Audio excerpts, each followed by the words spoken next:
What's up, guys?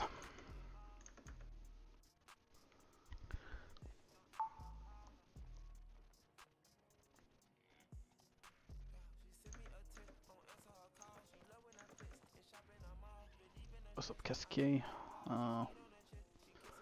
Winner of Command Mammoth, I'll announce it. I think Sunday. Like, announce the winners of the previous giveaways, because I have like 4 or 5 giveaways to do. So I'll like make one video announcing all the winners. So we'll see.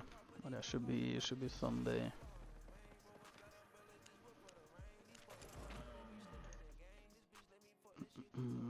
Hello guys, hello guys. Let's see if we get lucky tonight. Also let me know if like the music or my microphone volume is too low.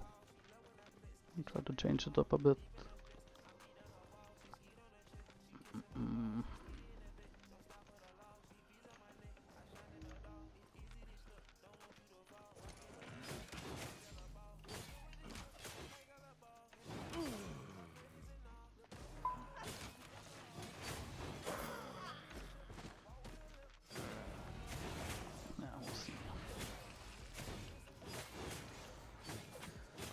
Friday, so usually a lot of 8-3s, 8-4s playing the game, so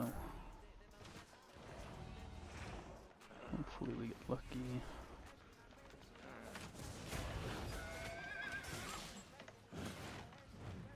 He has a miscaller.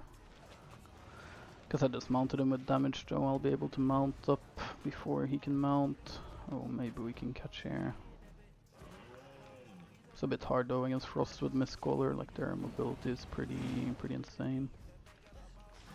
Got a spider too, right there. Pretty sure he just popped this blink when he should have boots coming up. Okay, he fucked up his mobility a bit there. We might be able to punish it. Okay, yeah, we got the roots. I think we can run him down from here. Shouldn't I blink for another second or two? Run a second here.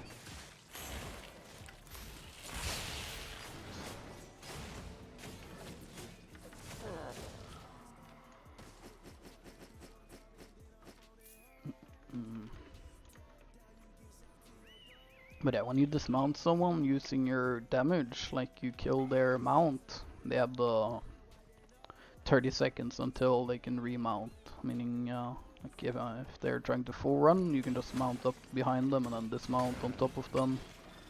Obviously if they have like some high burst DPS or like turn potential, I wouldn't recommend dismounting next to them because you'll have cooldowns, but against something like Chill Hal, like he can't kill me fast if he tries, like his damage rotations are pretty slow because he's relying on his E to do any damage. Pretty safe place. to dismount on. We'll see. Hopefully we find someone in a bit better gear. Not too fun fighting the rat 5s, but if you don't kill the rats, they'll come back to rat you, you know, so kill them when you have the chance.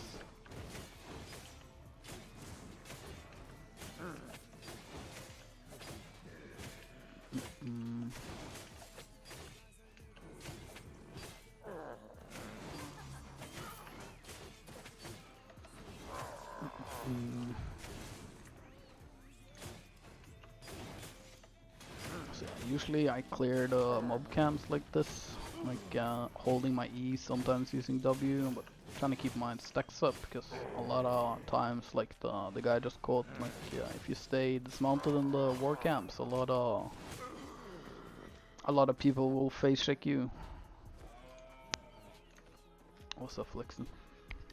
Yeah, I just started playing now. My mic volume, let's see if I can get it higher.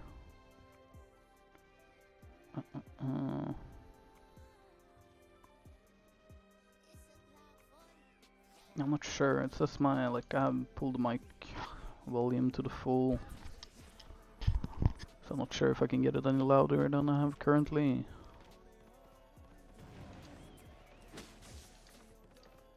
That's good, Artemis, that's good. I'm just chilling, just woke up.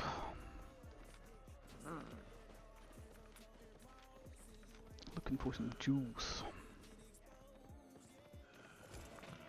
We'll see. I saw a couple H4s and A3s in Brazilian before sunning out, so should be at least a couple juice players running around. We'll see if we get lucky enough.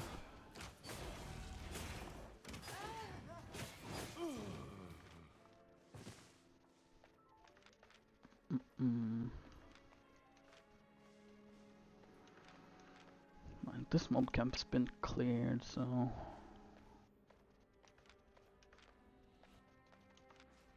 okay. Not too juiced, but I mean, I'll take it. I'll just purchase boots here, because with the start he can't really fight back. Guess the merc jacket, I'm not gonna queue him here, because okay, he's smart, yes. He doesn't have boots. I guess he's going for the exit. Let's see if we can get lucky enough. Nice.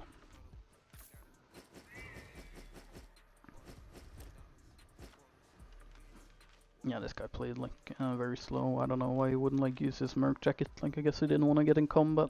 He could have merc jacketed on like the mob, if anything. Like, he didn't hunter at my first E, so it's kind of doomed for him in that matchup after that. Like, yeah.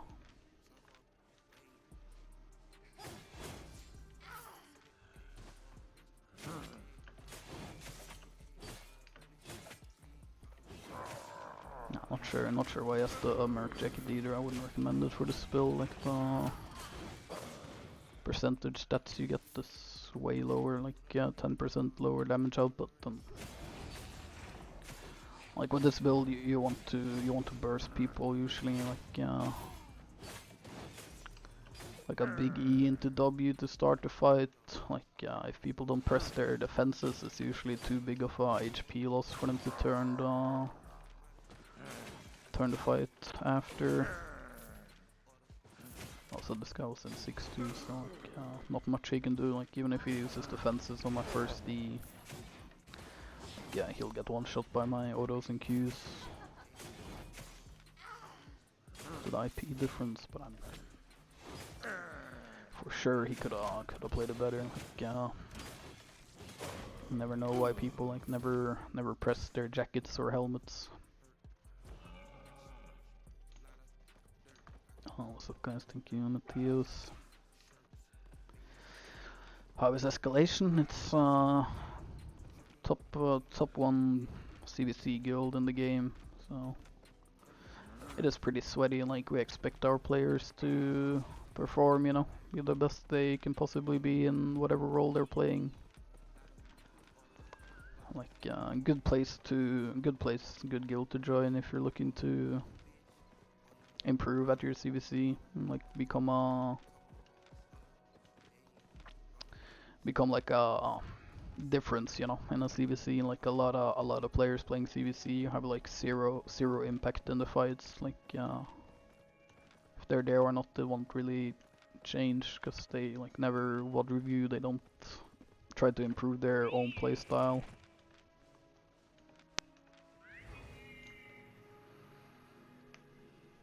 Inferno Shield over Mistwalker Jacket. Yeah, I think the issue with Mistwalker Jacket is I think it's good in more of a poke setup. So if you run like full cooldowns with like some cooldown food like Eels do, I think Mistwalker Jacket can be good because all you need is to just EW people and then you just kite them for your next EW rotation. But I think the issue with the jacket is you like once you press the jacket, like if you want to get Qs and autos off, the jacket does nothing, right? Like you pop out of invis and you lose the invincibility. Like you still take damage, so it's like you don't get a lot of value from it. Like this is interesting. I don't know who is like he's dismounted, so he's like looking for someone. I think. I don't think he wants to fight. Kind of rough matchup for me. I can't really chase him down if he just starts running like this. Confused though. I'm pretty sure he was dismounted to fight someone else since I found him dismounted. But yeah, this is great hammer gameplay. Like E's through me and then W's and it's up in a couple seconds. Like I can never catch up here. Because he'll have boosts before me due to the... Yeah, I'm not gonna continue chasing, like it's pointless if he doesn't want to fight. But yeah, I think the main issue with Mistwalker Jacket is that you get zero like added defenses, it's only the invincibility. So for brawling people, like for queuing and autoing, it's not good. Like if you want to play it, you have to play like cooldown based and only hit people with E and W essentially. Like you're not gonna be using your Q and autos as like damage source. It's more a poke build. Like the only nice thing with Mistwalker Jacket is unpurgeable. So like if you like against curses, it's for sure the best option out of the leather jackets. Like but I think it's a bit too situational. Like I don't like playing the poke comp, like poke setup by like just pressing E and W on people and then kiting for cooldowns. Like I find it a bit boring. Like it's more interesting when you have to like auto and Q and make sure you weave your autos in between your Qs for like maximum damage output. Okay, gonna run here. Might be the Great Hammer looking for us. I'm just gonna boot in. Okay, he misses E. This is pretty big.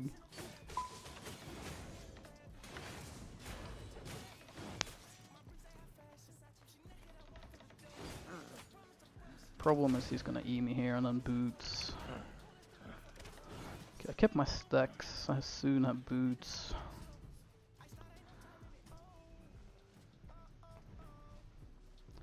I'm gonna E for distance here, but as you can see, like this guy's just pressing W and E on cooldown. I can't really do much against it. Like he's out of range there. Like yes, GG now. Like, I'll never catch back up.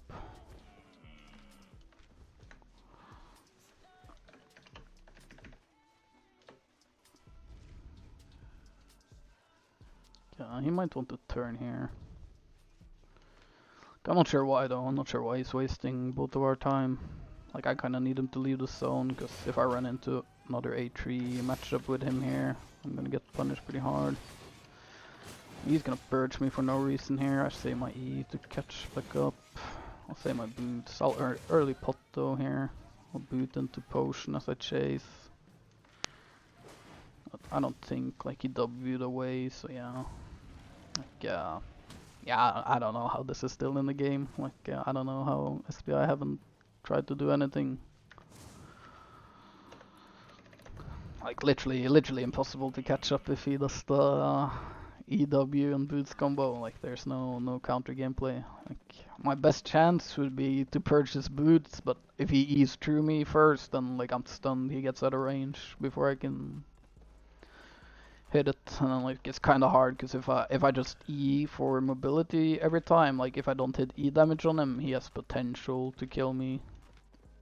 Not too big potential though, because like he's running Fiend Cowl, so his damage output is like super low. Like without the Mage Cowl, like my autos and Qs will like trade equally or like even better than him because I'm 8-4 as well, right? So and it's unlucky matchup. Like it's only like you can only kill Great Hammers if they actually try to fight, but like if they lose the first trade and use E to start running, like it's doomed. Like unless you're playing Death Givers, like, there's no way you're gonna be able to stay on them. And even with Death Givers, it's kinda impossible. Like as long as Great Hammer E's away from you, like E's through you to stun and then W's after, like yeah, nothing in the game can like stay on top of him, because like you will have to use all your mobility to catch up, and then he's gonna have E back up to stun you again, and then GG, you're back to square one. I'll change map though, because I think this guy's gonna try to just rat me if I stay in this map. Like I get into a fight and a Great Hammer shows up, like it's pretty rough to get third partied by, because it's hard to create enough distance to get away. Especially with Fiend Cowl, like if he purges my boots, then like GG, I'm never leaving the fight. So if he catches me on low HP with cooldowns, it's gonna be tragic. We'll see. Bit unlucky first matchup, like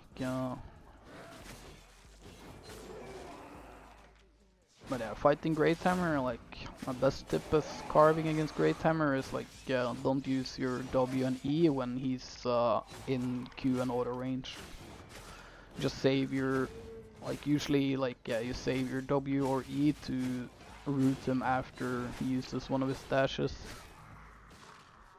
Gives you like the biggest oh, this guy's unlucky. Yeah, unfortunate. We'll leave that loot there.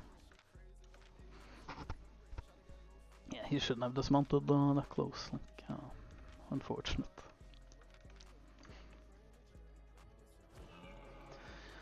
Would Cultist Cowl be pretty good? It for sure would be decent, but I think having like not having a purge in the mist is like very sketchy gameplay, because there's so many things to purge that are like either gonna win you the fight because you like can purge their boots so they can't run, or you can like purge their main defensive so they can't like resustain. For example, against Death Givers, when they have AoE Q on especially, you get like double value, right? Because once you purge their Merc Jacket, they usually have like at least 1 or 2 Q stacks on them probably, right? So like they Merc Jacket, you purge the Merc and like whatever stacks they have on them as well, so it takes them longer to get to 3 stack for double E.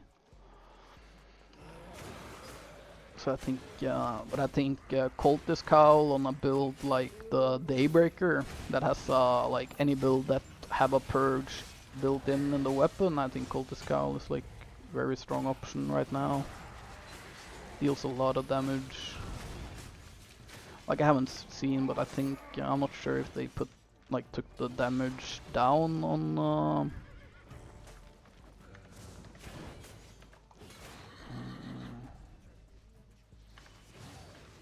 Oh yeah, soldier boots. Might be able to kill him. Guess I can't go through there. Could get the mount up here. He's in cloth, so I only need like 1 EQW essentially to pop through him. He has exit right here. I think I'm too late. Most likely, unless he accidentally auto attacks me or something here, he should be out.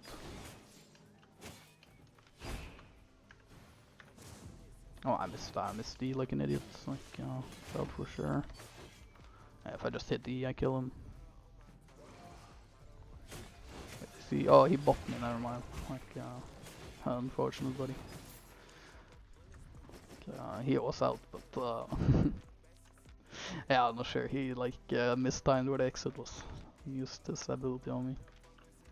But yeah, like I miss my either if I hit E. He's dead even if he's not in combat. Like he won't make it to the gate in time. But it's something I gotta get better at. Like the inspecting people. Like when they have royal sandals, you can't purge them, right? Because it's a toggled ability. Which is pretty strong in terms of getting away. Like it's kinda hard to stop them from getting out. But yeah, I think Cultist Cowl is decent, but I'm not certain how much, like if they nerf the damage on Mage Cowl, or if it was just like the ranged update. But like I think Mage Cowl might be more valuable than Cultist on average. Because Cultist is very matchup dependent in the sense that like if they don't hit you back, then you know you do like they have to auto attack and like do abilities when they have Cultist to take damage, right? Whereas Mage Cowl, like there's no way to stop it. Like once they're hit, like they're gonna have to use a defensive or tank the damage, so it's a bit more guaranteed. This is live, yes, it's live. I only play carving from beginning, mostly flat 8 at Hunter, Assassin.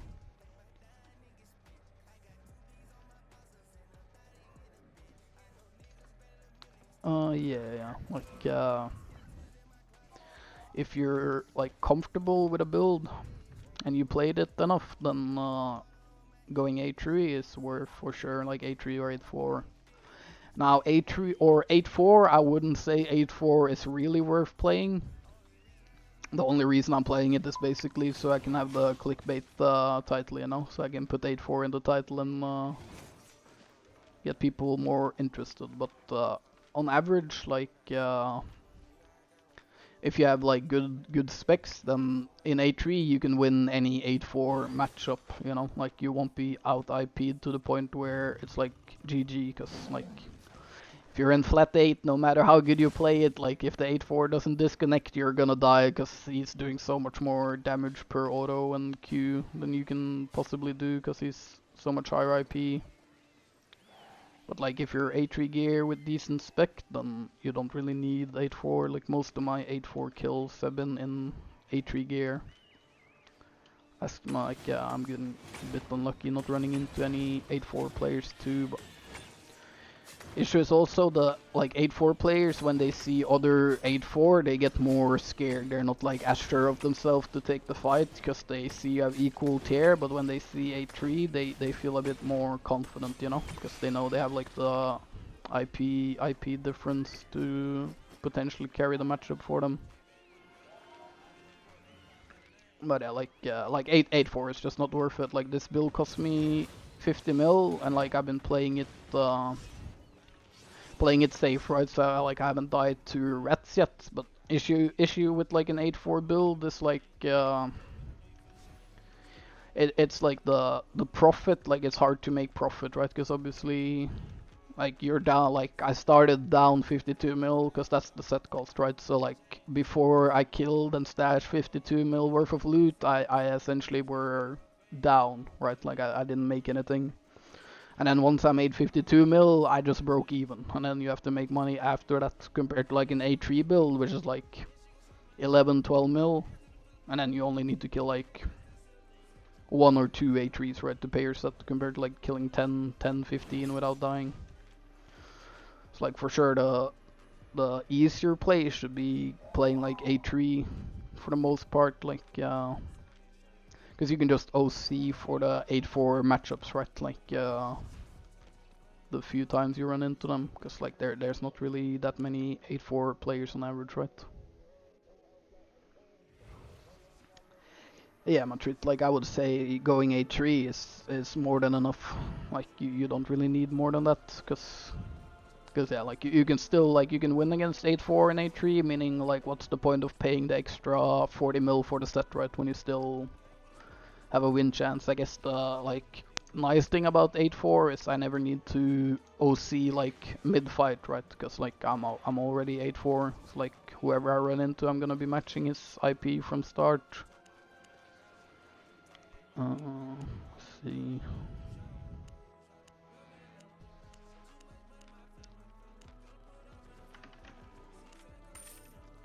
Just gonna get the tab here.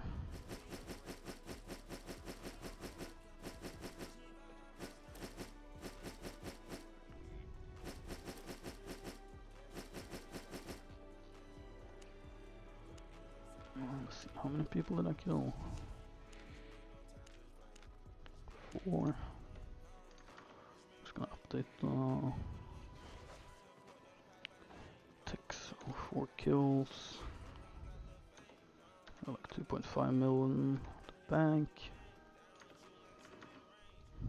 Okay.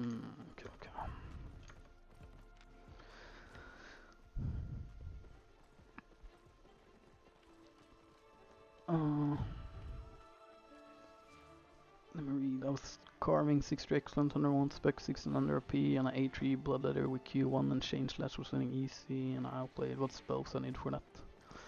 So if bloodletter play like if any dagger plays the single target Q, your best option for winning, like your safest option, is to kite their Q range, meaning like you shouldn't stay for like Qs and auto trades against the Q1 daggers at most of the time. Like what you want to do is like E through them, for example, like because they have to walk up to you, right? Like they have to get in range to use their Q.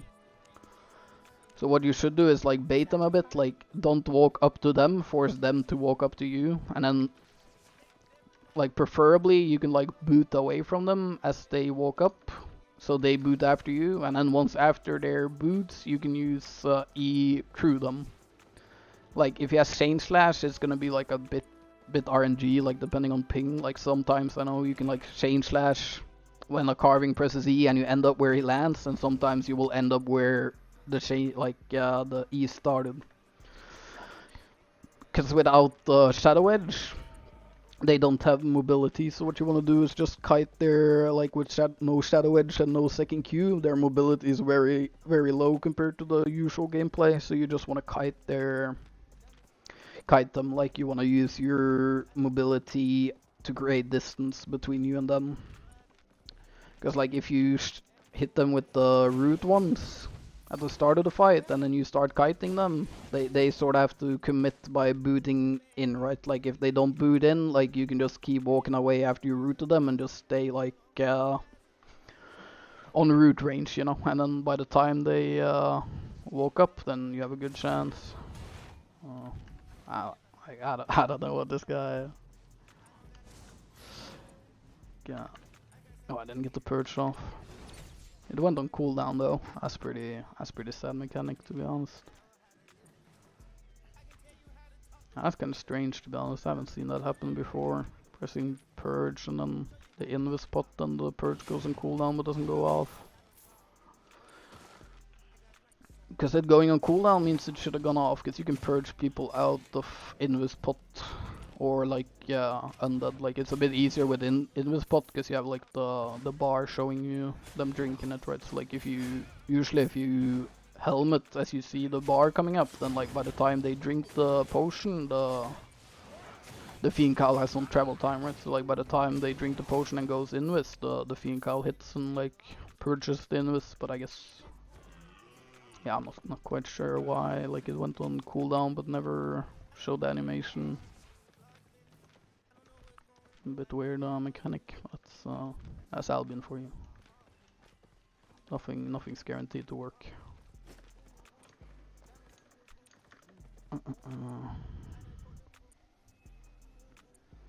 Still believe spec in time is most. I killed 8-4 double sword with 8 and fair 1-1. No, so over 500 easily. Oh yeah, for sure. Like skill, like knowledge of the game and understanding what to do and when to do it in trades is way more important than your IP. Like you can win in 6-1 against 8-4 if the 8-4 is clueless, you know. Like Like if people are pressing abilities at random times, not doing... I could have killed this guy, but I'm gonna let him live in his flat 4. Like, man didn't even afford like a flat 4 normal cape. I feel bad. But yeah, skill and like knowledge of how to play matchups is way more important than high tier gear. Obviously, like in flat 8, you kind of need the specs to carry you a bit.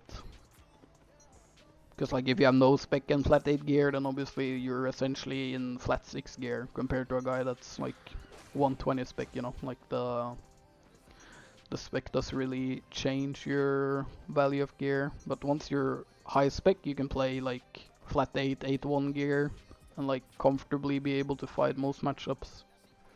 I think only issue right now in like lower tier gear is the 8-4s, right? Like you run into 8-4 def givers and like flat 8 gear, like he can just E you once and half HP you like without stacks, and then it's kinda doomed from that point, right? Like he's just gonna kite you until he has an XD.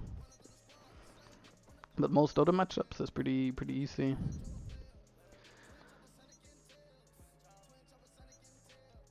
Fiend Call and Hellion Jacket. Yeah, like the Bloodletter build can be hard to fight if they put on the single target Q and chain slash. Like I haven't run into people playing Bloodletter putting on single target Q yet, so I'm not quite sure. But my only tip would be to try to kite them, like because they have no range damage, so you can poke them with W's, and then if they have to boot in after you, you just hold your E until their boot is finished, and then you E through them away from them. And then they have no more gap closers, right? If they don't have Shadow Edge on, like your E should get you out of chain slash range, but that's a bit ping dependent. Like if it's an NA player, you can probably get it off. While you're playing with roasted, I'm playing with roast pork. Like I play with roast pork in a 3 set as well. I think it's just the best option right now for most builds in general, because without IP cap, like especially in like high tier gear, right, like without IP cap my damage output is still pretty high, and then the roast pork just makes it so I like have more sustain, right, like I have more HP pool, like larger HP pool to play around, and I regen during the fight, right, like with my autos and Qs, which like adds up quite a lot. You see like on the mobs here, I'm hitting like 14, 47 HP from hitting them like in a 1v1 fight. Like you end up probably healing like on average like 400, 500 HP in a fight with the roast pork, which is pretty big, right? Like that's like enemy W hitting you, or like a couple autos and Qs from them, so makes you safer. Like if you saw my last video against the Counterplay, the second fight that I almost lost, like the only reason I survived is the roast pork, right? Because I kept autoing, getting the heals throughout the fight, and like once he did his last W, I had like 8 HP or something left after it hit, something like that. So it does come in clutch.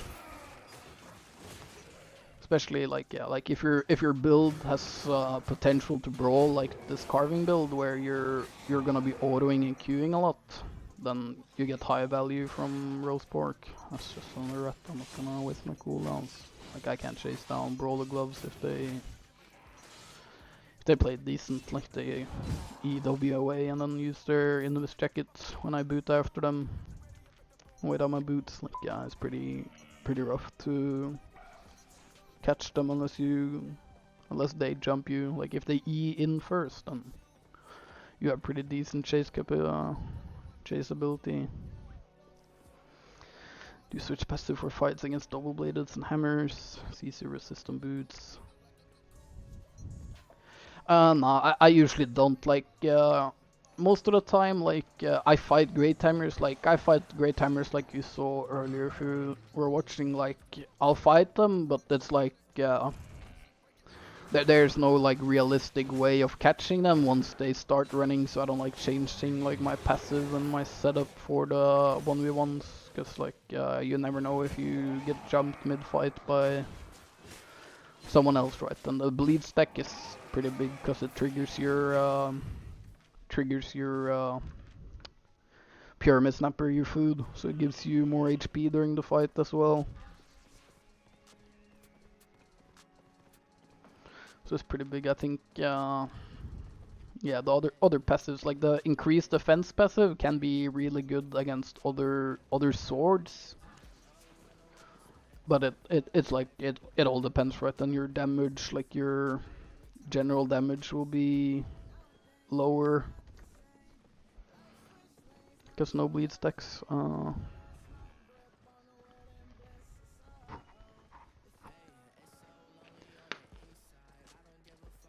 Yeah, if the Bloodletter plays it smart and like once he sees you kiting, he just runs into the mobs to full heal with the Hellion Jacket, then it's like doing matchup. Like the single target Dagger Q is like way too overtuned. Like the cooldown is very low, the damage is high, and it pierces you, making his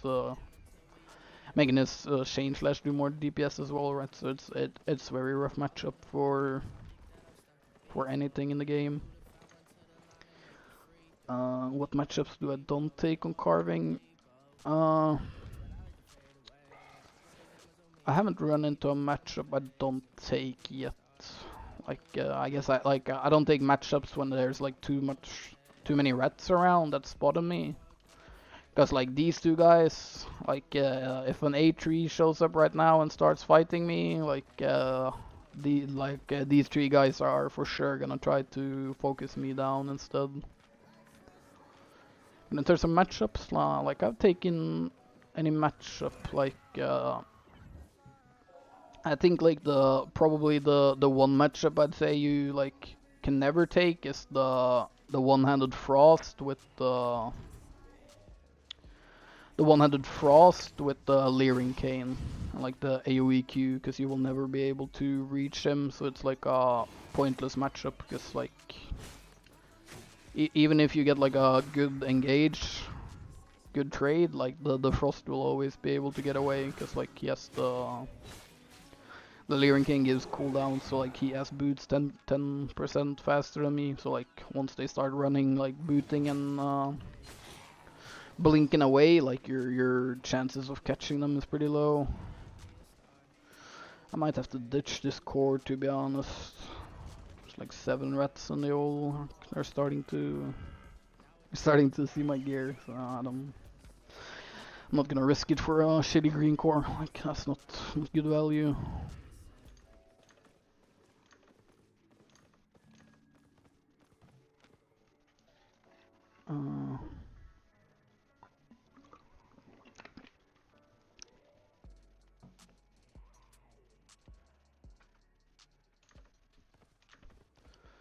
When Mammoth giveaway on Sunday, I'll upload like a video of the previous giveaway winners, because I had like I think 4 or 5 giveaways I haven't done yet, because like I had so many clips that I were just making consecutive videos, so I wanted to wait so people had a chance to comment to be in the pool for the giveaways. But I'll upload on Sunday. Like I'll announce the giveaway winners on Sunday for all the giveaways. Will I upload the stream? I'm pretty sure the stream saves automatically on the YouTube channel. I'm pretty certain they do. Like, cause I probably won't upload it as a video, but I might like, I guess it depends. If we get some good A3, A4 kills today, I'll probably cut out the clips and put those in the video. Like make a video with the stream clips. We'll see. Depends how much good content we get. Like, not off to the best start right now. Micromanage of auto attacks due to spam space. Yeah, basically, like I tried to time it so like I tried to like always get an auto off before the Q, because like the Q is kind of animation cancel. So usually you want to like auto straight into Q when possible. It's like one of the more efficient ways. And then also it's like way easier to get a lot of autos off once you're 3 stacked, right? So I don't know if I've explained it in any video, but like sometimes it's more worth to like hold your E to keep like not using E, so you keep your stacks to get more autos off in the fight, like against the other A3 carving I ran into, I think in the last video. Like the reason I won at the end is because he used his abilities right. He purged my jacket, but he had Mistwalker jacket, and then I purged his 3 stacks while I was 3 stacked, and like he used his E early while I kept it. So like during the auto and Q trades, I end up doing more damage because he's A3 and I'm 8-4, so I'm like naturally just doing a bit more auto damage, even though he like OC'd like halfway through the fight, but we were same IP. But if you have 3 stacks, you get the attack speed, right? Meaning like you're gonna get more autos off. Like if I'm 3 stacked and another sword is 0 stacked, like I'm gonna get probably like at least like two more autos per his 1 auto if you like space your autos correctly with your Qs. Because yeah, like if you don't need to use E, you should never press it. Like sometimes starting the fight with E, like if you're catching people or someone's like trying to escape, then you should just use your E basically off cooldown, right? Like close the gap, don't give them enough space. But it's like if you have the opportunity to like, say you're in a mob camp and you start 3 stacked and the guy is walking up to you, then like you don't necessarily need to E and W at the start. Like you can start by trading autos and then like E through them with the max stacks, giving them max pairs, and then W after it. Like that would be like the best case scenario. Like it's like you're 3 stacked and like a guy jumps you with like his mobility running in, because then you can like hold your E and get the autos, or you can just E early through them because they use boots, and then you have like created distance and you traded good, right? Because the E does a lot of damage. But it always depends on your like the specific situations. Like it's hard to give any concrete tips that like will always be working, you know. Yeah, this guy's out.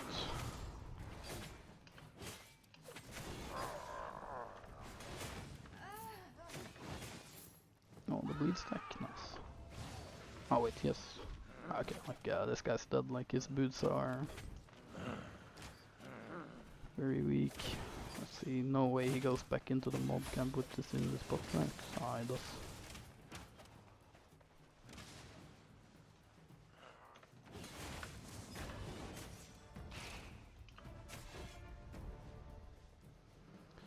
This is Undead Cape. I'm guessing he's going west because the other red's north.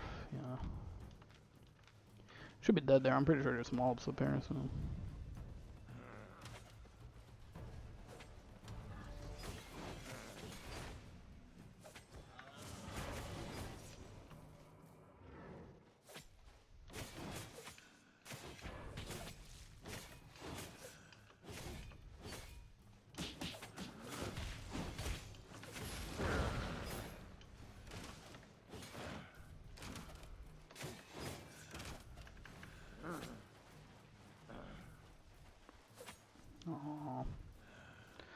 Not sure where this guy ran. Like, I feel like I would have seen him if he ran north there with his Undead Cape.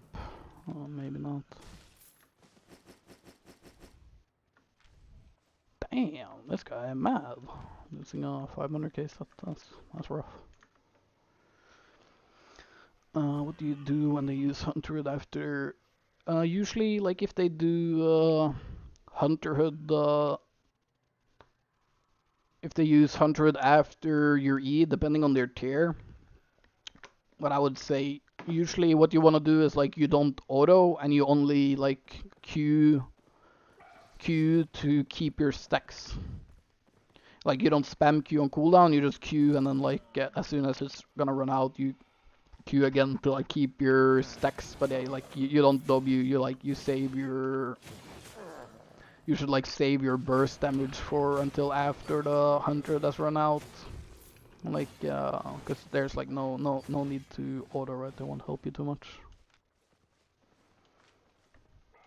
Kinda sure, like, I don't wanna handle with this guy. Like, he's kinda juice.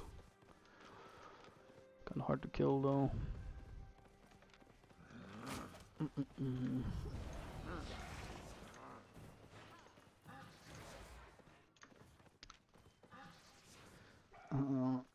Who won the? I'm doing the Mammy giveaway on Sunday.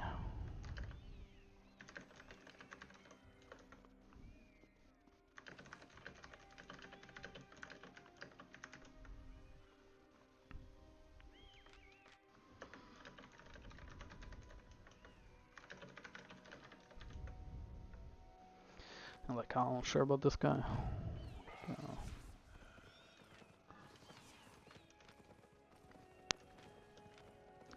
Don't be like this guy, I guess. That's all I'm saying. Yeah, if you think your IP or your set is too weak to fight, then like don't follow a guy to potentially rat him. You know, that's not good for anyone.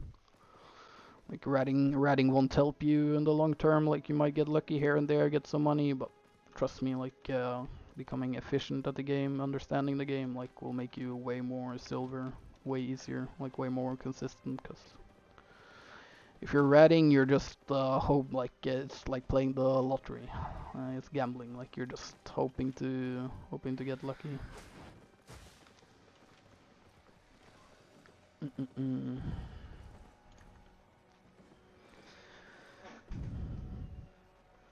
Hello, why would you use Snapper than Eel Stew with carving? I use Snapper because I don't need the cooldowns, and Snapper gives you way more pressure in fights. It's way bigger, way more advantage. So, because Eel Stew, like, you do more damage, right? And you get some cooldowns. But like the cooldowns don't help you at all if you're trying to auto attack and Q people, right? Like the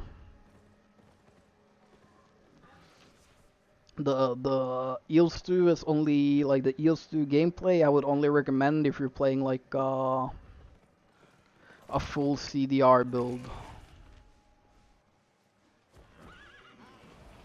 Because if you have Eel Stew, like your gameplay shouldn't involve queuing and autoing people. Like your gameplay should be poking them with W, eating through them, staying on distance so they can't like do damage back to you, and like use your cooldown advantage. But I don't find that build too like it's a bit too boring to me. Like it's very like I'm pretty sure I've uploaded, like, I used to play one-handed mace back in Corrupteds when it was OP, and it's like the same strat where you're just abusing the fact that you have better cooldowns than other builds, so they can't like punish you for trading. Because it's like essentially what you do when you have like a high CDR build is like you walk in to trade and then you instantly run away. Like you never stay for any like extra damage. Like, I don't know what this guy's doing. I kind of don't want to use my abilities on him. Like he's just trying to stay on max range. I'll kill him here though.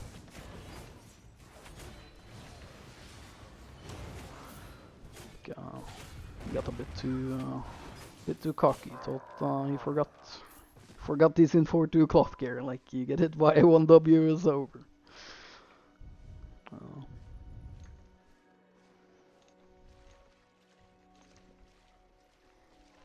But yeah, I think the Eel Stew is only good if you're playing like Mistwalker Jacket and Refreshing Sprint.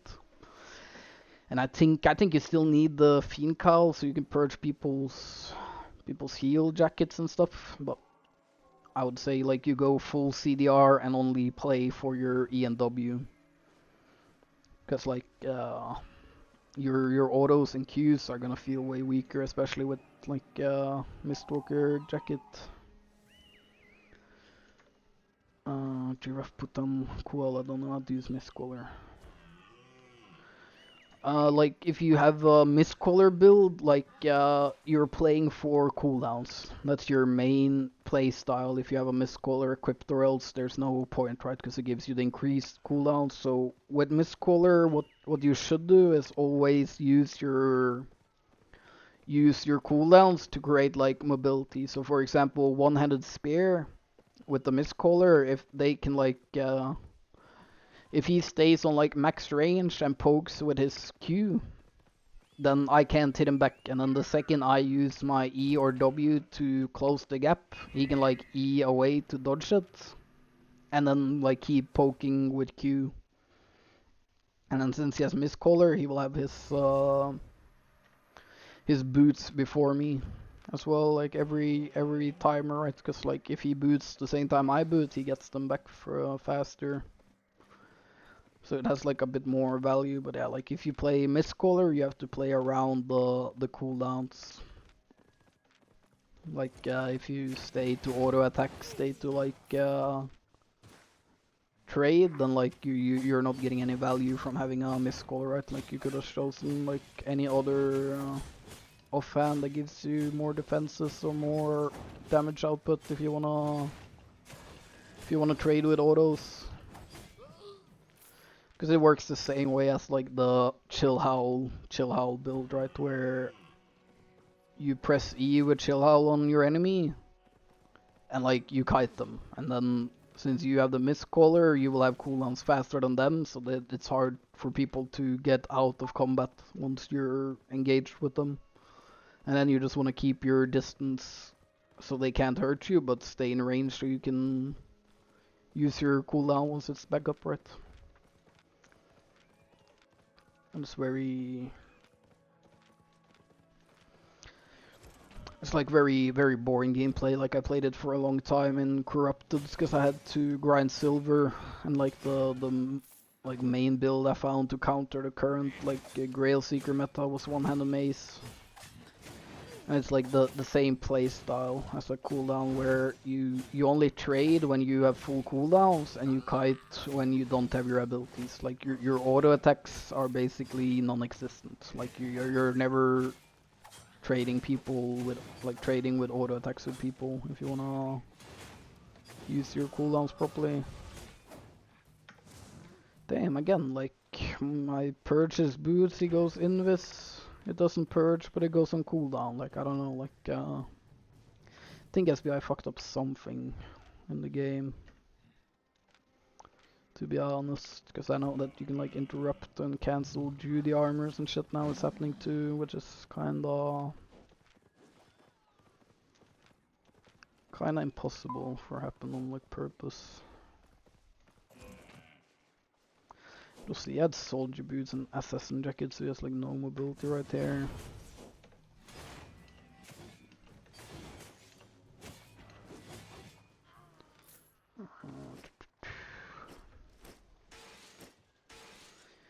Not too juiced though, I'm gonna just trash some items so the rats don't make money off my hard work, you know. 13k, yeah, that's fine.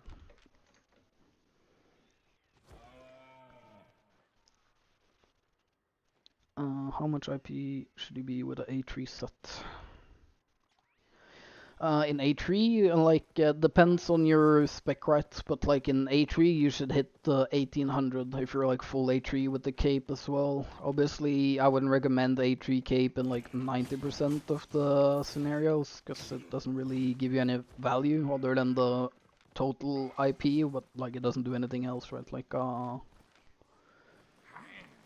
let's see, A3 undead cape is 2 minutes and 3 seconds, and yeah, so basically I got 31 seconds shorter undead cape cooldown for like 2 mil extra, you know, like it's not really worth it with most. Like the only real capes that have like decent scaling is Demon and Thetford Cape, right? Like that's the only two capes I'd say are actually worth going high tier, because like say my Undead Cape pops on this build, since I'm playing 8-4, I wanna play safe, like I'm not gonna dismount and start engaging until like Undead Cape is like 20 seconds until it's off cooldown, right? Like if I had a T4 cape, I would have to wait, you know, like 20 more seconds than with an A3, so like it doesn't really... It's gonna be very few times having the shortened cooldown on an Undead Cape will like have any real effect on your gameplay, or like the result of the fights.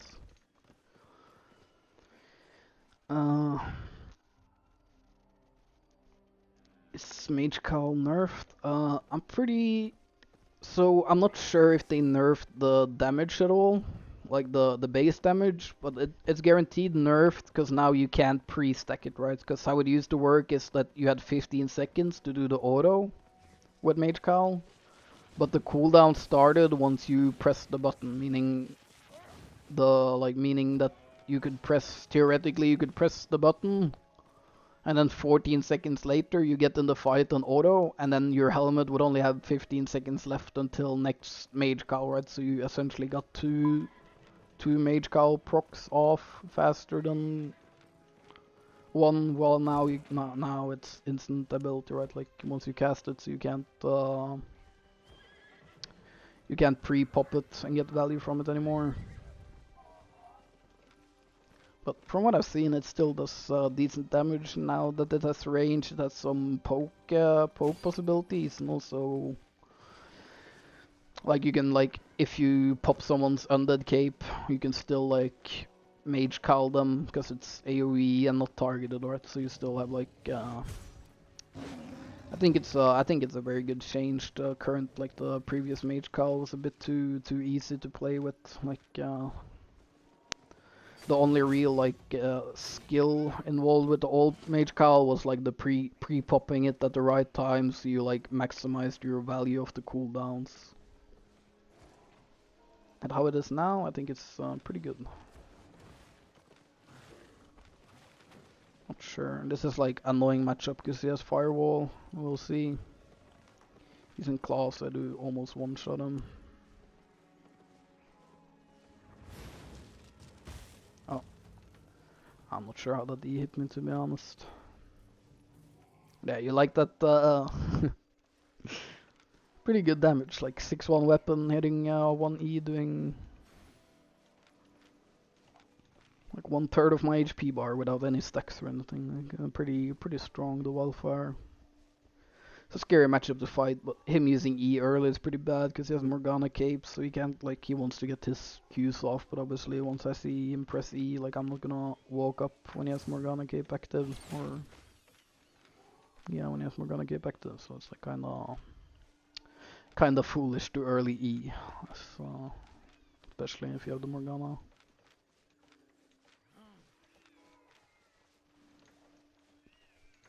How he has so much HP. I have high HP because of my food. Gives me increased HP and healing of my damage.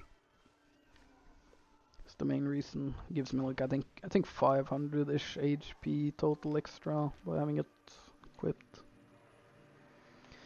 Would you take a fight with 8-4 Shadowcaller? Potentially. Depends on their build, depends on the setup, but I think I would. Like at this point I already made like 100 mil profit with this set, meaning I'm not too afraid to lose it. Like it's worse when you haven't made your money back, but once you profited off the build, like it's more logical to take like risky fights, right? Because like if I die now, I still have my money up, like compared to if I die, like if I just like bought the set today and die in 8-4, then I'm down 52 mil, right? Like that's a pretty big hole to dig yourself out of in terms of profit. But I would fight the 8-4 Shadowcaller if I found them, I think.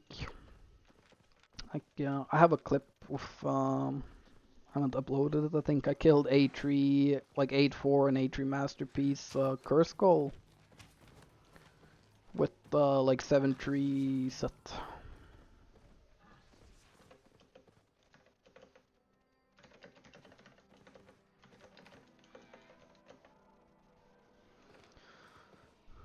Rat is claiming there's an A3 carving in the map. Like,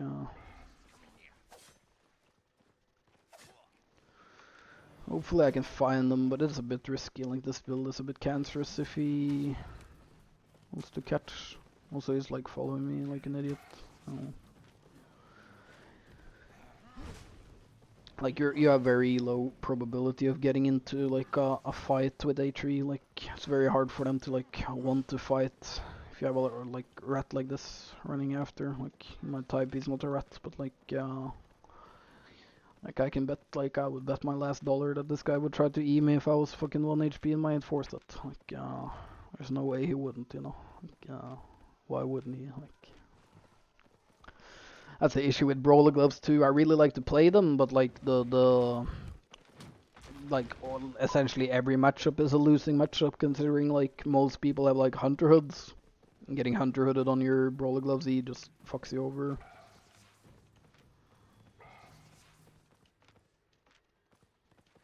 God bless, God bless. You wanna fight, sir?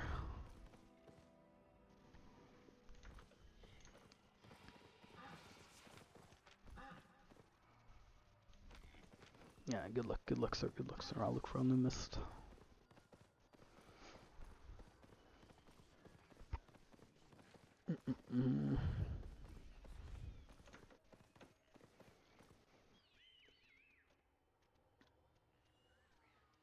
What's better in auto queue trade, sword or spear with torch?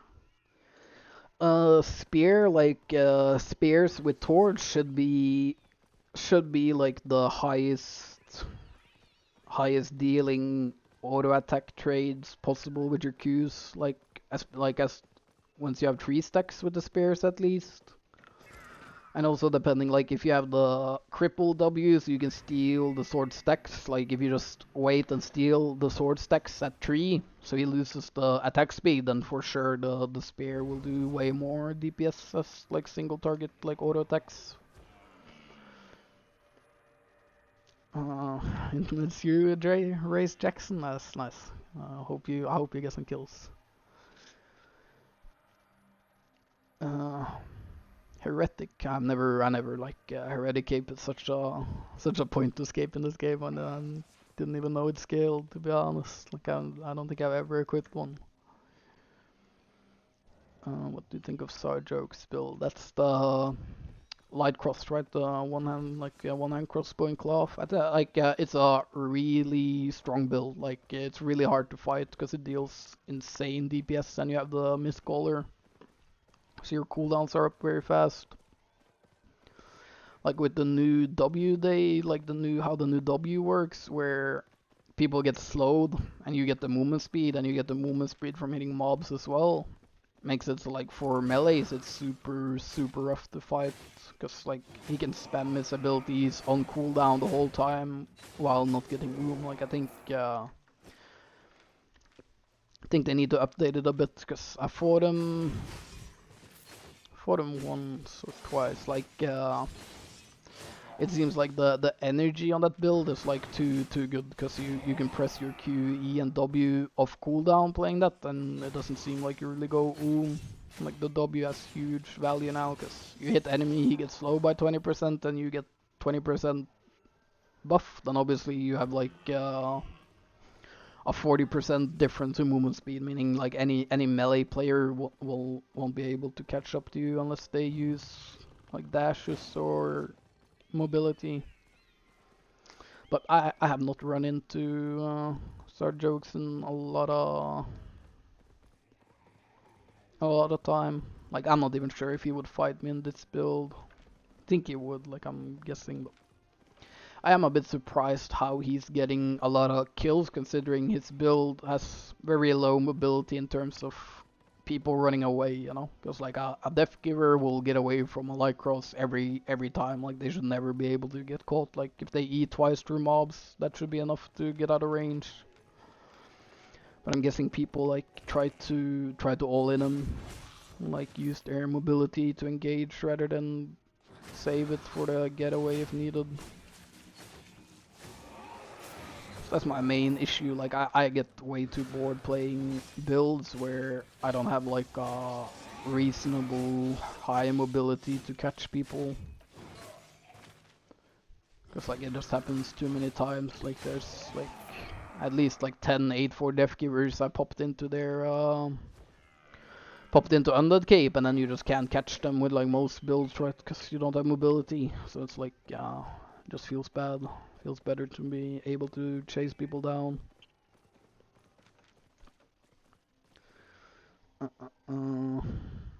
How do you take full advantage of your first bought premium?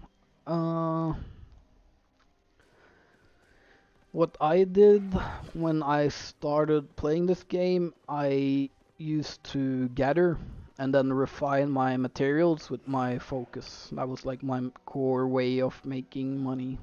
And then as I progressed and stacked up silver, like obviously right now it's way harder considering premium is double the price for some reason. But I bought premium my first month. Like I bought the starter pack or whatever, I think. Like you get premium, like 30 days premium on like a discounted price. And then I made the silver by gathering and refining, and so I could like keep buying premium, and then I just kept doing that for a while. And then once I like got a bit more known with the game, like I started doing 2v2 Hellgates, as there was no Corrupted or Mist launched by the time I started. And that's where I made most of my early silver, spamming 2v2 Hellgates, and then I used all the profits to buy skins. But I got unlucky and I bought Link skins for 10 mil each. Now they're like 5 mil, and been 5 mil for like a year, so it was kind of unlucky investment. But what I do now with my silver is I usually I sell the gear, and then I use the silver to buy refined materials from like people in my guild and whatever. And then I bring those materials to hideout and craft, as there's like huge bonus to craft in the inner circle hideouts, like the T6 zones, I guess it is. Like T6, like T6 quality zones, because you get like a way higher return rate. So that's how I like sustain most of my economy right now. Like I kill people and then use the silver to craft to like multiply it, right? Because like if I spend 100 mil on mats and craft with focus and hideout, that ends up being like 140 mil ish, like approximately. So like it's a good way of like increasing your total profit made. And then also obviously if you are lucky and like get masterpieces, you make way more, right? Like if I'm crafting like 84 and hit like a masterpiece jacket or whatever, like I'm guessing, like I'm not sure what the prices are, but it should be like 30 mil range, right? So like you invest 100 mil and you hit one masterpiece 84 jacket, for example, like you would make like 30 mil on the other jackets, and then like an additional 30 on top from the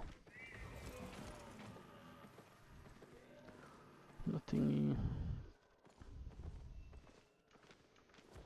I kind of want to catch this Betlex if I can, but it's a bit too scary and a bit too far away for me to EW.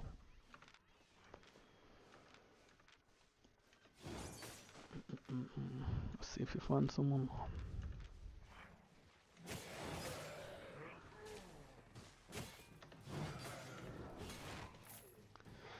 That W was unlucky. To be honest, I probably won't be able to kill Great Hammer. Especially low tier ones, like they like if Great Hammer don't want to fight, it's kinda impossible to catch them unless they like misplay everything. Like if they miss their E stun on me and then W like poorly and then boots while I can purge them, then maybe I can catch them in time. But even if you purge their boots, like they have E and W back off cooldown 15 seconds or 30 seconds before your mage cowl essentially, so like very hard weapon to stop from running. It's like very unfortunate, like should be such an easy fix, like I don't know why SPI is like allowing it. Same with Death Givers and Shadow Edge dashes. I'm not certain why they haven't done anything, considering it's been in the game for like a year plus. Like been a bit of an issue.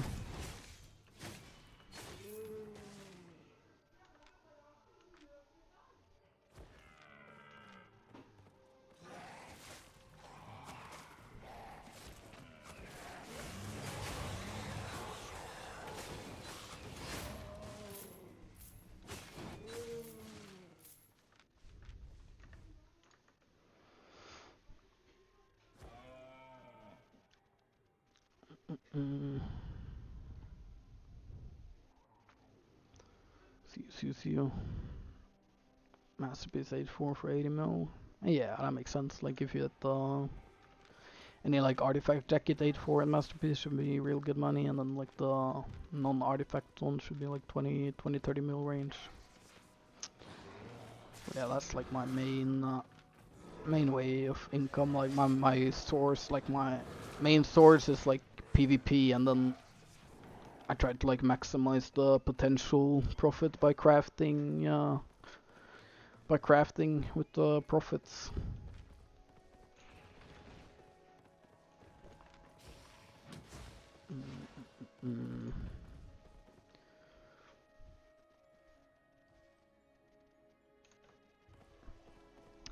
Yeah, I'm not sure the stream delay. Like on OBS, I clicked off like stream delay. It said like there shouldn't be too much, but I'm not quite sure how it works. Like yeah,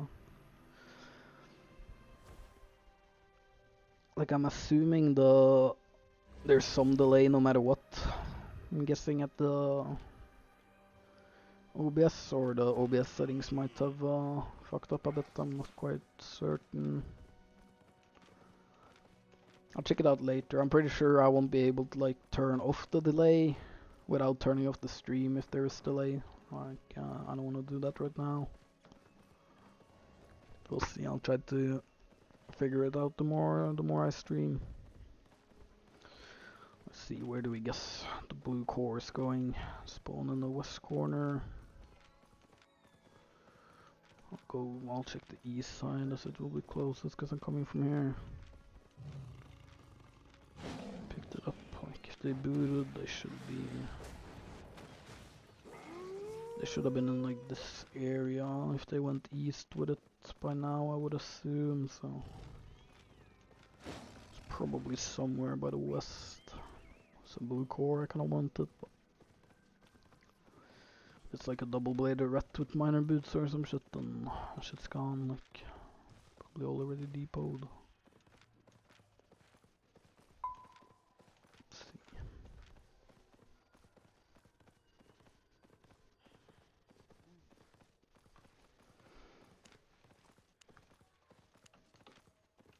Yeah, with the timing, like I don't think they went. Ooh, maybe. This guy's chasing the core already. It doesn't look like it. Well, it's unfortunate either the guy went east and like he was fast enough to pass me as he went there, or the like place to depot the core spawned close to where it's spawned. Hard to say.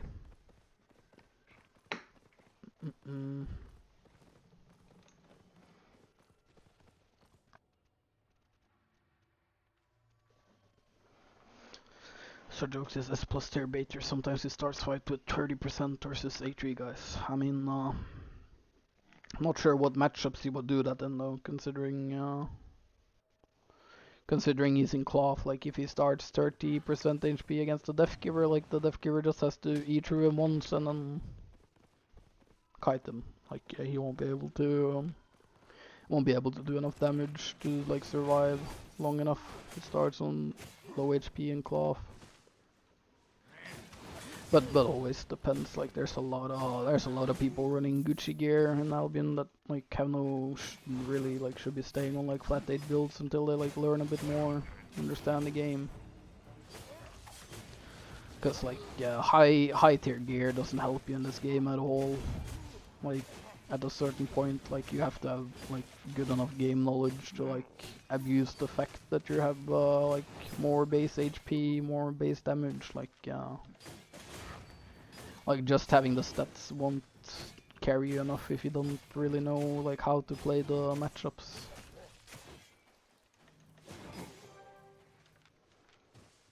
Okay, another keeper challenge.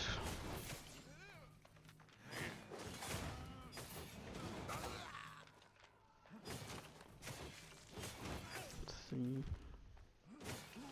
I was hoping I'd run into some like some A3s, A4s. Like it's usually pretty good during the weekend. Friday I might be a bit too early in the day though. Delay set in YouTube studio, I think. Okay. Let's see if there's any.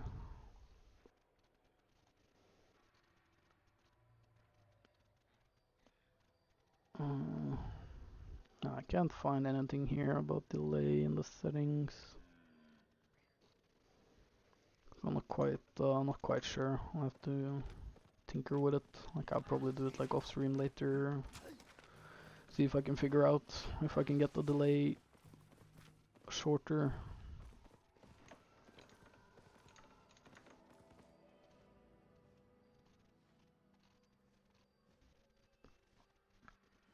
How fight battle axe with carving? I haven't run into any high tier battle axe lately that I can think of. But you play it like depends. Like the matchup is gonna change a bit depending on what W they're running. But like usually they run like adrenaline rush, and I'd say your main goal is like you E through them, or like you E away from them, so they use adrenaline rush. And then like you hit your jacket once they have like 2 or 3 stacks on you with Q, because they're gonna be looking to EU, so you want your defensive. And then like from there you just need to like make sure you're getting like autos off, because like you will have bleed stacks on you from the axe, right? So you will be taking like continuous damage as you trade. So like if you play scared and don't get your autos off while trading, you'll probably like slowly lose the trades, as he will be able to heal a lot as well, right, with his E. But it's like you need to like keep autoing, use your defensive once he has like a couple stacks on you, and E on cooldown, like if he hasn't used it yet. But also what you can do against battle axe is, a lot of the times I played against battle axe in different builds, they try to E early. And it's like, if they E early without stacks on you, even if they hit you, it's kinda beneficial to you. Because like they do way less damage in the trade if they use their E without stacks, because it's like the first E scales its damage based on the bleed stacks on the target you're hitting. So like if he E's early with no stacks, you can like E in instantly into W and start Q and auto trading, because he will have to wait at least 10 seconds to get the E rotation back. And you won't like match your E, or like you wanna use your E early if you use the E. But if he's holding his E, what you can do is like get a couple, like get a Q, get like some autos, and then you E away through him, so you create distance, so it's like harder for him to hit E without using like maybe boots or his W for mobility to like close the gap, right? Because obviously the further away from the target, the harder it is for him to hit, the easier it is for you to dodge it, right? Because like when I play against Battlex, I would do what I'm doing, like try to do what I'm doing against these mobs here, which is like you keep moving in like hard left or hard right, making it so like he kind of has to anticipate or like react to where you're moving, right? Because if you're always moving like left or right, it makes it way harder for him to hit his E, right? Compared to if you're just standing still autoing, because then like for sure he knows where to hit E, right? So you want to like try to use like, especially once you have 3 stacks, like moving back and forth makes it very hard for the Battlex to land this E.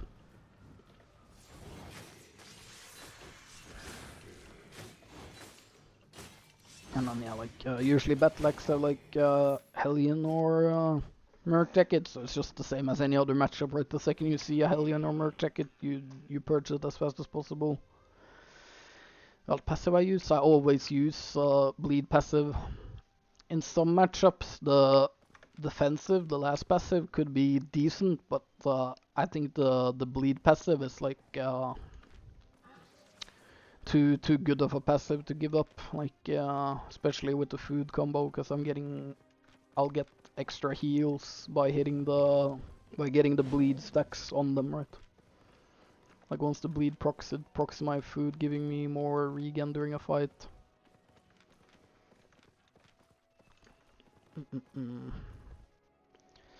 What's counter to one-hand spear? If your one-hand spear can win against any weapon? I think yeah, like one-hand spear is one of the stronger weapons in the game if you play patient. Because for example, against swords, if they use cripple and they use it correct, then it's kinda impossible for a sword to get good trades. Because it's like, say I E to a one-handed spear and W's him, like he will just like W me after my Q and get more like the mobility from cripple, meaning I won't be able to like get autos, and then he can use his Q from range with the movement speed. It's a pretty good strat. This guy dismounted, I don't know.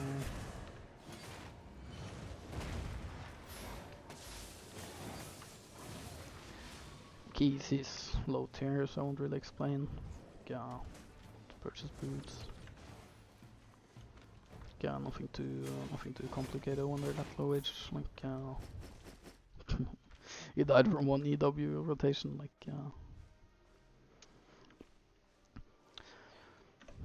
but yeah, when people like Cultist Cowl as well, like using Inferno Shield if someone has Cultist Cowl on you is pretty big counter, because not only do you increase your own defensives, meaning the Cultist Cowl deals less damage, but you're also reflecting every piece of damage you're taking back to him, because you have the Cultist Cowl procced on you and you do reflect with your jacket, right? Like for example, Hunterhood is like, if you Cultist Cowl someone with Hunterhood, like the guy with the Hunterhood can like activate Hunterhood and just keep hitting you, and you end up taking more damage from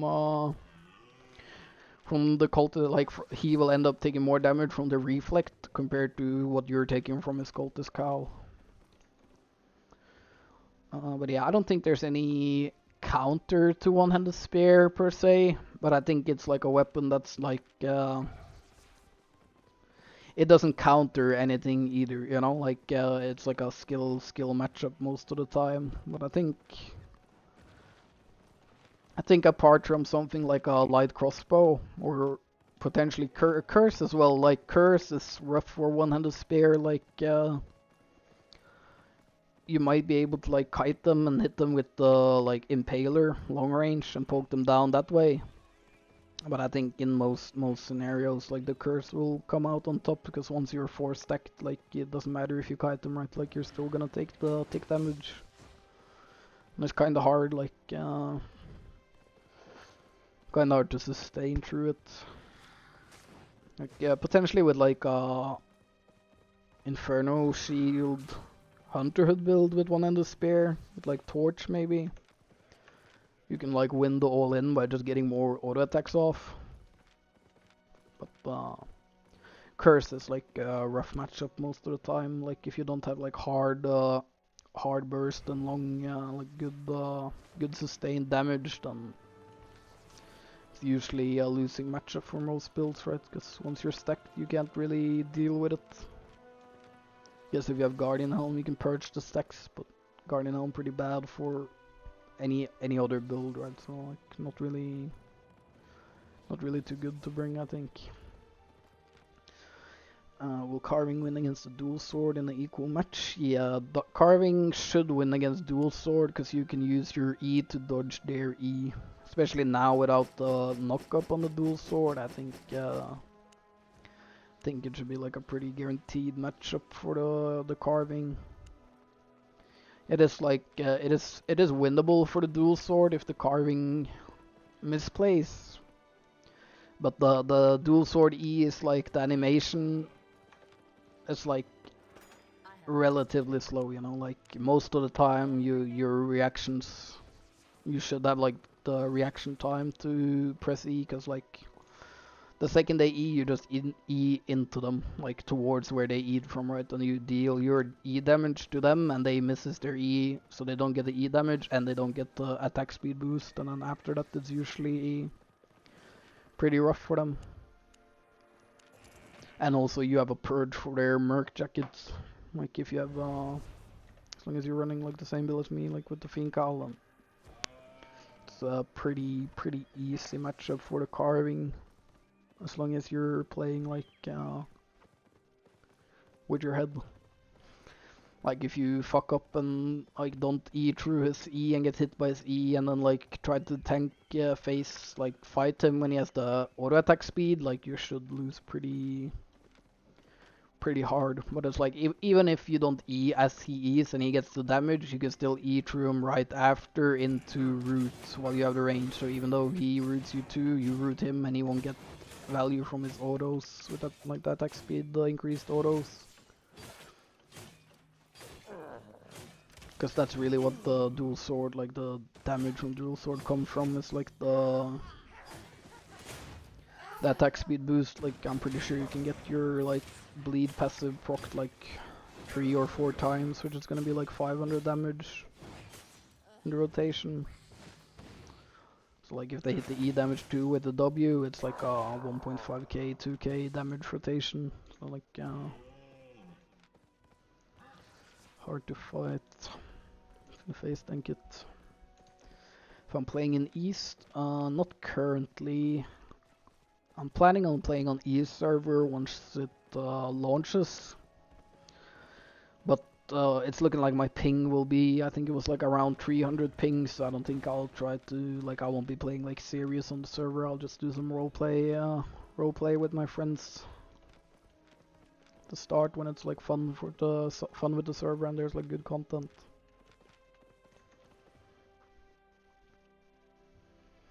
What is a good and cheap Bloodletter build? I would recommend the most classic Bloodletter build: Mage Cowl, Mage Robe, Royal Sandals, Taproot, and Bloodletter. With like, I prefer Martlock Cape because you're in cloth and it gives you like a bit more, like a few more seconds to like get them in execute range. And then poisons and beefs too, because it's a really hard build to fight for. Like if people try to all in you, you can very easily get them down below 40%. I'm gonna have to rub this guy's cord.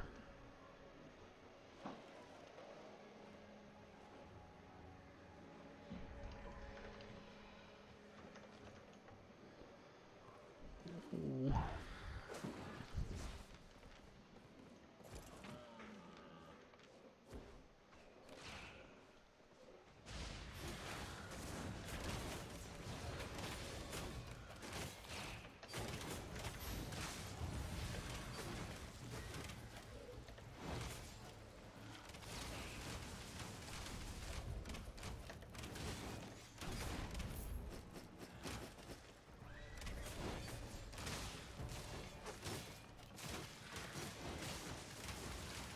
does this mob damage?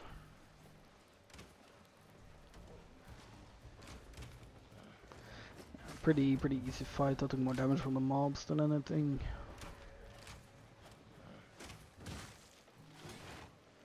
To walk it out. Don't like these bleed stacks though. I don't like being this low HP. There's an A3, I'm pretty sure. Stag, let's see. No, it's flat 8. Okay.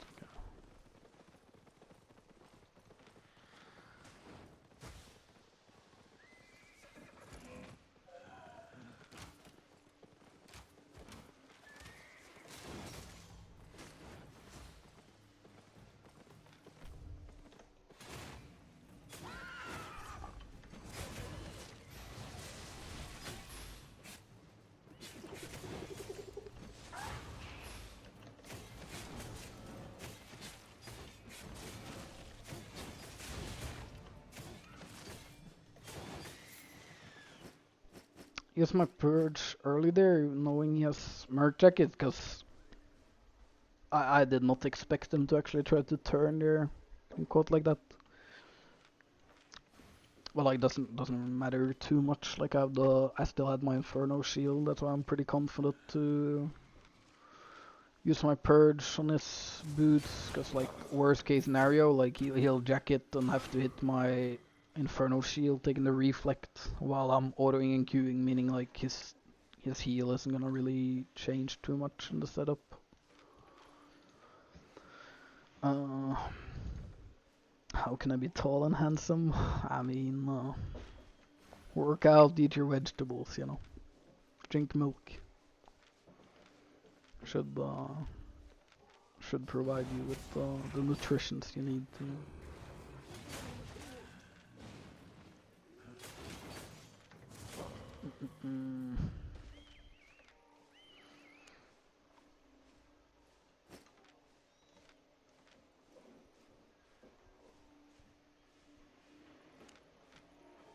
Yeah, we'll see, but this guy a bit random.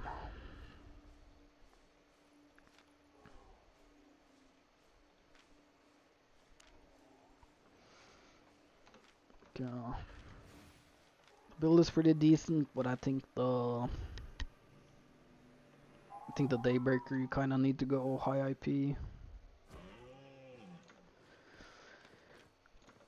How would you fight A3 one-shot Brawler Glove set?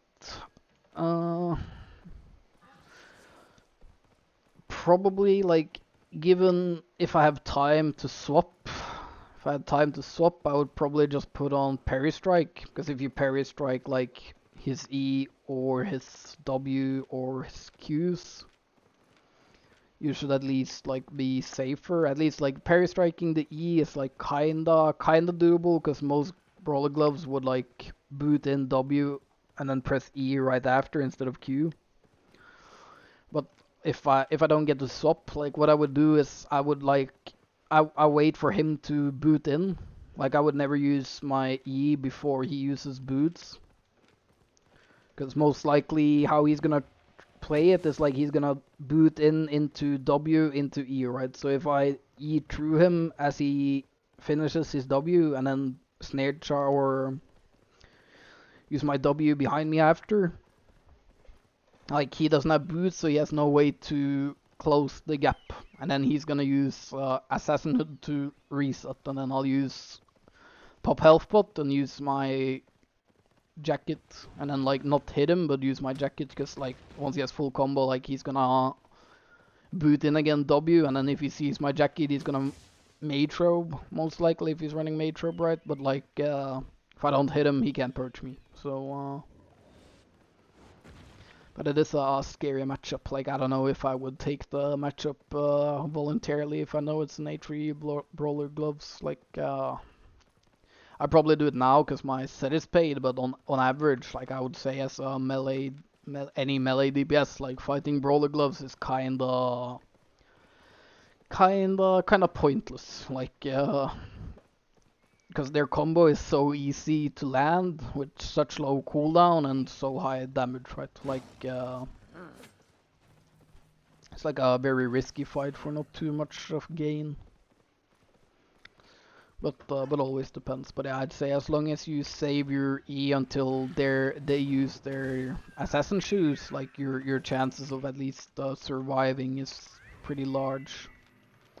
Because they have no mobility at all, right? Meaning if you E after they boot and they assassinate, and like you say like you're low, you don't want to fight, then like if you boot away right after you E, he has absolutely no way of ever like catching you or staying close enough to boots, right? Like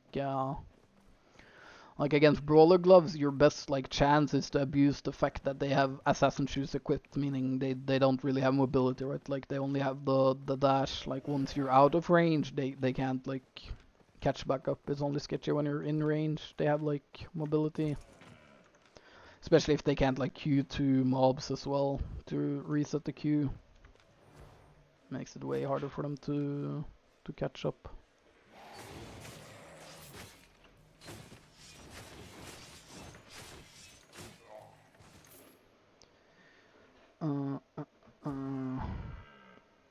Have you tried Fist? Have a Fist of Mist? I haven't, cause I'm assuming the problem with like ABBA gloves and like Fist in general, to me, is that the catch and the mobility is like too low. Cause for example, Death Givers will always be able to run from me if I play ABBA gloves, cause the E jump isn't like really too far. Like you don't really get that much range. What the? That's a free A3, baby.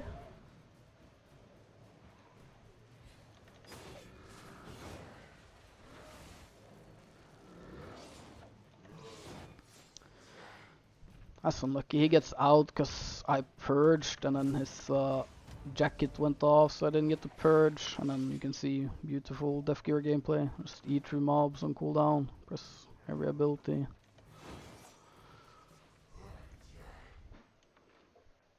That's unfortunate. I'm not gonna lie. I can't tell you for sure if this guy used jacket to iframe my purge or just kinda randomly hit it out of panic. Let's see if you wanna fight.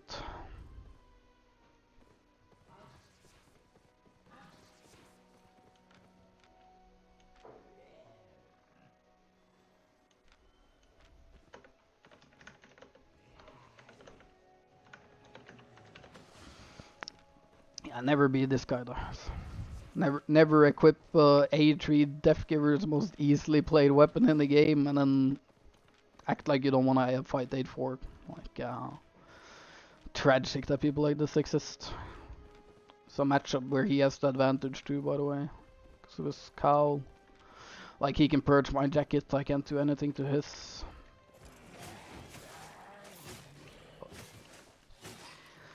It is how it is.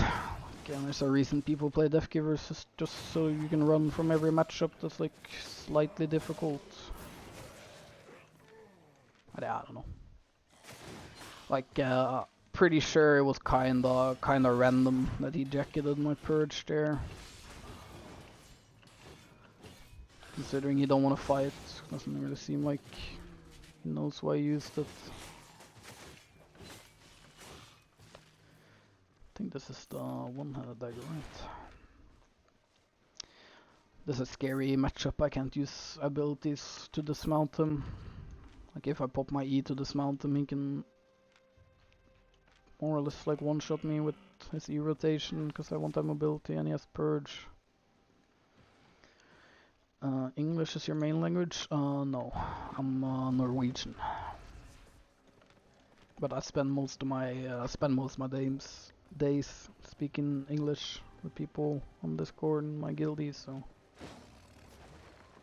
I end up being pretty proficient at this point. Let's see, maybe this guy wants to fight. Maybe he just wants to rat.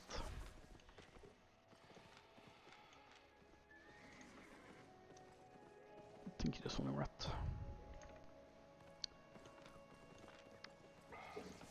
Have I ever told about playing crossbows? I think I'll buy like a A3 or 8-4 light crossbow set maybe. Actually, A3 because it's cloth. Like, yeah, you're gonna be so vulnerable to the rats. Like, I've been wanting to test it out, but in my experience playing builds that have low mobility that like requires enemies to overstay for you to be able to kill them, I get a bit too bored. Because it's the same as Daybreaker. Like every Death Giver I ran into, if I'm winning the fight, like I can't kill them, right? Because the mobility isn't there and you don't have enough to catch them properly, so it becomes boring. Same with like Curse and Fire as well, like same issue where if people don't want to get caught then you can't really do much. Like I'm pretty sure this guy is like just trying to bait me to E to dismount them. Because he knows that if I don't have E, his like chances of getting a huge trade on me is pretty big. But unfortunately for him, I'm not that greedy. Like,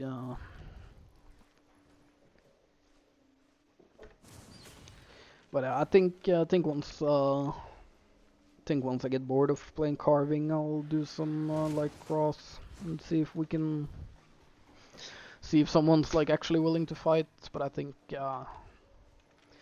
the most likely scenario of playing a weapon like that is like most of the fights they're the juice guys you're fighting will get out, and then since you're in cloth you might get unlucky and like 3 or 4 rats find you and then GG. Uh,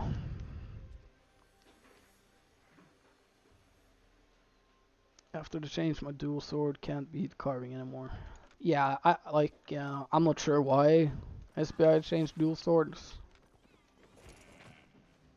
Like, yeah, it doesn't really make sense to me. Especially not the like. I think the knockup was like the smartest thing SBI has done in a while. Like, I think if they kept the knockup but made it back to its original state where you needed like whatever stacks you had that determined how much DPS your E does. So like if you wanna E to start a trade, you're gonna do less damage than like starting it stacked. I think that would make more sense. Same with carving, to be honest. I'm not sure why carving E does like that much base damage compare like without having the stacks. Like any weapon where the E isn't depending on any stacks to do like full value of its damage is like pretty weird to me. Overall, considering like the weapons that do have to stack to get their max damage value out of E, like automatically is like weaker than them, right? Considering they have to get stacks while the other guys can like just press the button on cooldown. Like same with Death Givers, I have no idea why Death Givers E does the same damage on 0 and on 3 stacks. Like I for sure think like the E should be scaling on the stacks. So like if you wanna E without stacks, it should do like at least half the damage of what it's doing now. Because I've seen a lot of Death Givers gameplay, especially like when before the Mage Cowl change now. And it's like, it's just so boring to watch, right? Like, it's a guy that presses Mage Cowl, boots in, auto-attacks a guy and presses E, and the guy is like 20% HP. And then, like, you have E in 20 seconds. Like, it's not really fun gameplay for the player or the guy getting killed. Like, not really too good. Need some changes, but it's been like a year now. They haven't changed Death Givers to be like more in tune and balanced with the other classes. So it's kind of a shame, right? Like it has the most damage in the fucking game and the most mobility. Like doesn't really add up. Yeah, I don't think this guy wants to fight. Let's see.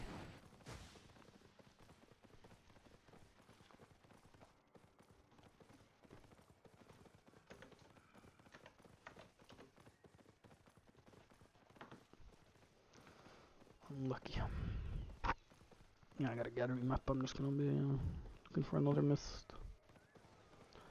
To be honest, no war camp I can clear. won't get any. Probably won't find any content in a map like this.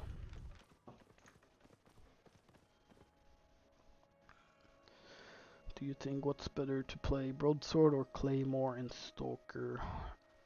I haven't been playing Corrupted lately, so I can't really tell you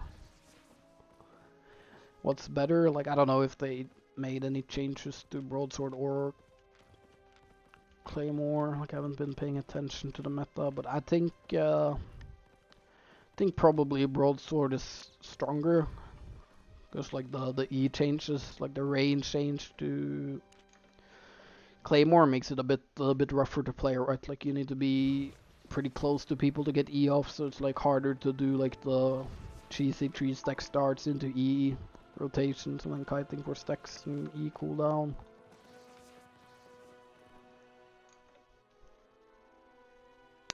But yeah, I haven't played Corrupted in a good while now. Like the Mist are way more enjoyable to me as content, because at least you get like some different maps, like a bit more stuff happening. Like Corrupted is like essentially is the exact same map and layout every time, like in terms of like kiting and stuff. Like it's all tight corridors you're just walking through. Like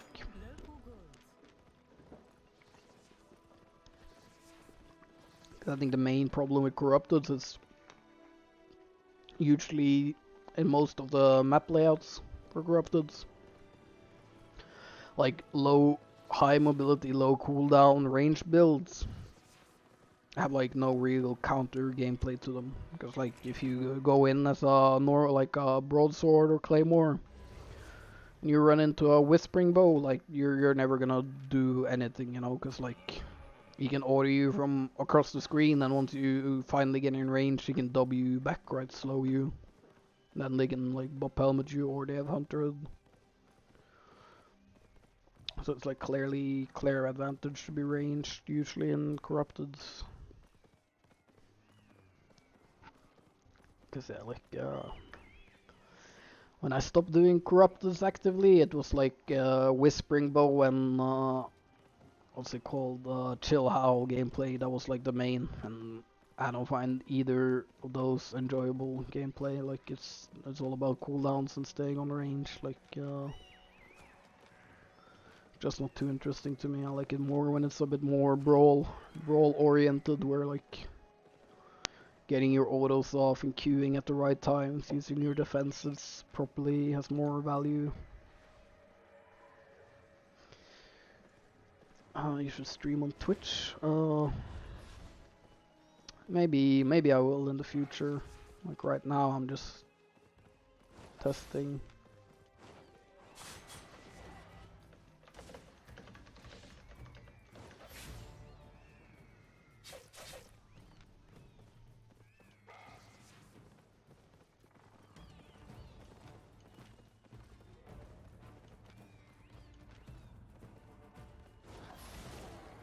I guess I get 15 seconds.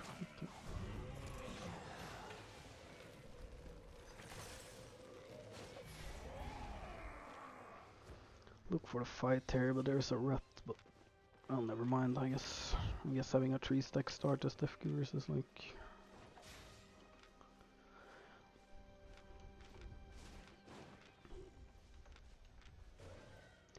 Yeah, I don't know what to tell you guys. I'm not sure. Like, what's the point of this guy playing the game? Is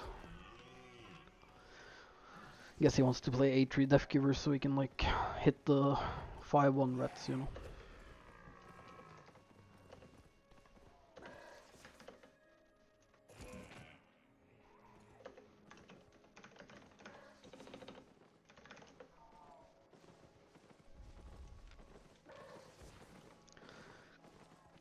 Yeah, I can tell this guy didn't jacket my purge on purpose earlier, considering he can't even like understand how long a food is supposed to last when equipped. So pretty obvious.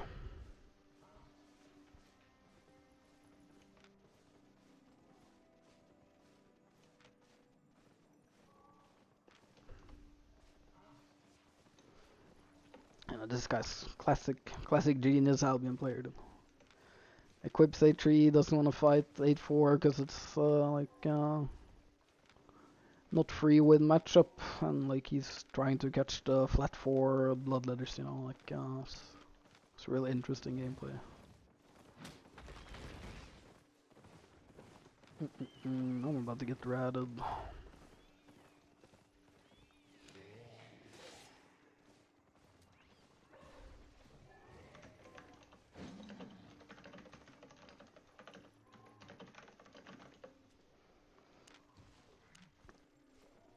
It's typical sad people have a winning matchup in A3 gear, so you can just OC and be equal IP.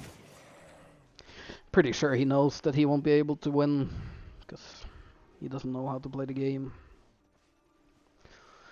Like for sure this guy would use, if I let him start 3-stack, he's gonna use E on cooldown when he gets in range right into my Inferno Shield like 90% of the time. But his setup is like most boring setup possible. Like his only plan is to E through people and then either W away or just use the E range and jack it and just E. No Qs, no autos, no nothing. Just did E over time.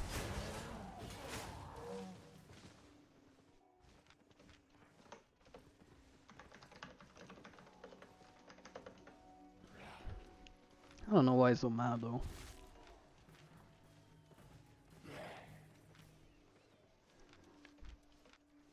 Okay, he keeps insisting I'm bad, but he's not dismounting for a reason. Just know that.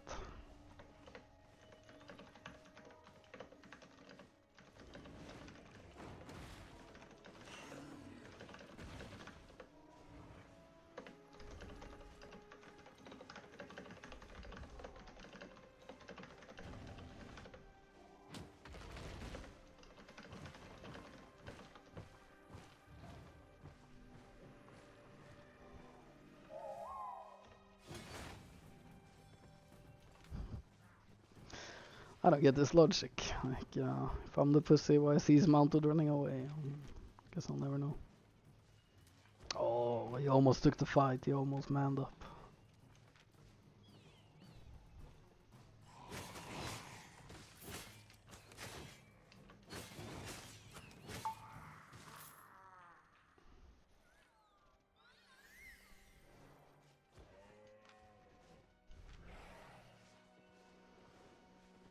Oh, we dismounted the food check.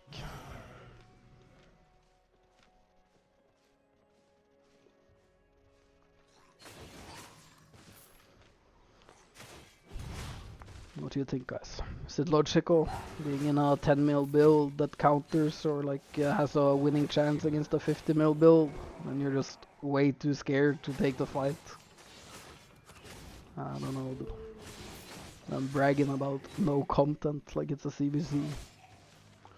This guy's probably a buyer's player, to be honest. Maybe a former Mythos.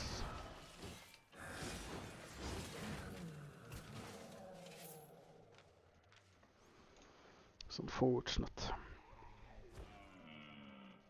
Do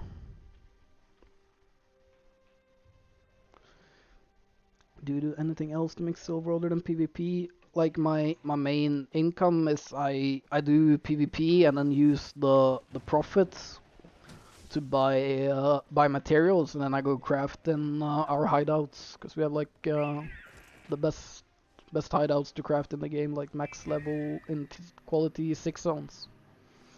So I just craft with focus and hideout, and then like increases the total profit I'm making with the PvP. But it's like I'm not sure why he's like, it's like he's playing Deathkeepers to get free kills, you know, like he's not playing it to actually fight. Like it's pretty sad to watch. He has such a good matchup against me too. Like all he really needs to do is just E through me and W away, and then it's kind of hard for me to trade back. Like you just have to be around the mob, and then you can like pretty easily get like decent trades where I can't like trade back, and then like if I play greedy, then like he can win, right? Because if he does that like once or twice to get my HP a bit chunked, then he has the purge for my jacket, so like he can win the all-in, because I won't be able to like his auto and Q damage will be really high, because I won't be able to, like, he will purge my jacket, right? But I guess it's more fun to try to fight flat 8 people, you know, like in A3. I guess that's like more enjoyable for him.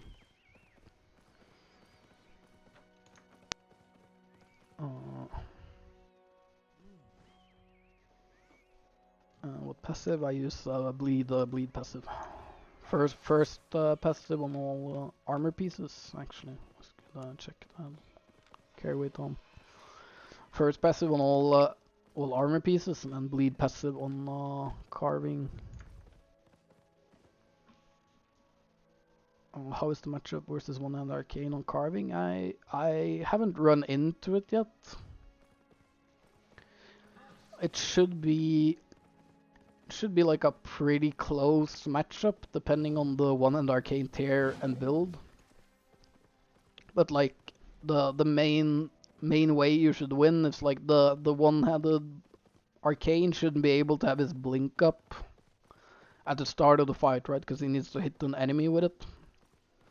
So like usually you should be able to like win the trade really hard if you E in and do like hit him with the E, so you do the damage into like a Q, and then you save your snare for when he will probably use his blink, like after you E, he will probably like W to blink, and then if you root his boots or like root his blink and then purge his boots after, then you should be able to like run him down from that point. But if you let him poke you too much, it's gonna be hard. Like you're gonna have to play aggressive to start the matchup at least, or bait him a bit by like acting like you're walking away, you know. So like usually if you start a fight by walking away from ranged matchups, a lot of them are so used to the fact that they have no mobility that people run, that a lot of the times they will use their mobility to try to engage you, because like it gets boring, right? Like I die the same way. Like being on a like low mobility build gets like really annoying, because like all the rats can run from you, and most the fighting matchups have mobility to get away, right? Well, usually you can use their own like impatience against them. Just act like you don't want to fight, and the second they like hit boots or something, you turn with E, right? Like turn with E or W, and then, like you should have a reliable chance to fight.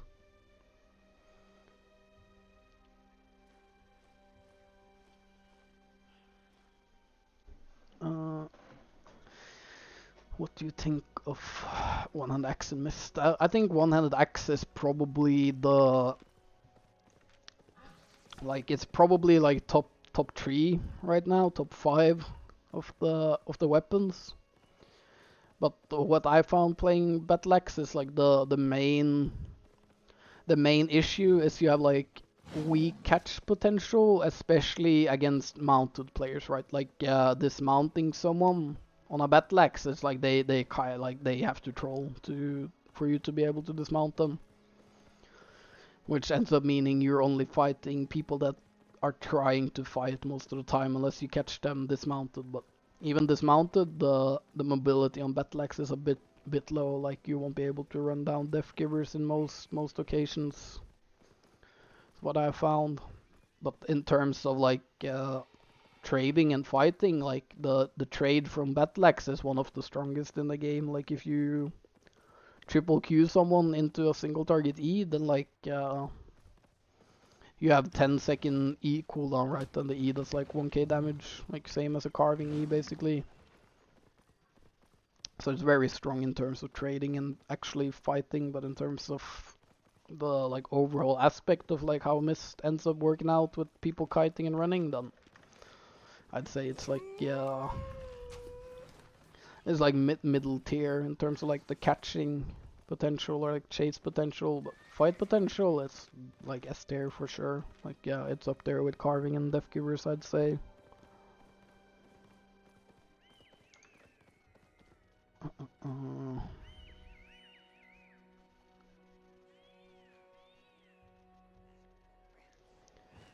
You like the new mage call ability? I haven't played too much around with it, but I like the concept and the idea. Like for a very long time, I wish they made the mage cow like a skill shot or like a ability that's instant compared to the proccing and auto, because like it used to be a bit too broken. The fact that you could essentially get 2 mage calls off within like a 15-second window meant that like when it did like 1k damage too, means like you get 2k damage from your helmet in one trade essentially, right?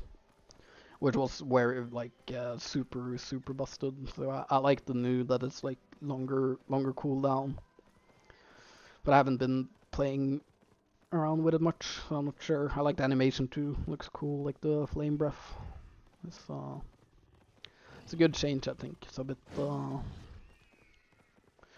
classic Albion style. It took like 1 year plus of it being like super OP for them to do anything instead of like doing like a quick update on like the damage or the cooldown system on it. But that's what it is. Command Mehmet giveaway on Sunday. I'll post giveaway winners for the previous giveaways. I'll do them all in one go, and then hopefully most people will be able to log in by Monday, and I'll trade them and then record it too.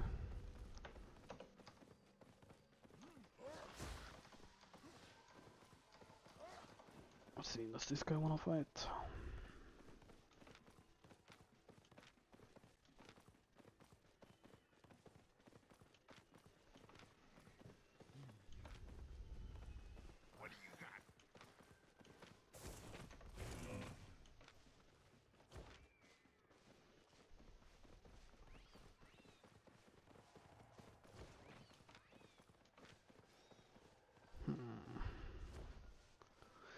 I'm a bit suspicious that he dismounted with all the rats around. It's usually a sign he might be playing with them.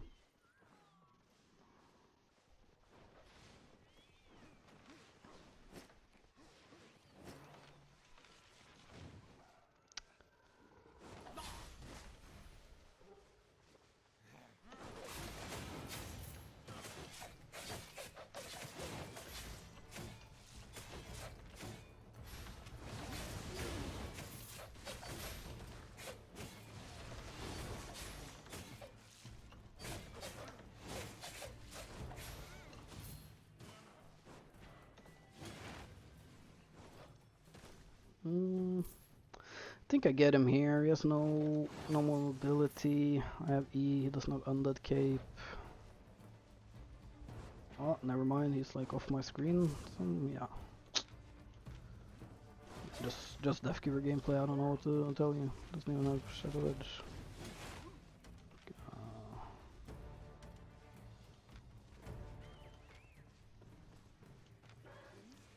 Is it my fan again, dude?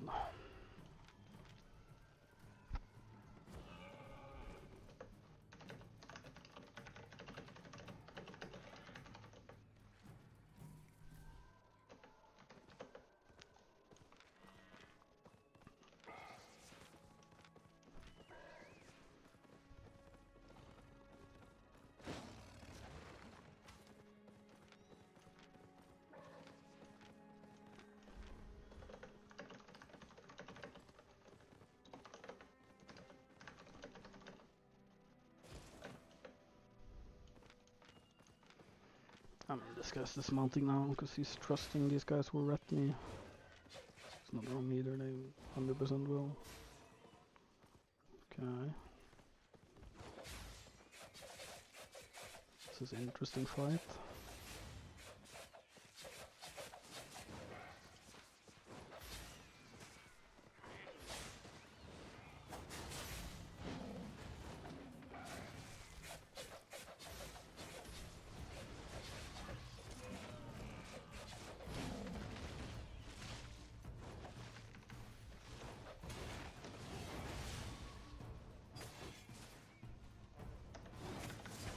Oh, he's 1 HP in Undead Cape. He's literally 1 HP after that E.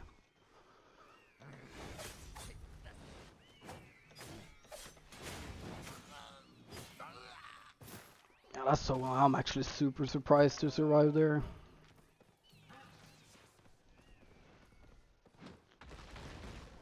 Doesn't even add up. I'm actually confused. Did he have health bot running maybe?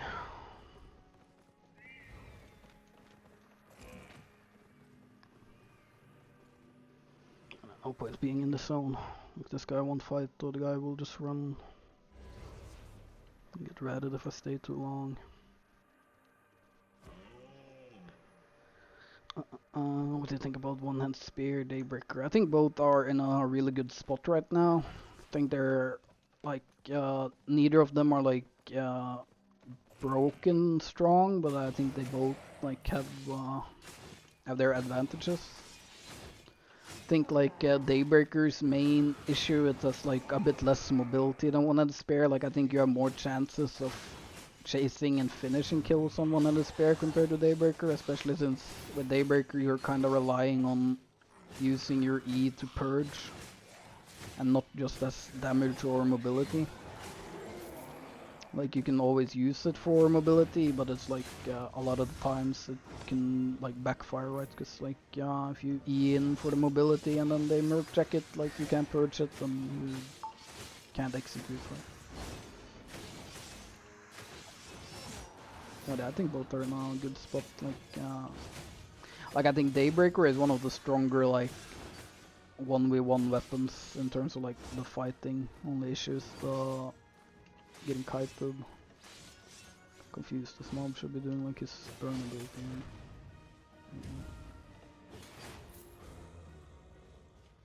That leashed him. Fuck that mob. Don't let it live. This is like these mobs that have like the burning fire is scary. Like the fire does fucking like it doesn't matter if you're A3 or flat 4. Like you're gonna get the one shot by the fire damage. And I don't want to get too low in a mob camp like that. It's like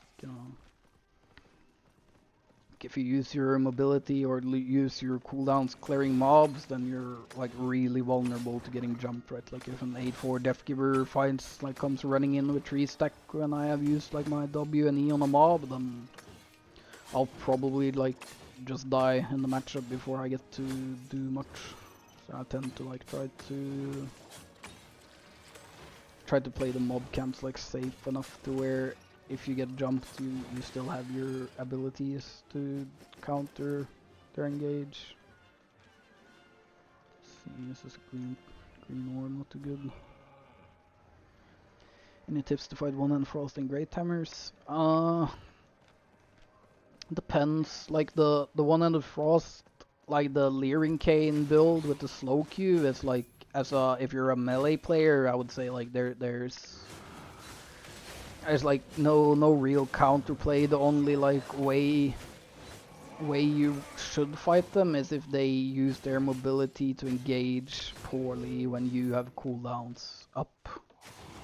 So for example, like if a one-handed frost blinks in to fight you as a melee matchup and he blinks in early, then like you have a chance of being able to trade because like you can actually do damage back while he's queuing you, right? But like if the frost never blinks in as a melee, like you're gonna get chunked to like half HP by the time you get in range, right? And then like it's kind of GG from there. We'll see, maybe we can kill this guy. Mountain.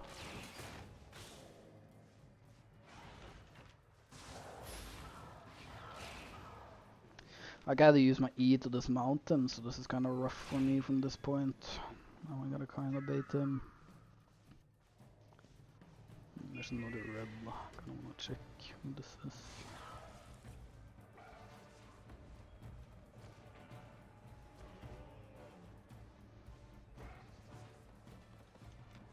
Yeah, I do not wanna be caught in a fight with this guy running. I wanna 1v1 this guy bad, though, he has free money. no shot is gonna fight.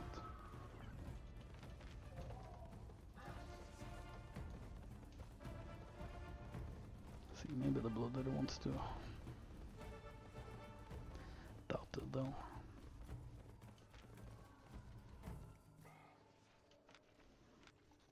But yeah, Whispering Bow, pretty cancer when they play it like this guy. Like, if all he wants to do is use mobility and then stand for max range auto attacking, like,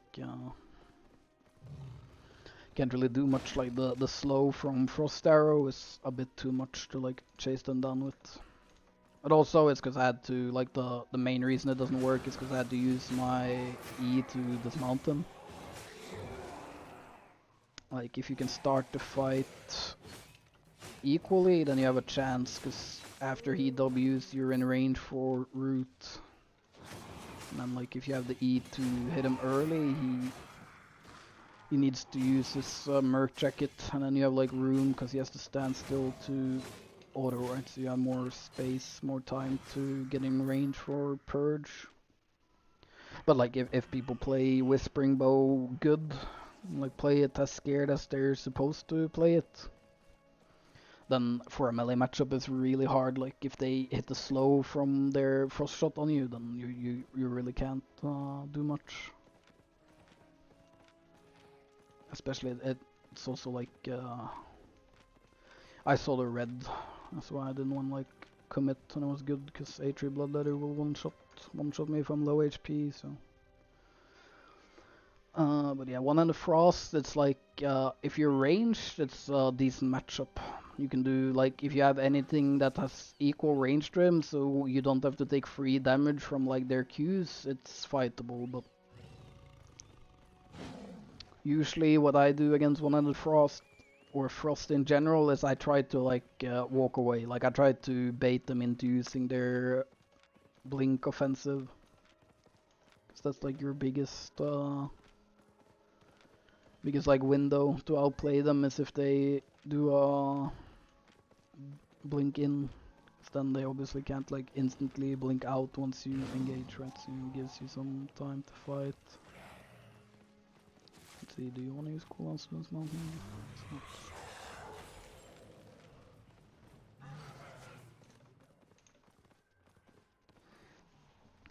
It's important to have max specs in your weapons, not really.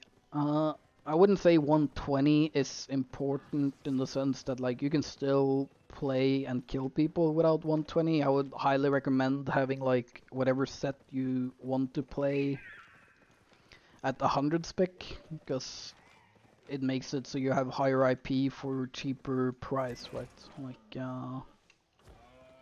gives you some value.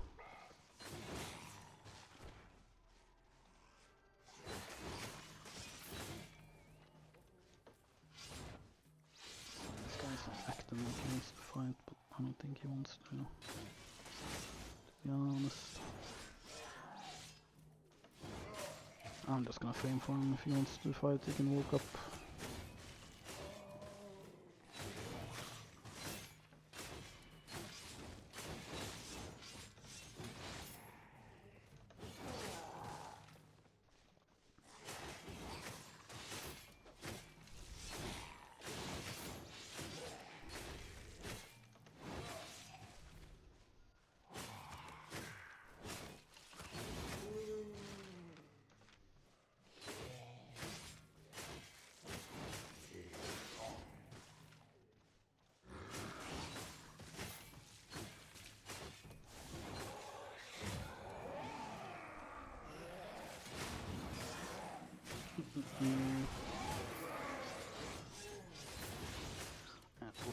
Seems like he only wants to fight if he can start dismounted far range, or I use my damage to dismount him.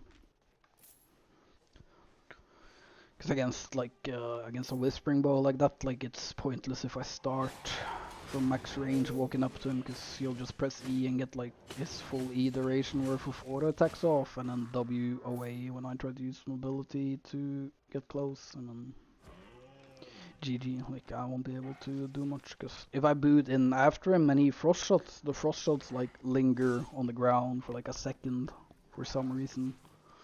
So like if I boot in after him and he frost shots and I like run straight after him, I'll get hit by the slow from the frost shot, making my boots like have less value, right? Because I'll be slowed with them, so I won't get as much distance.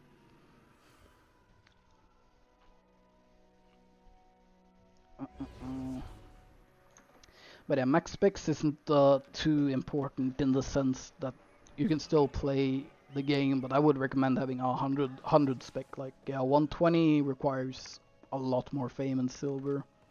Like, it's a way bigger gap, like from 120 or from 100 to 120. It's like twice the fame. And you have to get combat fame credits, you have to pay for the credits, and then you have to pay silver to put the spec into the 120. So like it's very expensive. Like I only recommend it if you're late game in the game and you have enough eco to sustain yourself comfortably. Like if you have enough items or enough ways to make revenue, it's fine. But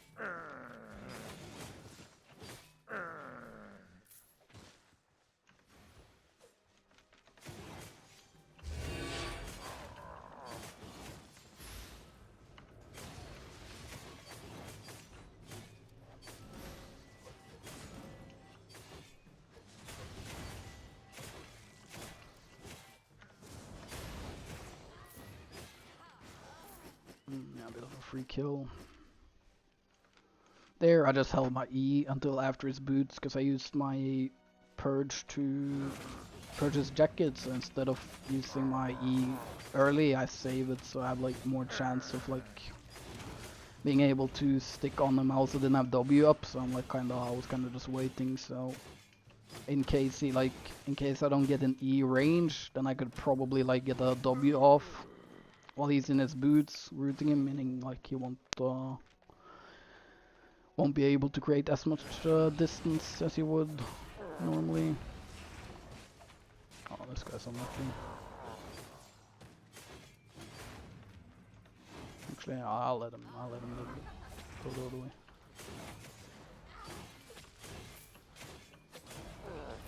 If they don't even have like a faction cape that's worth like 100k, like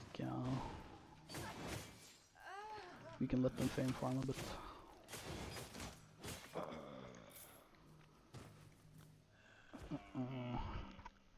Deathgivers has insane mobility. You can follow me on Double Blade. Yeah, like Deathgivers is it's pretty disgusting, to be honest. Like it's pretty sad as a guy that like plays a lot of Albion and sees like the issues with like too buffed or too weak weapons. Because it's like very clear to me, like since the launch of Mist, like literally within the first week of Mist, it was like clear to me that Deathgivers were like not even slightly balanced for content like this, considering like the damage and the mobility. And then I got a bit of hope because they nerfed Oathkeepers within like 7 days of release. But then I guess they forgot to like nerf anything else that was broken, even though claiming Oathkeepers was broken and Mist is like a stretch, considering like 80% of the popular matchups you lost if you didn't play. Like Oathkeepers is like you can't just play Oathkeepers like Deathgivers in the same way. Like Deathgivers have a way lower skill gap to understand and like to deal like the damage and be as powerful as possible. Rather than Oathkeepers where like your cooldowns and when to use your Qs and Ws had way more impact in a fight. But yeah, like, sadly they nerfed that and never nerfed Deathgivers. Like, it is what it is.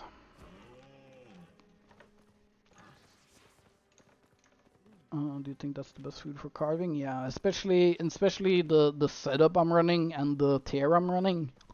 Me going like damage food wouldn't really give me too much of an advantage in any scenario, right? Like sure, my EW, like I'd do a bit more damage. But like realistically doing like a bit more damage is not gonna be as valuable as having the extra HP plus the extra lifesteal, because the lifesteal is pretty huge. Like in like a normal fight where you're brawling with someone, you're gonna like get like around 500 HP back from your food. So it's essentially like a mini health pot during the fight, you know. Like it's pretty efficient.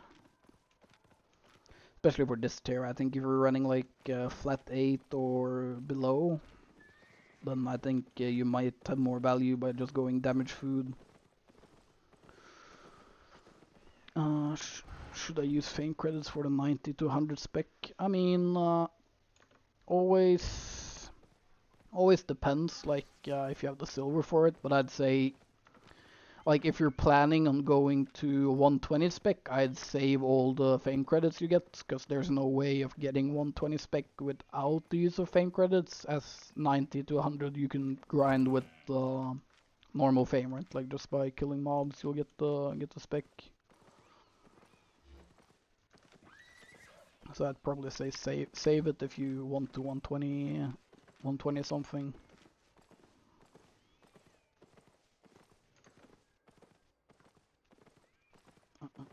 Push Q-mons E, push Q-mon, pick mobs E.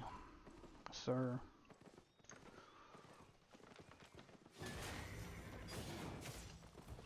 It's a green chest, so I guess I'll take it. Probably worth more than this guy's sets, to be honest. Yeah, probably. Retro chicken, nah, not no good kills. I ran into an 8-3 Death Givers that like refused to fight, and then I fought a 7-3 that I put on like 1 HP, but mobility too high, so we got out. And then the 7-3 and the 8-3 Death Givers started fighting, I joined in, and then like I misplayed, or like I queued the 8-3 Death Givers into his Undead Cape and I E'd, but he survived. I'm not sure if he had like health pot running or if he just survived on like 50 HP. Yeah, it was a close call. I should have gotten a kill though, but it was like I had W on cooldown, so I couldn't do the WE execute rotation. It was like red surround, so I didn't want to like hold my abilities too long. I did think the QE I would get him there, no, but I'm guessing it was like a bit too little damage. What do you think about one-hand spear? It's pretty strong overall, I'd say. Kinda hard to play. Like most matchups, you're gonna have to outplay people essentially. Like you're gonna have to use your E and W. Like W like spares is really nice because their W selection has like essentially like a soft counter or hard counter to any weapon in the game. Because like the cripple, for example, against swords is like a huge ability, because it makes it very hard for the sword to ever like stay on you and do enough damage. Because if you cripple them when they have like 1 stack, you get the max value movement speed from cripple, right? Like it doesn't matter what kind of movement the enemy has, you still get like, I think it's 50%, right, on spear and cripple. But against melee matchups, like against swords, for example, like if you cripple,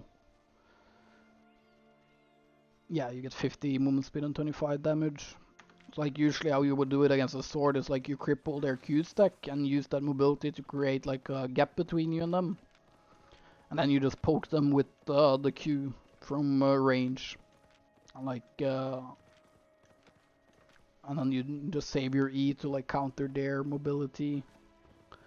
Like say a carving E's after you, then you can just E through the carving away and then keep queuing. And then if the carving boots, then you have cripple and you steal his mobility, and then the sword is like dead in the water, right? Like he can't ever do damage to you, so you can just poke with Q from range and then like walk them down slowly. So that's pretty strong overall. Pretty decent. Let's see, like would love to fight like any A3 that actually wants to fight, not just these rats. I don't know, that 7-3 Death Giver somehow got away having dash on W. Like, I don't even understand this game. Like, E through 2 mobs and use dash W and get like 2.5 screens distance. Like, it's so easy.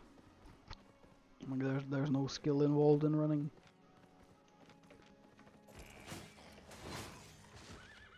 What is going on here?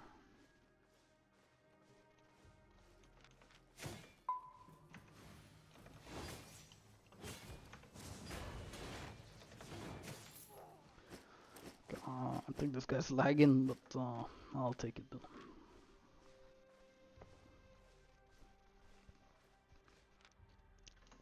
Even if he's lagging, I don't know why you would.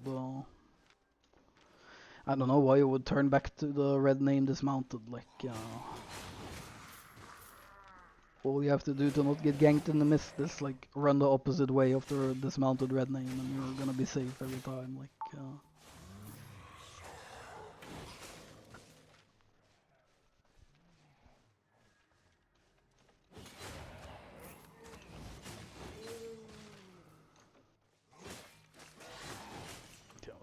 We can get some. We can find some 8-4s.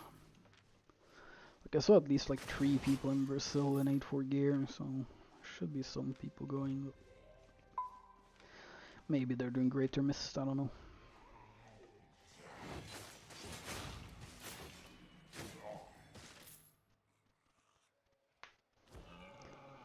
He played 8-2 or 8-3.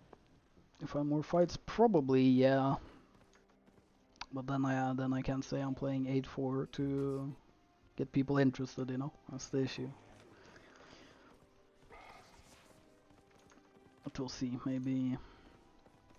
Or I don't know, Albin like missed this kind of weird. Like yesterday I was trying out normal bow. The new changes, I want to see how it is, like if it was any good. And I couldn't get anyone to fight me playing like, you know, flat 7 set, flat 8 set. Like people still like super scared to dismount to 1v1.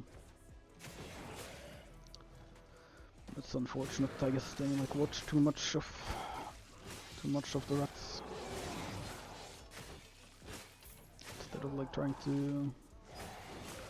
to learn how to counter and how to play the game. They like just wanna pick up loot other people just made.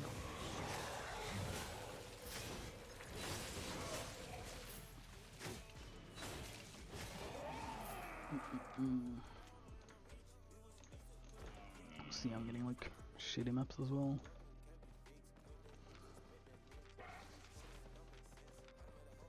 By the way, do anyone in chat know if like I'll get copyright striked playing music in the background? So I might have to turn it off again then. Or at least turn off the music for the stream. Because I enjoy having some like low volume music in the background while I'm playing, but I don't want my channel getting taken down because of fucking copyright. Like trying to do that.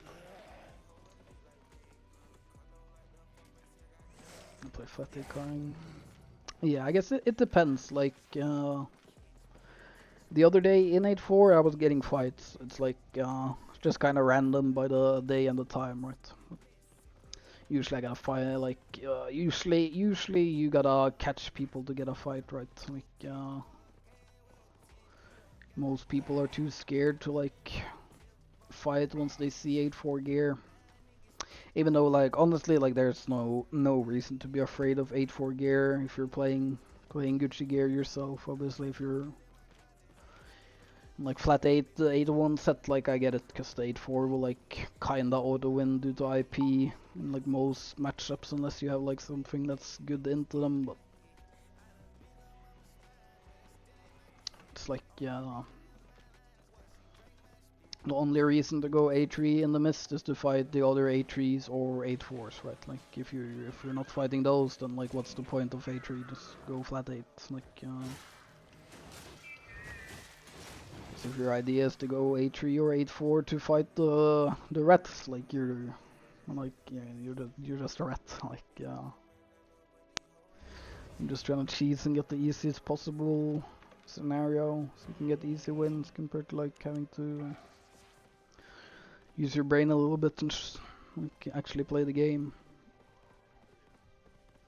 Because that Mistwalker Deathgiver with the Fiend Cowl, like if this guy put on a single target Q, he can win against me pretty easily, considering he can purge my jacket. And it's gonna be telegraphed when I use my jacket as well, because like once he has his second Q stack on me and his like third is gonna come off cooldown, like I have to jacket instantly, considering his E is like insta cast, insta damage, right? So all he really has to do is press Q for the third stack and don't press E instant and purge my jackets, because it's like kind of a guaranteed that I'm gonna hit it. Not sure, I guess this guy was in combat with someone, that's why I got the 15 seconds. Like, is he still, how am I still getting 15 seconds? I'm so confused. Like earlier I had this mount on two guys half a screen away from me fighting each other, I get 5 seconds. Now I get 15 seconds against a guy that's full HP, not in combat, screen away. Not really sure, like he has soldier boots, so...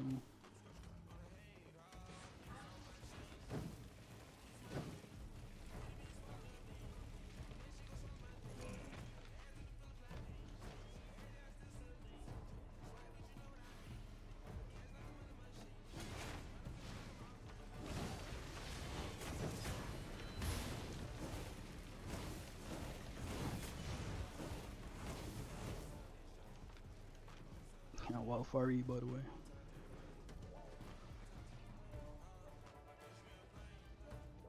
There's nothing left.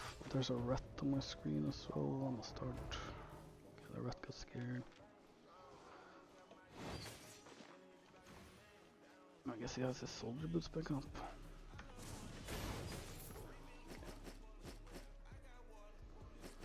And yeah, gotta play the Wildfire matchups, gotta play it respectfully. Like, I booted in, that's the only reason it got like a bit, tiny bit scary. Like, because obviously if I boot in, I don't have space to like walk out of his Q range fast, because I'd like boot them. I also use my E, like my E hit the tree, giving me less distance, because like after I WE him there, like I know he's gonna like most likely use Cleric Robe, right? Like I know like staying for autos after I burst him is like pointless, because he'll do way more damage with single target Q than I will do. But it worked out. He's like their gear. Alright, like it would have kind of been the same if it was A3, considering he's in cloth. Like being in A3 doesn't really make you more tanky when you're playing cloth. And yeah, fire is scary weapon.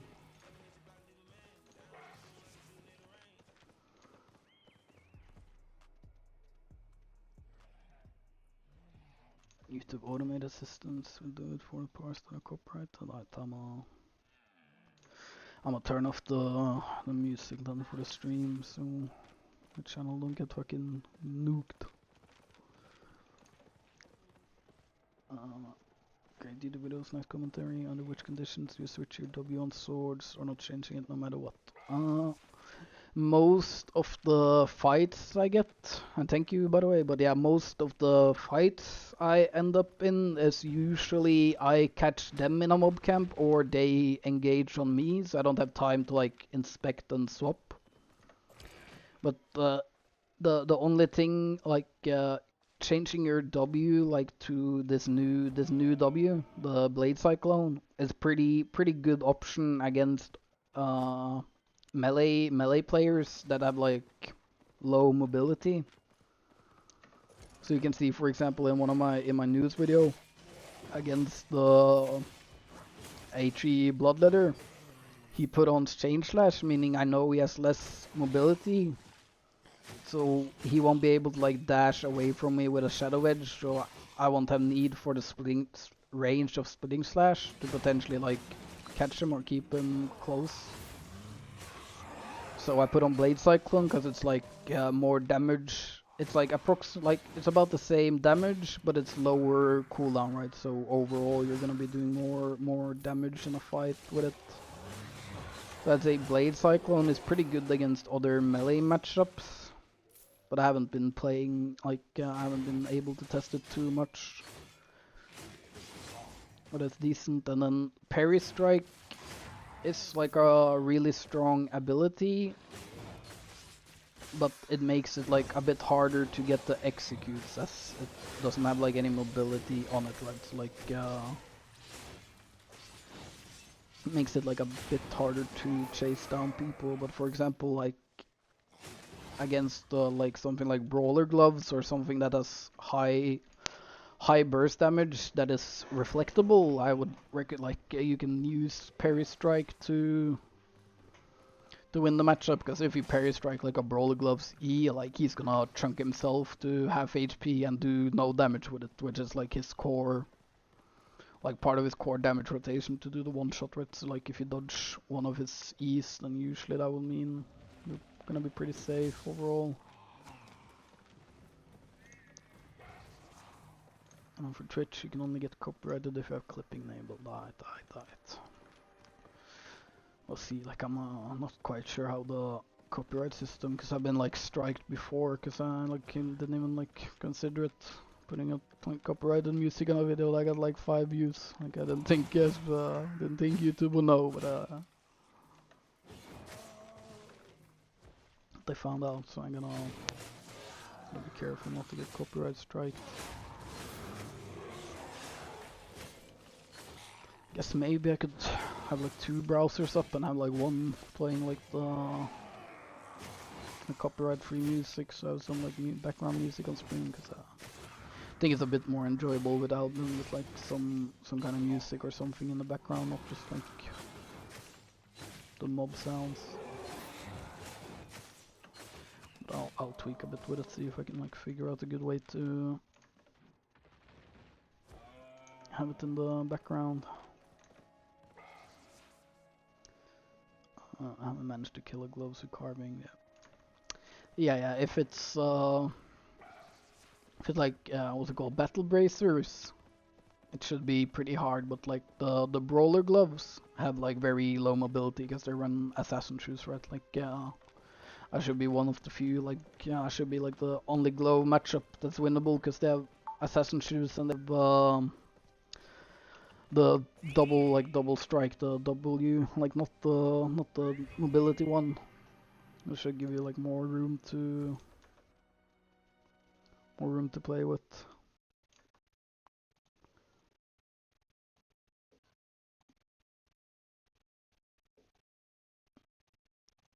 Let's see, okay. I muted the music now, so I'm assuming you guys don't hear any music in the stream, hopefully, because this is like copyrighted music, so I don't want to get striked. My battle bracers and I can't kill carvings. Yeah, like what's it called? The main issue with battle bracers I have found is like it's really only good for ratting and running as the main issue with it. Like most builds in the game can like brawl with them, because SBI made it like they made it so like you kinda have to kite people, because your autos do negative damage. So like autos and Qs don't really do too much damage. Like Q does decent damage, but it's like too long cooldown, and it's a skill shot. So compared to like swords, where like I can miss my Q, like guaranteed every time is gonna hit, makes it hard for like the gloves to like have a place in the meta. Because the only real way gloves ever worked in Corrupteds were by short trades and then abusing bop helmet and kiting. But in Mist that doesn't really work, right? Because like you get a good trade and then bop someone away, like they boot the other way, they're gonna be able to mount or get out, right? Like in Corrupted it's a bit harder to run. so like the gameplay works out a bit more. But yeah, like I really wish they would do something with the gloves in terms of like the Q and auto trades, so it was like more viable to play as like a fighting build. Because I tried out brawler gloves with like a Miststalker jacket the other day. It was pretty strong. I like found an 8-4 Death Givers and like put him in under cape 2 times or 3 times, but I could never catch up because I have to use damage W, right, to have a chance of like dealing equal damage to him. And then he like after four tries he finally like understood how to play the matchup, and he just abused mobility, right? He just E threw me, kited, and used W, and then like just E one stack E on cooldown when he has it up, and dodge my damage after, because you can't like trade back because you can shadow edge away. So kind of sad. Like battle bracers are really fun to play, but they're just too weak to be worth it, because you can only really ret or like third party a fight where a guy has cooldowns or low HP. You can straight 1v1s, then like most of the builds in the game just does more damage. It's a bit unfortunate, but it's what it is.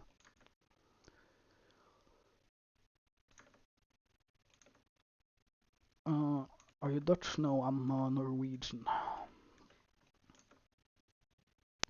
What's up, irrelevant? Stream is lagging. I think might be your end. My end, it says the connection is very good at least, so I'm not certain. Maybe try like doing lower quality might work. I'm not sure. But yeah, my end, that is like YouTube Studio is telling me it's good, strong connection.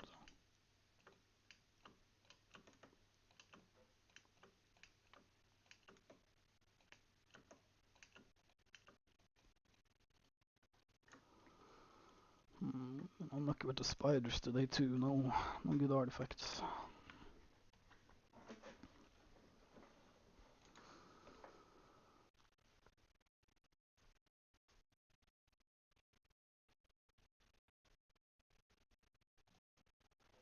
We'll see. Maybe I get lucky as a chest spawned.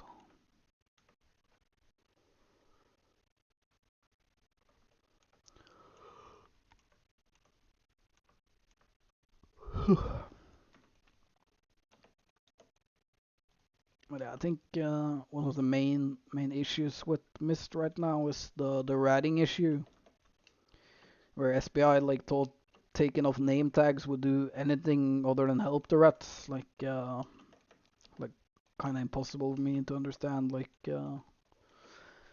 they take away the name tag saying they don't want people to rat, but then they leave say chat available inside there, and I can't think of a single other idea than to handhold and to have say chat in here. Like should be no reason to have say chat when you're supposed to be 1v1ing.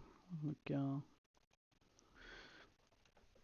there's no like thing you can use say chat for other than like trash talking and handholding. So it's like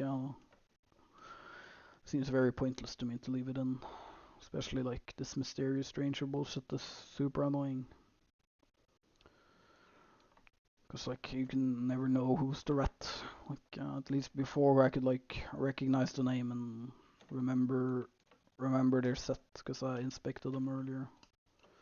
I have to boost to dismount this guy. E to catch up. Yeah, he's just dead.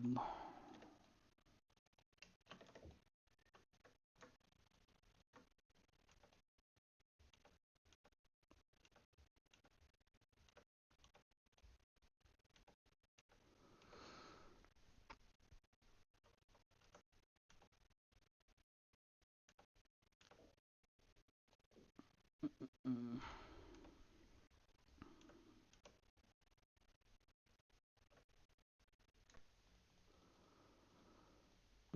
There we go, a little bit of juice.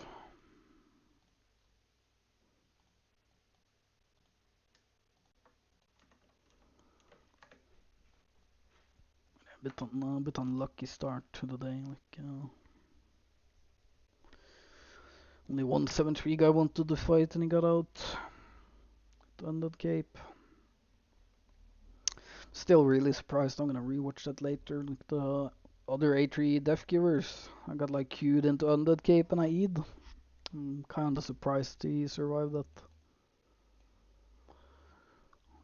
Usually when people's Undead Cape is popped, the E is enough like every time. So I'm guessing he probably had like health pot rotation. I'm guessing. Oh, it was an epic. I didn't even see it. But I'm full inventory anyways. So I have to stash. Like my food is running out soon too.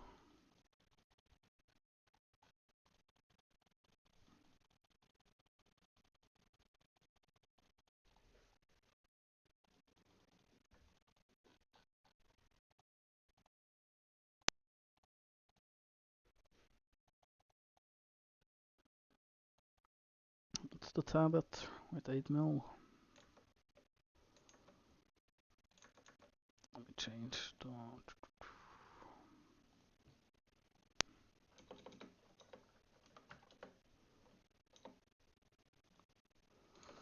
Like I don't know how many more people I've killed since last time. I'll leave it stat 4 and like I'll only update it if I can kill some juicers.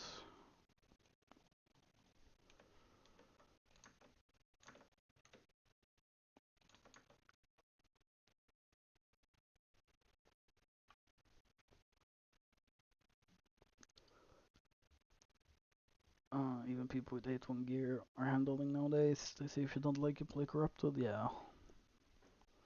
I mean, it's like I don't mind the natural hand holding, where like two people haven't communicated and like a guy third parties. It's like annoying and frustrating, but it's like interesting. It makes you having to like use your brain a bit more, like focusing, like your decision making is more important. Like, do you stay to fight? Do you leave because you think the rat might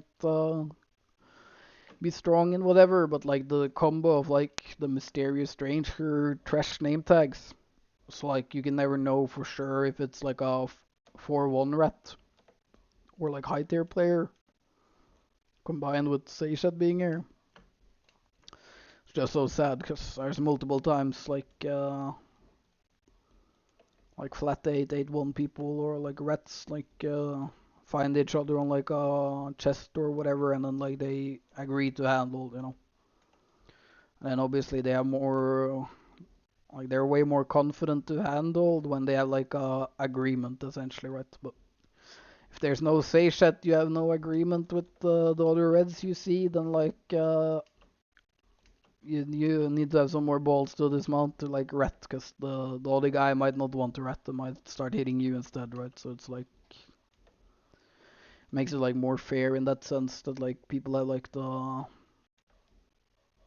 more choices in the moment compared to like spamming and say chat help me kill 8-4, and then like the other rat starts dismounting because like they're confident they're all gonna only hit the juice target in the map. So it's like I think that's like the main issue. Like they should just bring back name tags and remove Seishat inside. Like no Seishat, no whisper, no communication while you're in the mist would make it.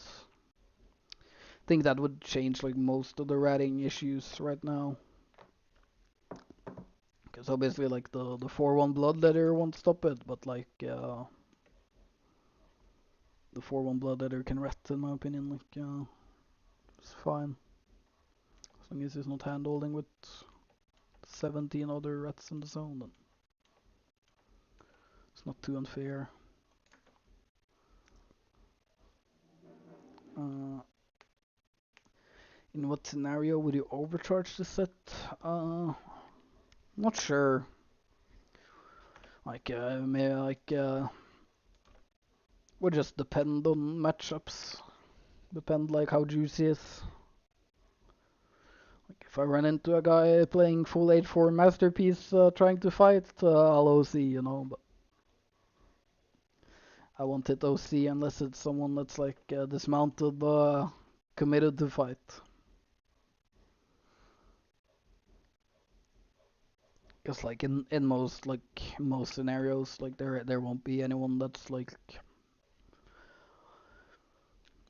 I won't be like outclassed by their IP enough to it being the deciding factor in a fight.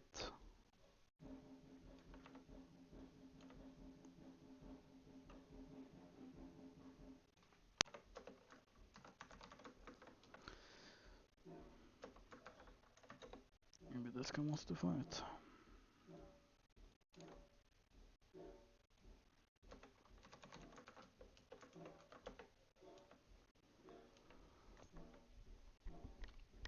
So sad.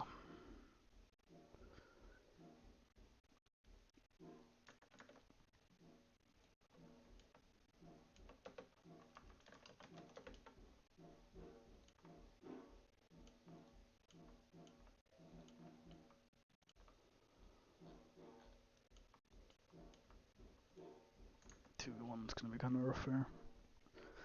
When it's next week for giveaway on Sunday, I'll do giveaway I'll do winner announcement and then hopefully people the winners see it and I'll trade them Sunday and then Monday and then like upload a video of me trading the people their giveaways.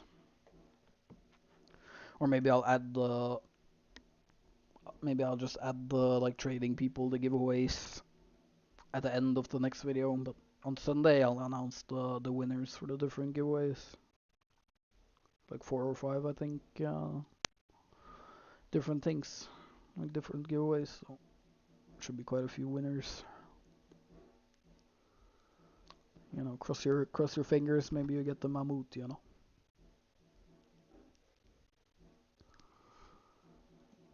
We'll see. I need to find another map. I just some decking in and out. What do I think about Great Hammer in the Mist? It's pretty boring. Like it's boring to fight, boring to play. Like gameplay is like the same no matter what matchup.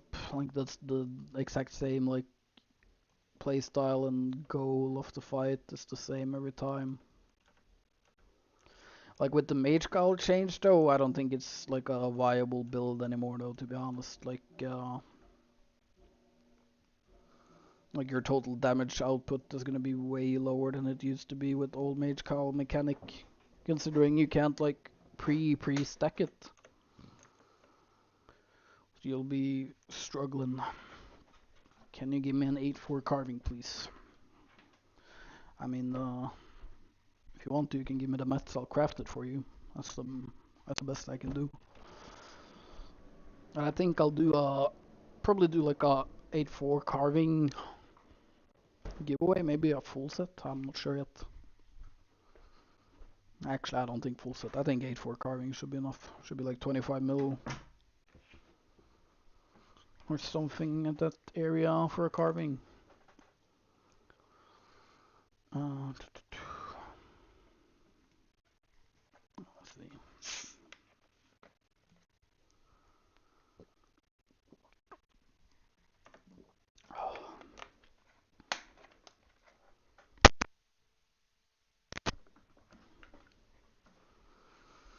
Damn, I should have brought gathering gear. Like every map I get to select the fucking node maps.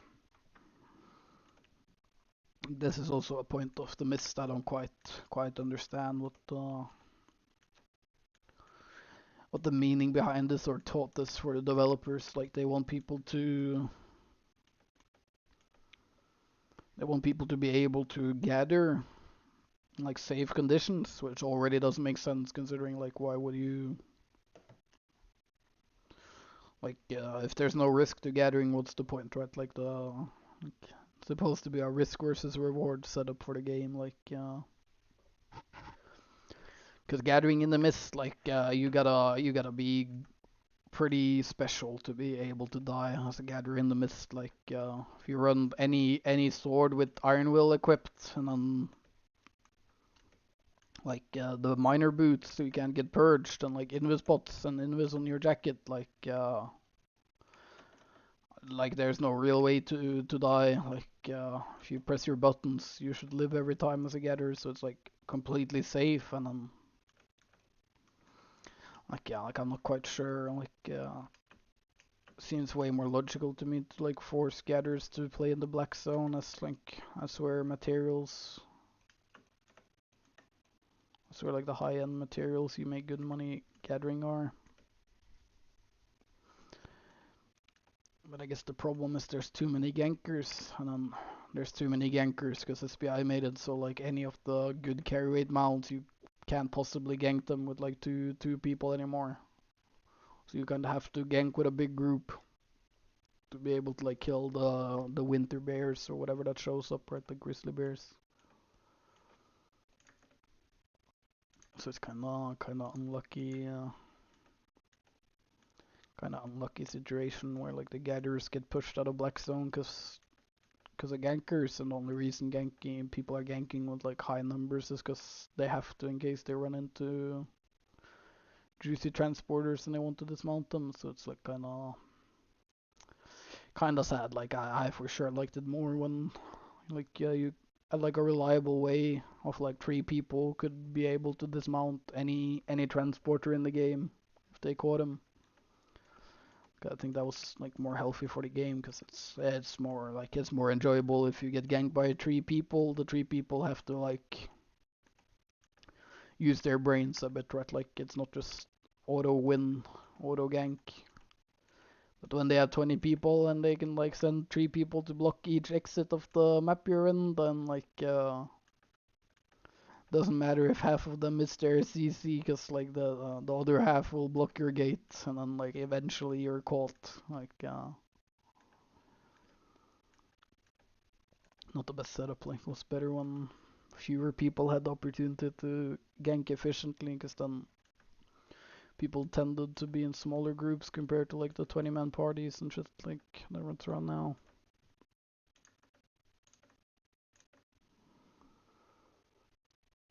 I like the music you used in your videos. Thank you, sir. It's not from NCS, non-copyrighted sounds. I think it stands for. I think they have a YouTube like uploading like a lot of good music that's non-copyrighted. So it's nice. The EOS2 is not better than Pyramist. With this setup, I don't think it is. I think the Pyramist offers way more value during a fight compared to the EOS2. If you play the EOS2, you need to like do refreshing sprint and cooldown passives, and then just poke with W and E essentially, and play it more like a quick rotations burst compared to like all-inning people. Gathering gear shouldn't be allowed in Mist, because PvPers is doing some gathering while not having a fight seems fine. Yeah, like it's like gathering gear is like way too easy to escape on, right? Like on stage 2, it's like hard to. I guess it's hard to find a middle ground for where like gathering like while you're AFK and like. Cause like right now on this map, I guess I could have been gathering considering there's no people, but like I'm not interested in getting flat 6 materials anyways. You wanna fight? I don't think so. How do you like the combo with Springbow plus Face Scale Robe? I haven't really seen it. Like Face Scale Robe is pretty good overall, I'd say. But yeah, I haven't run into it like Whispering with the jacket or the Face Scale Robes. I can't say for certain. We spawned on Spider, that's pretty nice.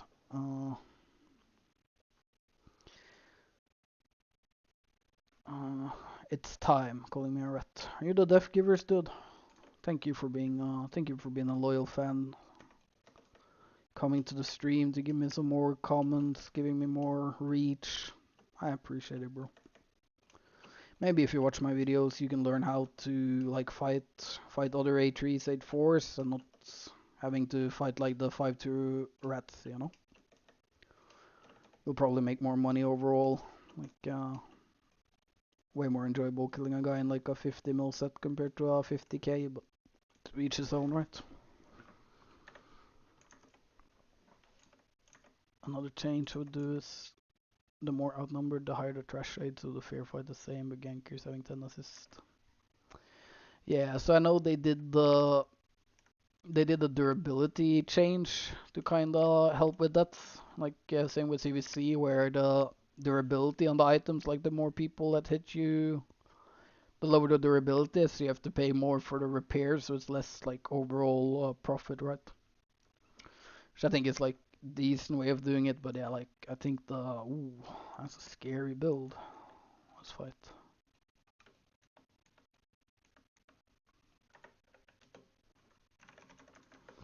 Please tell me you fight, sir. Come on, dude.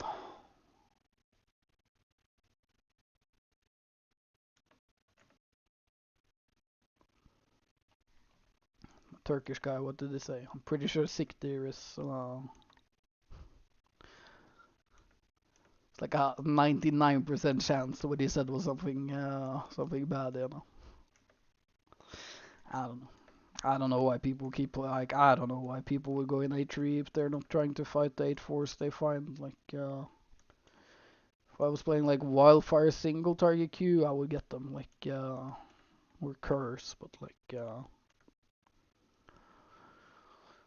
it's like hella winnable matchups. Like why wouldn't you want to fight when you have a chance of winning 50 mil for your 10 mil set? Pyramid is better, yeah. In my opinion, Pyramid is way better for this carving setup, like this specific one. Because with the Pyramid, it gives you way more advantage or like strength in fights where you're autoing and queuing people, like actively doing like damage over time. Like the extra damage from like an eel stew and cooldowns would like work, but like realistically, if I go eel stew only and don't have any other cooldown reduction things equipped, like passives or like change my boots to have like refreshing sprint, then like a eel stew would make my E probably 19 seconds or 18 at most.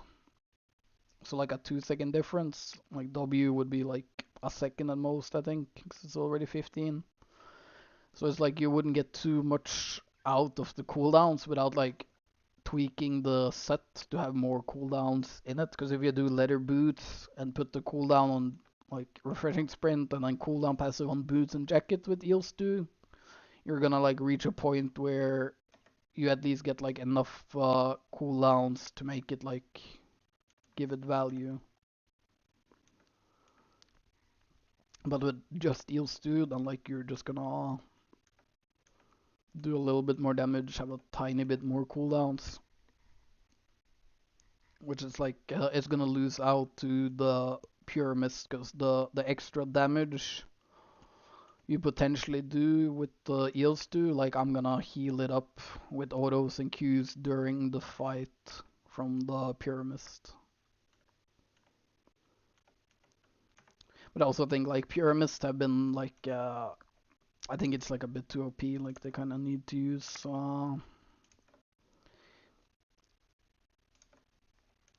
kind of need to they kind of need to nerf it a bit. I think like getting like the max HP and the lifesteal is like such huge value. Like I don't know why this fucking rat is following me. Like I don't want to go into the war camp with these two rats following me in case there's an A3 in there that's gonna like see multiple reds and like not want to fight because there's rats around, right? Like I want them to feel more comfortable, only see one red name so it's less likely to run, because obviously you see like three red names on your screen, then like the logical play is to not take the fight until you can like inspect and check out like what's going on, right? Like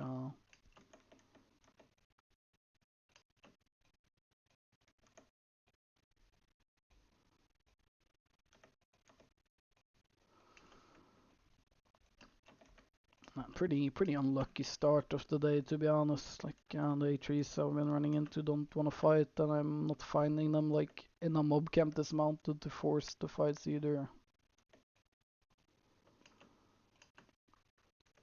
It's a bit unfortunate. Like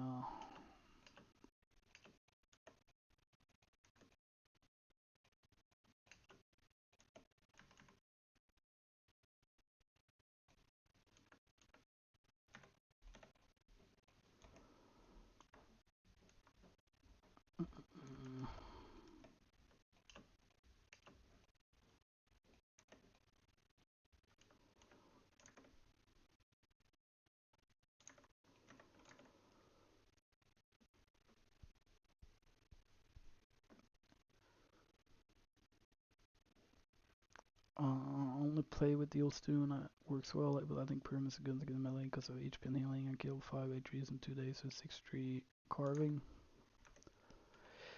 Yeah, I think in like 6-3 tier you get more value out of the eel stew, the increased damage and cooldowns compared to pure mist and like the and like 6-3 gear.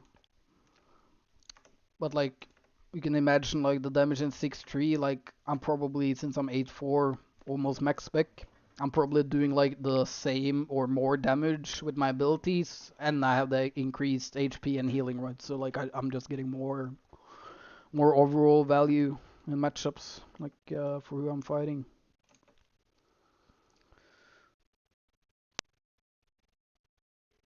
Uh, you're rated. Guess you tried to say rated. I don't know. I'll kill any dogs that's playing A3 and not trying to fight, and then they start fighting 7-3s in my face. Like, what do you think is gonna happen? Like, wanna play the game or you wanna be a rat? Because if you wanna be a rat, like, what do you think people are gonna do when they see you low HP fighting someone else? Let you go for fun, for free. Like, your decisions in the game will determine what happens to you, you know.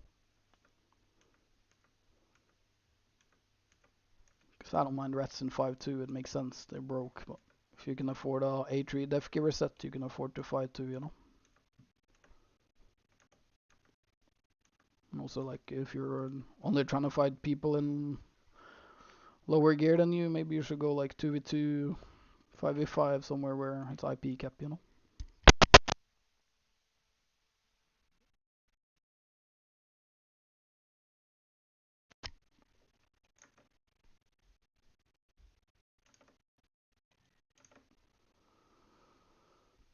I'm hoping to meet you, but I gotta get my girlfriend, I mean. At least you have a girlfriend, Matrit, be happy. It always used to. Most of Atrial Mist are really bad. Oh yeah, like, it's like the problem with Albion is like the player base have gotten better since free to play. Like the average player, I'd say, is like learning more. But like Albion as a company aren't like putting any resources into trying to help new players understand their game at all. Like all the streamers they're promoting and the most of the content, it's like people playing like a rat build, not fighting people, you know, like that, like those kind of content creators aren't gonna help anyone improve their gameplay because it's like they don't explain what happened, they don't explain why it happened, or like how abilities interact, or like anything like that, right? Like that's why I started making videos, because I like realized that like any Albion video I found, not a single one of them tried to like explain or tell people how or why things happened in a fight. So my goal is probably, and like my goal is that hopefully enough people like the content, and then apply what's in the videos to their own gameplay, so they can like increase the so like the general population in Albion gets better at the game. Because as of right now, it's like a lot of people use like their abilities at random without like any like specific reason. Like they don't know why to not use an ability at specific times and whatever. Okay, like this guy got one tap, like unlucky. Like I don't want to kill these flat 4 people, but if you leave all the rats in a zone, you're less likely to get a fight because other A3s will like not be as willing to fight if they see multiple rats around you. And also it reduces like the chance of them killing me later, right? Like if I kill the rat now, he can't show up mid-fight against an A3, so.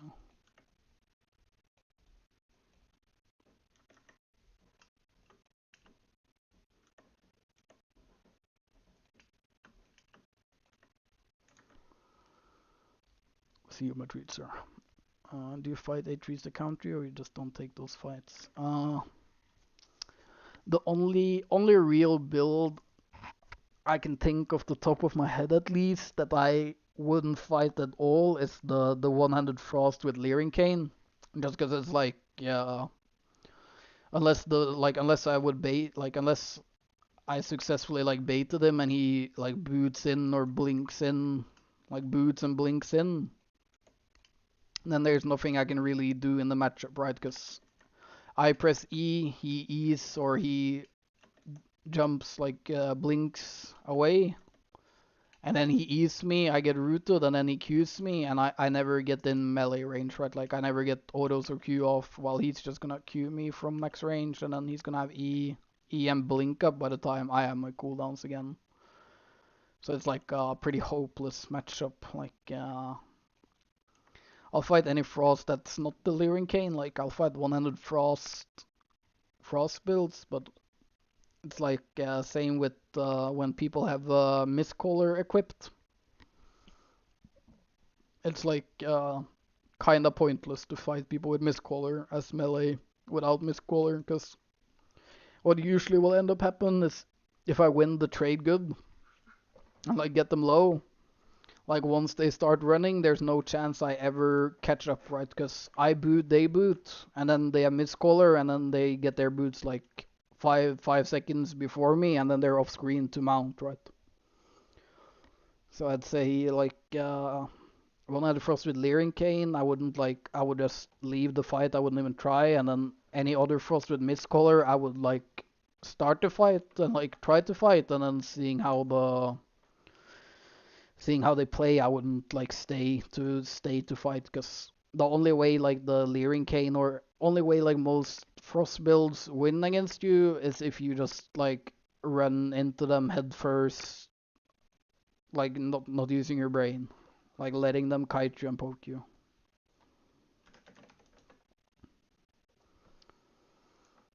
Yeah, I have to take this course, sir. Yeah, it's awesome to get the top distance. Loads of the guys who counters as well. Like going versus brawlers with less. Yeah, I might do like a series with like showcasing like a weapon and then showing like what's the counter, like what's like good way to play against it after. Might be doing that. Why not on Twitch? No specific reason. Like, I was thinking it makes most sense to do it on YouTube, considering here's my subs, like viewers, so people should get like the notification that I'm live, right? So it's like, I figured it's more likely people like will find the stream and watch if I do it on YouTube rather than Twitch. But I guess I can probably stream at both sides at the same time, right? Like I'm pretty sure I can have like YouTube stream and Twitch stream going. So I might have to do that in later time.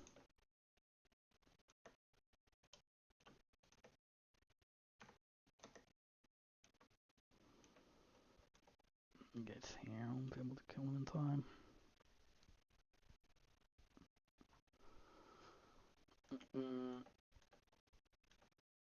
I need to find 8-3 or 8-4 soon, but I'm getting sleepy. Like yesterday, I equipped the flat 8 builds. I kept running into like 8-4 Death Givers, but today not as lucky.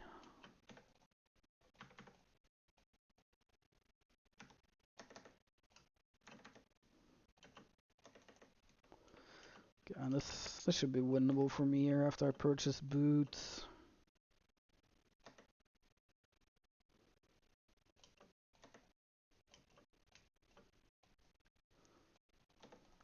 Oh, that's a tragic turn of events. He dismounted the rat.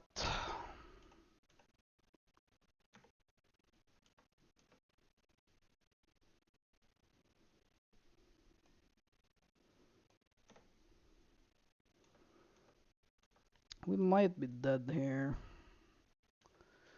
Like him dismounting the rat, so the rat had cooldowns was pretty rough for me. I'll have under cape, boots here. We got gate there.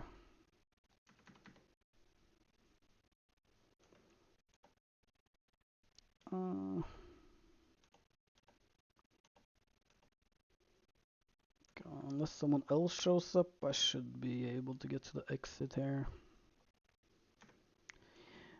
But that matchup is the issue of like one-handed spear against swords, because obviously when he uses his W, he steals my stacks from my Q, giving him movement speed and me no movement speed, right? Because I was holding my W and E to execute. Like I wanted him to E first, so I could like guarantee the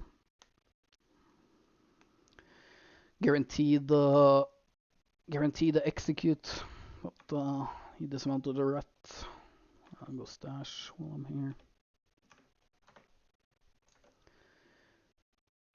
People watch for drops too on Twitch. That's true, but I would have to like apply for drops, right? I don't think anyone just gets the drops, right? I'm assuming it's like application, possibly, but I'll look into it. Like, I think I would like stream on Twitch and YouTube at the same time potentially. Can you also defeat the scammers at the bank with your combat knowledge? Most of the time, but like the bank scammers are usually pretty intelligent, right? Because usually they won't send you dual invite unless their build wins against whatever build you have equipped. And then like if you change like abilities to like counter them, then usually they won't fight you, right? But like I think for sure if I went on like a old character, I could probably like duel people in the bank, like be killing people in duels, but uh, yeah, pretty close with the rat. Like I guess it's like the spear, or like not the spear, but the normal bow next to the spear.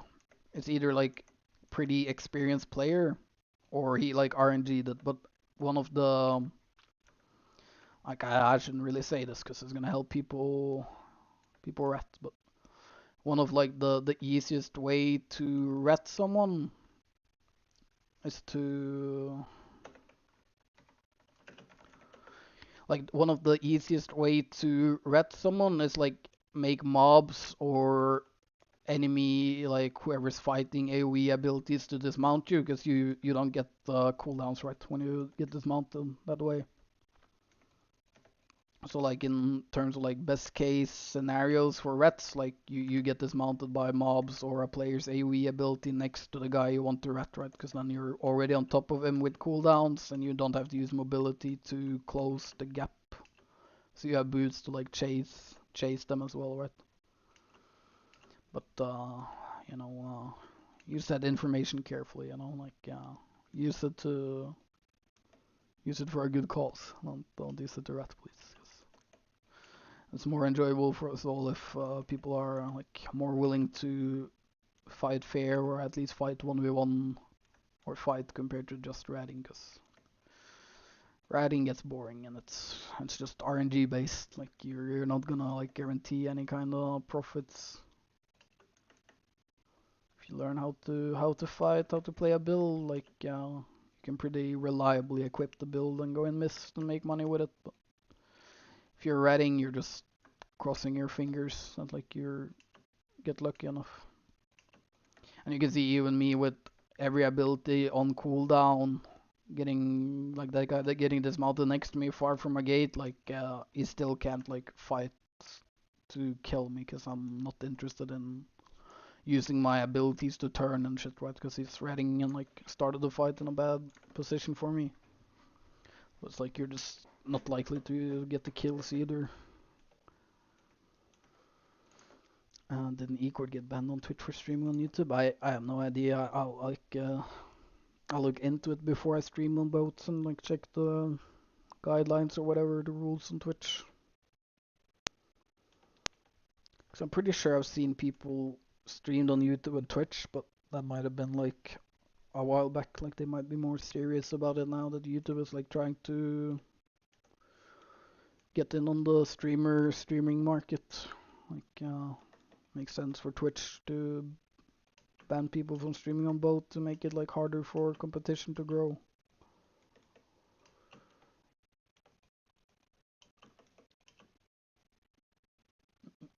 We'll see. Like I don't know if there's any like big differences. I guess the drops would be like the only big difference from streaming on Twitch compared to YouTube. But other than that, like it should be more or less the same, right? Like shouldn't like change too much. Yeah, we're getting super unlucky. How long? 3 hours. All the A3s I find don't want to fight. It's pretty unfortunate, to be honest. But we'll see. I think I'll stream for like another hour and a half, hour 15 probably. And then go get some dinner and then probably, not sure, I think maybe I'll stream playing some like flat 8 random sets and hopefully get some more content, because can't possibly enjoyable to watch me look for A3 and kill like random 5-2 fame farmers standing next to me in camps. Like not too enjoyable for me either, to be honest. Way more fun when you fight people that want to fight back.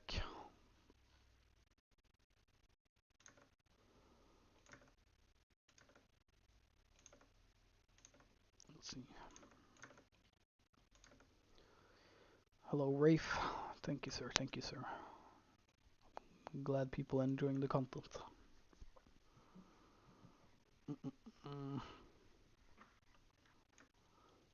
So.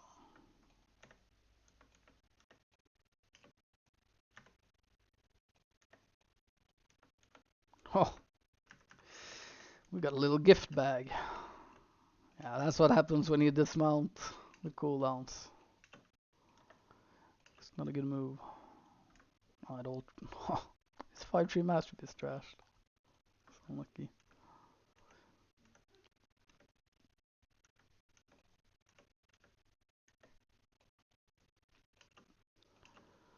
But that right there, that's some like awareness. It's something to learn. Like once, like if you start fighting like a 4-1, some guy in like a 10k set, that's like clearly not worth it. If you see a guy dismount next to you with cooldowns walking up, like always turn on the guy with cooldowns, because like the 4-1 rat is like he's just running. The set is cheap and he's just running, right? But like the likelihood that the guy dismounted with cooldowns next to you trying to ret has like a bit better gear is like pretty big, right? Considering you're fighting like a 4-1, like it makes it like a bit easier. Like at least we got something. Not a good chest too, like the second chest in a row with T8 satchel in it. So. Pretty nice, pretty nice. Yeah, we'll see. I need some A3s or 8-4s willing to play the game. Not only look for other rats, like, need some content.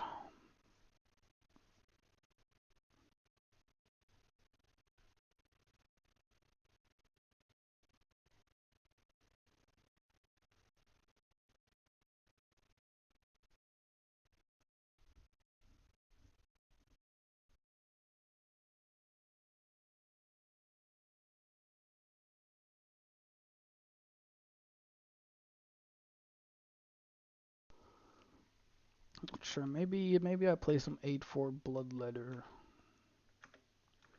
Kind of want to try this exact build, but with Bloodletter and like a Torch, I think. Or Taproot. Not sure.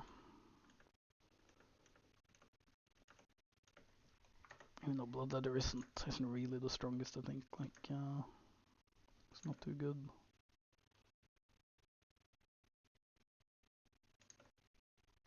Oh yeah, for sure. Like, yeah, he dismounted thinking I was fighting someone fighting back, you know. But the 4-1 guy didn't want to stay to trade. That's unfortunate. Like, I do not recommend dismounting in 15-second range of people when they're in combat. And like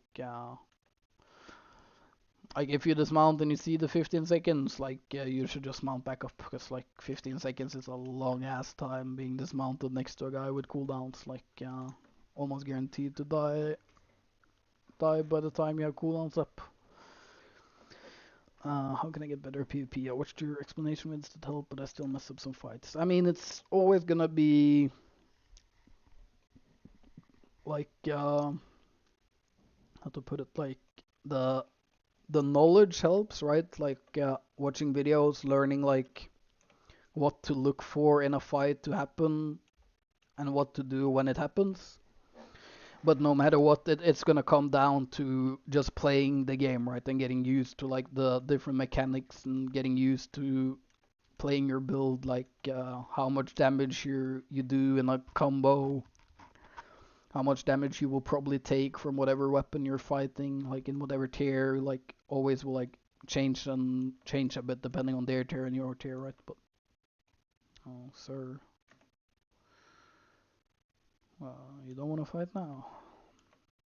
CW.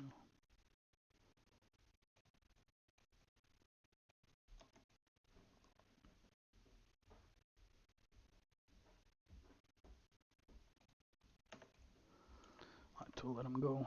Can't be asked to chase.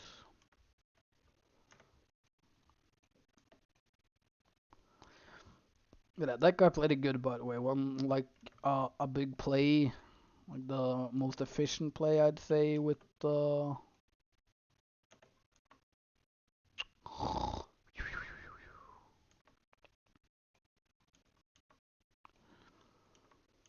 yeah, one of the most efficient plays you can do with Assassin Jacket is Assassin Jacketing when people chasing you use their boots, because then it means their entire like boot duration is basically wasted, right? Because obviously you can't be sure where the Assassin Jacket player went. It's like you.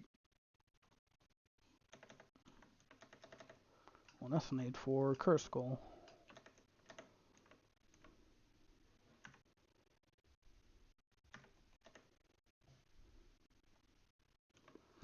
I want to fight him, but there's a double-bladed rat. Like, there's so many reds. Yeah, the double-bladed is fighting him now. Sheesh. Like, yeah, that's scary, though. He 4-stacked me once, and look my HP bar. Like, he got me down to half HP. Yes, 100 Martler cape up. Like, I would take the fight with the Curse Skull, because I would win from the position I was in there. I would win the all-in, but we're very unlucky that, like, there's an A3 double-bladed rat. He wants to 1v1.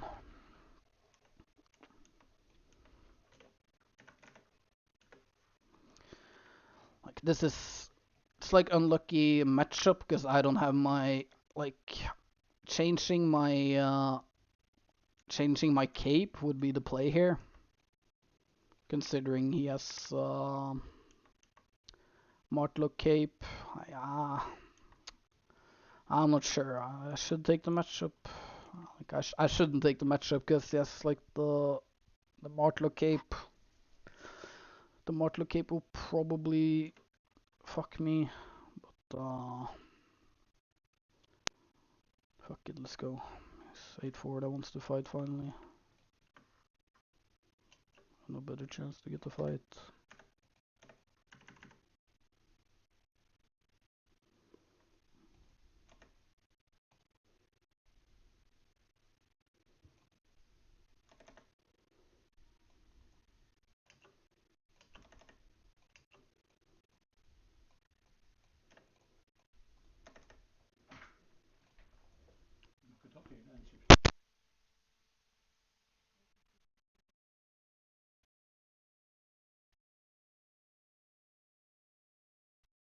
Okay, this is pretty good start for me. He's gonna hunt earlier, right?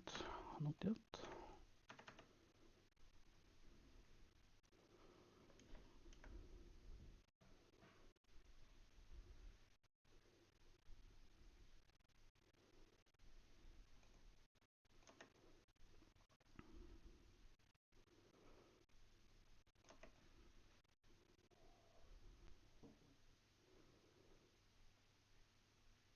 Oh, that's so bad. Can't trade now.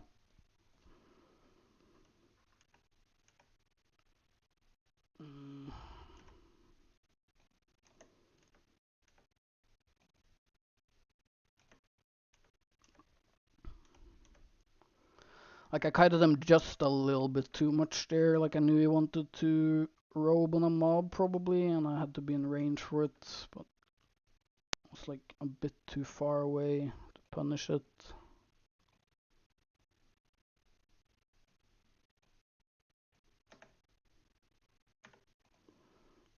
This mob keeps fucking bleed stacking me, doing more damage than this guy's. But this is really scary matchup. Like I do not want to let him get me 4-stacked essentially is what I'm trying to do here. I'm trying to like fast trade him so he won't be 4-stacked. Now I think I could change my W in this matchup to the Blade Cyclone. I think it would work pretty well here.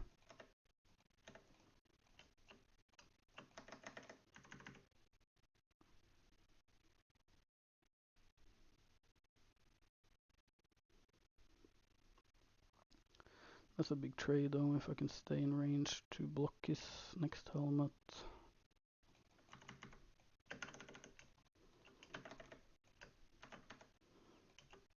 Oh, I'm gonna have to bail.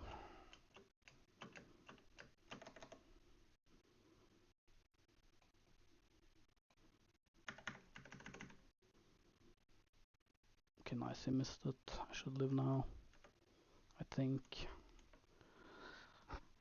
Oh, I might be dead. Oh, I'm fucking dead.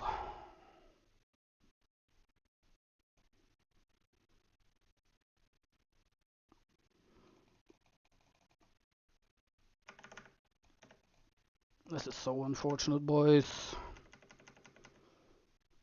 Oh. Like, of course the double-bladed shows up.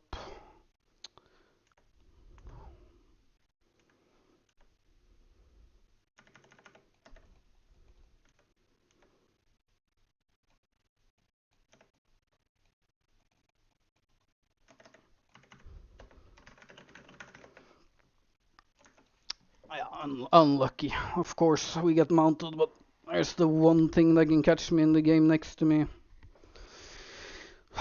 The fucking Merc Jacket's mechanic is so fucking garbage now too, because you can insta-get your purge, like you insta-get your stack sitting on mob, which is just disgusting gameplay.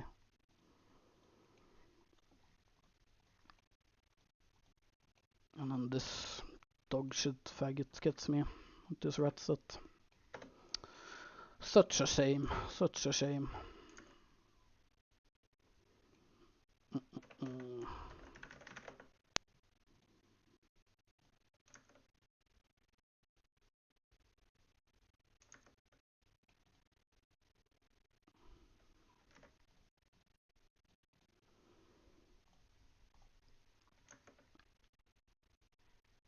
Yeah, that's like the that's like worst possible RNG, to be honest. Like I was out from the curse skull, but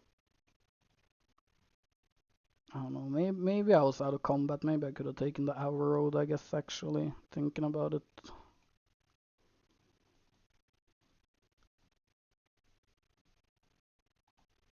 Mm,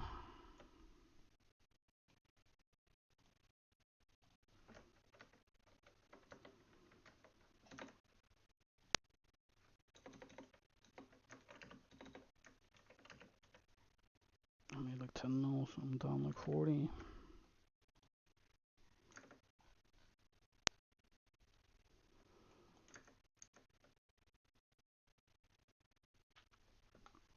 Oh, yeah, that was unfortunate. Unfortunate. It is what it is. I made my money on the set, so not doesn't feel too bad. But,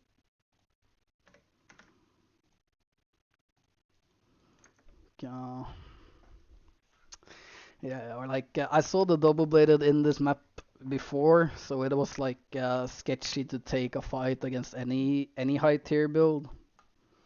Like knowing the rat is in the map, right? Like knowing he's in the zone most likely. Such a shame that like this shit works. Such fucking garbage from SPI, like not nerfing anything that's like it's boring gameplay. Like it's like the most undeserved too. Like maybe I should have just like inted. I had the chance to live, so I had to try to run. But, like I would way rather just die. Like give my set to the curse staff. You know, like that guy is like actually playing the game. Like the curse goal, like he's actually playing the game. Not just some rat dog. It's unfortunate. But I have one more set of the A3 carving. Or 8-4 rather.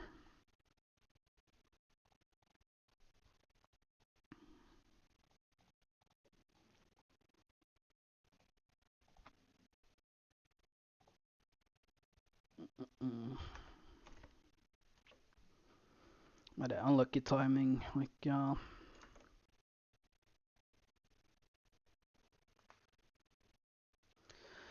not sure if the curse like hit me while I was mounted there or not. I can't say for sure, but it was like kind of doomed because obviously once the double bladed's on me and I get dismounted, like it's over, right? Like I can't kite him enough. Like we were too far from the gate. Like I'm pretty sure like when I got mounted there, like I'm pretty sure like I could have taken the Ava road. Like would have probably worked. But I mean, it is what it is. Like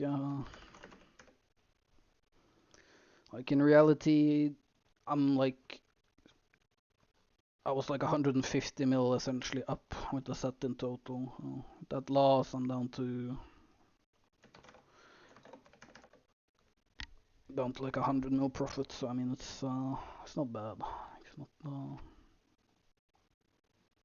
too bad.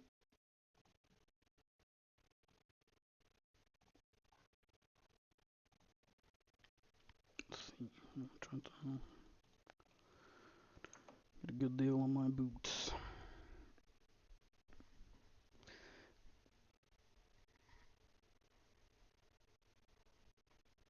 The rat maybe use radar, but no, I don't think so, cause like the rat had seen both me and the curse goal in the map previously, so it like kind of makes sense for him to stay in that map, running around looking for us, right? Considering he had already spotted us, like it does make sense. It's just unfortunate timing, right? Or lucky for him, like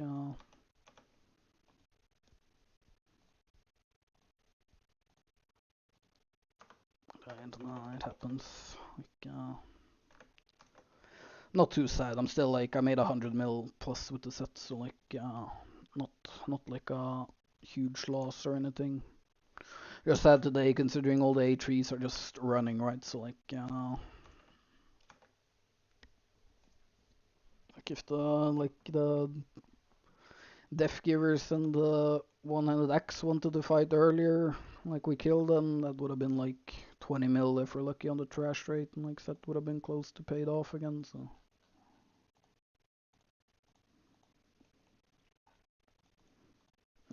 not a huge loss in any way, but feels bad.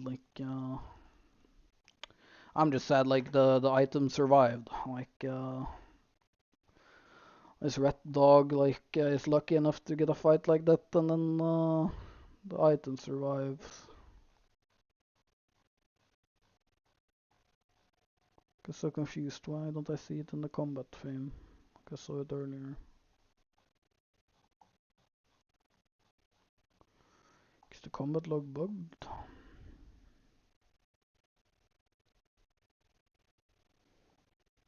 The carving survived. Cape survived. Looks like only carving survived, and the rest trash. But I mean that's still the most juice item. So. And unfortunate, like the curse skull fight, I don't know, like I shouldn't have re-engaged there, I guess. Or like I'm like it's kind of pointless, like with how curse skull works now. You can't really you can't really do much like against the curse skull E, considering somehow like they press E and the ticks instantly proc their entire robe. I don't know. Like I purged him as soon as I was in range, but it wasn't enough. Like he still get his whole jacket off. Kind of unfortunate. Why was he dismounted? I mean, who knows? Maybe he uses radar, maybe not. Like there's no way of telling, right? But I don't think so. On average, I don't think people are I don't think there's too much like radar and cheesing like that going on in Albion. Might be that he has is playing on widescreen, so he saw our names in the corner of the map far before like either one of us, like before I saw him, right? And then just walked back dismounted and waited in that area. Hey, bought premium on the wrong car. Do you think support will give me a refund? I have no idea, sir. Like I'd message them, but I would assume they wouldn't care enough to refund it and give you premium on your character that you actually want. But I'm gonna message them and check, I guess. Like no other way.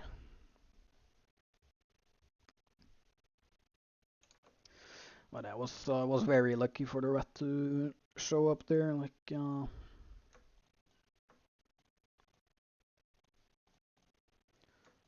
I got lucky on the reroll at least. That feels good. Unlucky on the rat, but also it's my own fault for how I played it, considering I saw a3 double blader rat in the map earlier, right? And I stayed to fight, but I guess I kind of made sense to stay to fight, considering 8-4 curse wanted to fight as well, right? So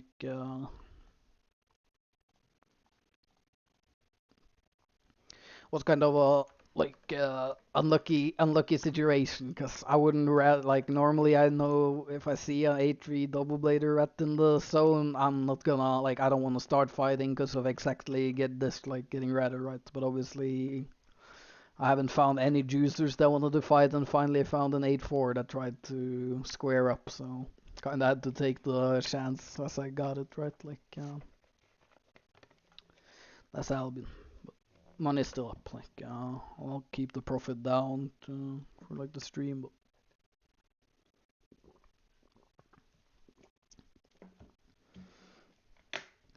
just know in reality the set cost me 50 mil, and I made 150 mil with it before dying. So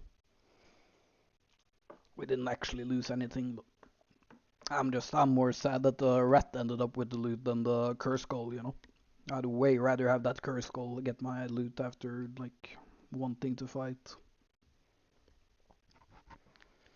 Even though I can't call him brave, like curse skull against swords, like shit's ridiculously easy to play. This guy missed half his W's.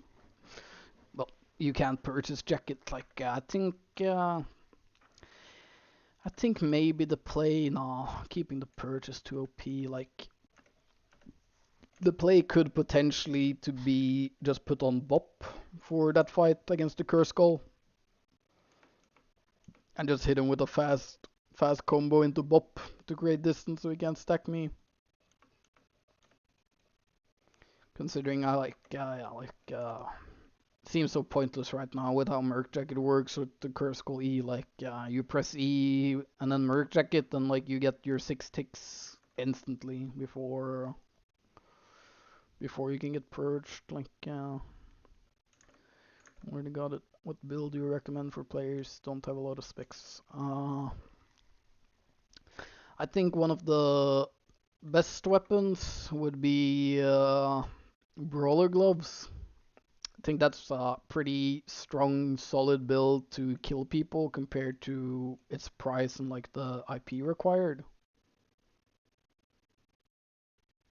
But it's always hard to say, right? Yeah.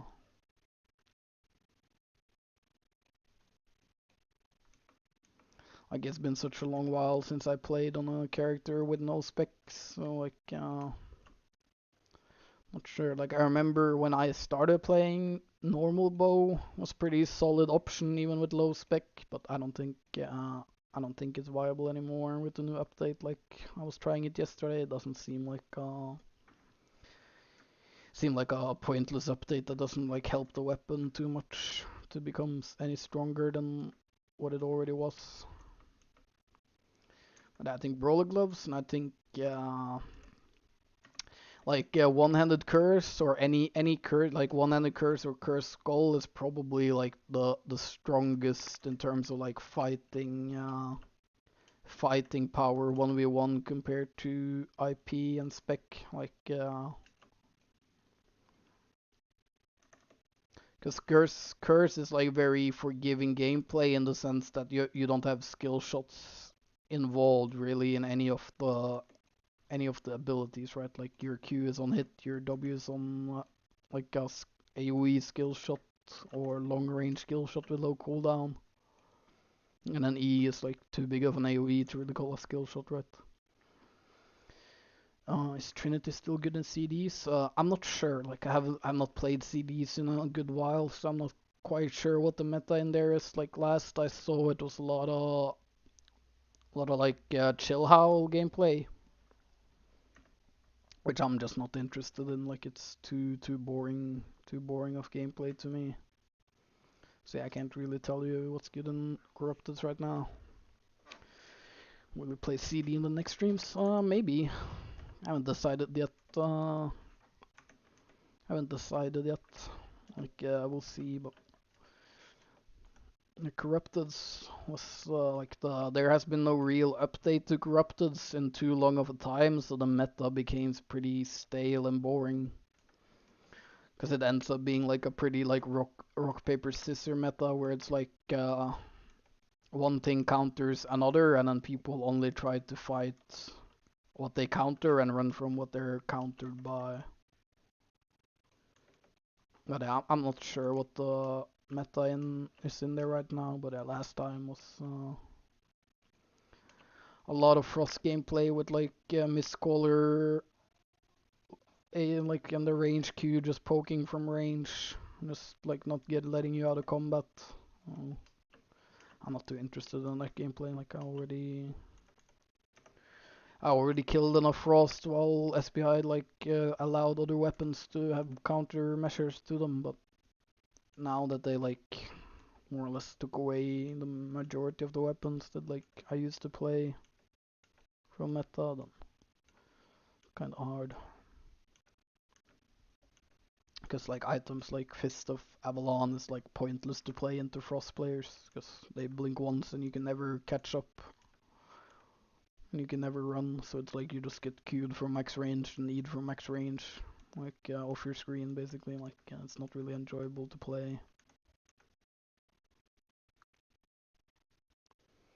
But we'll see, we'll see. Okay. Oh, the fucking...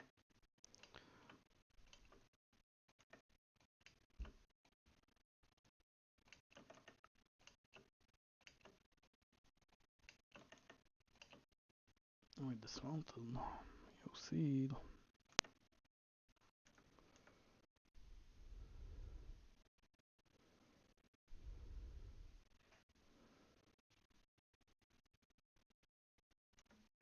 It's like a 6-2 curse goal, I think.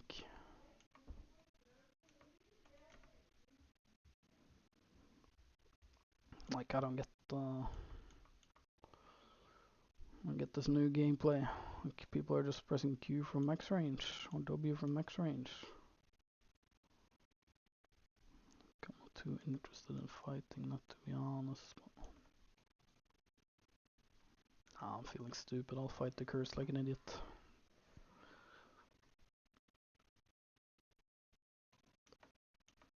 Like, now I want... I'm gonna get random. Third red.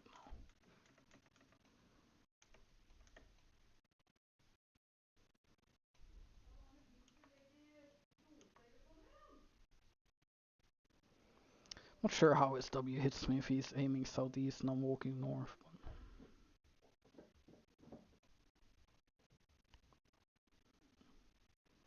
But... See, you wanna trade at all or you just wanna W?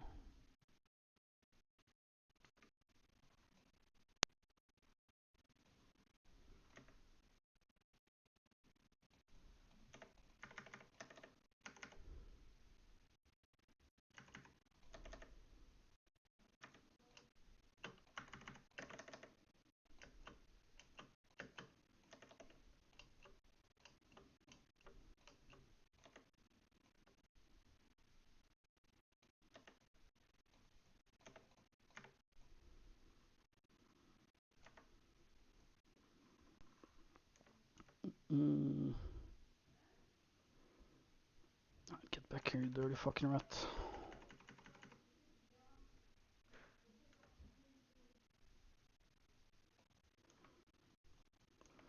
Nice, soldier boots in, soldier boots out. Same rotation. Dismounting with 5 seconds cooldown even though people are fighting. Shame that SPI can't fix the game.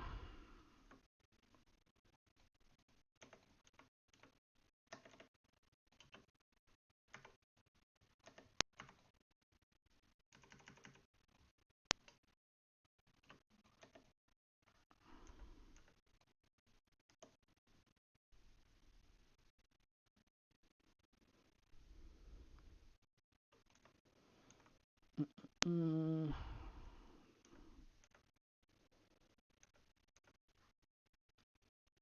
you're in the spot, won't save you, sir.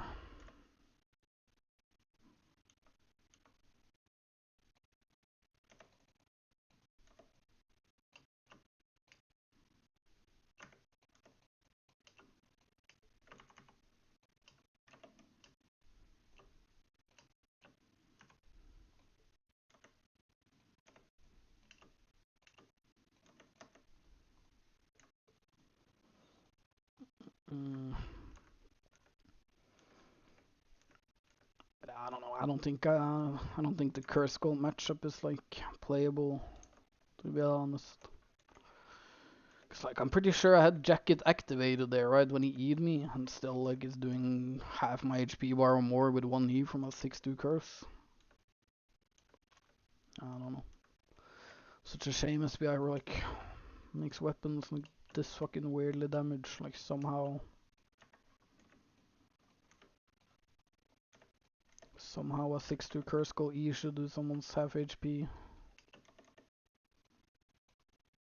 It's like an insta-cast ability.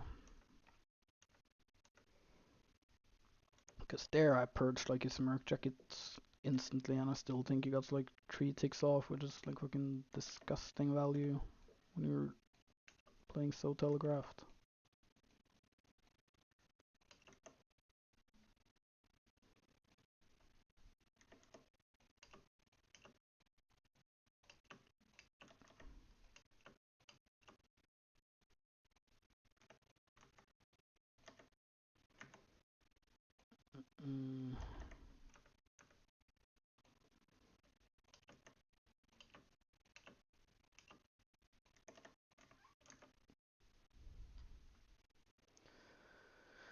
Uh, what do you think of the current state of large scale in the Black Zone? Like, Black Zone is pretty bad right now.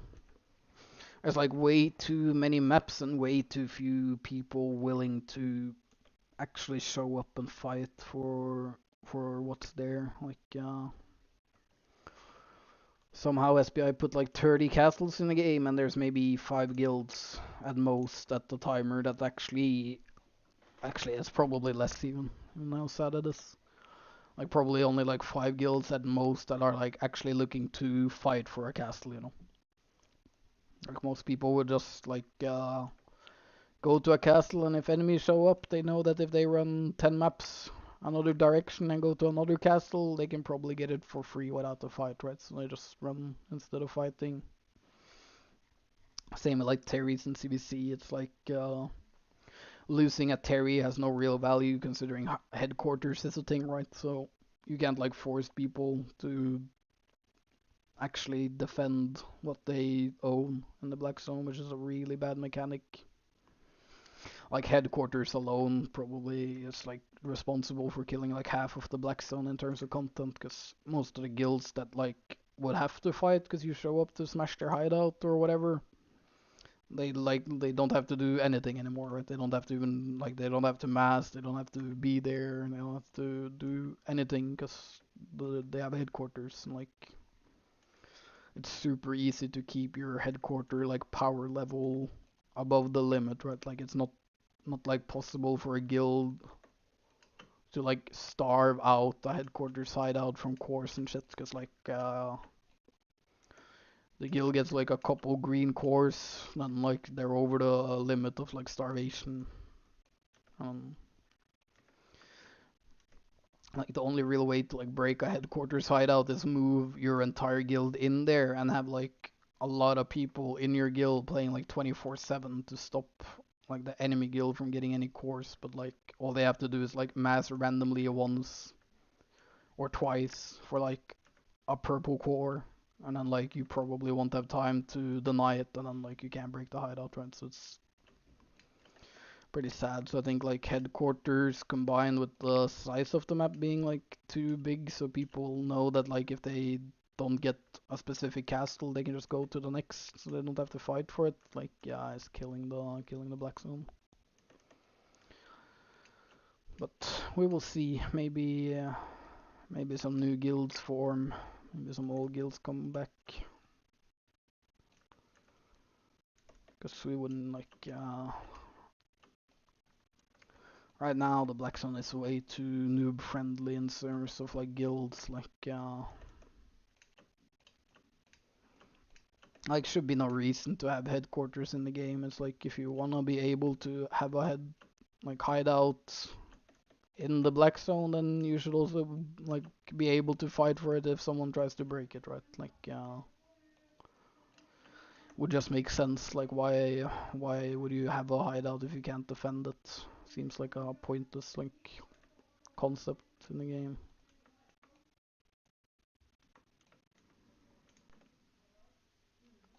And play Averroes again as casual company? Maybe, but I don't think like Averroes haven't like gotten any real like good updates in so long, no? Because like last I saw they added like the roaming mobs or whatever that have a lot of fame, but like feels like Averroes is like too dead. Like there's not enough to do in there to make people go there. Because like you can fame farm, but like the loot and stuff that's dropping there isn't like anything unique to make people want to go there, right?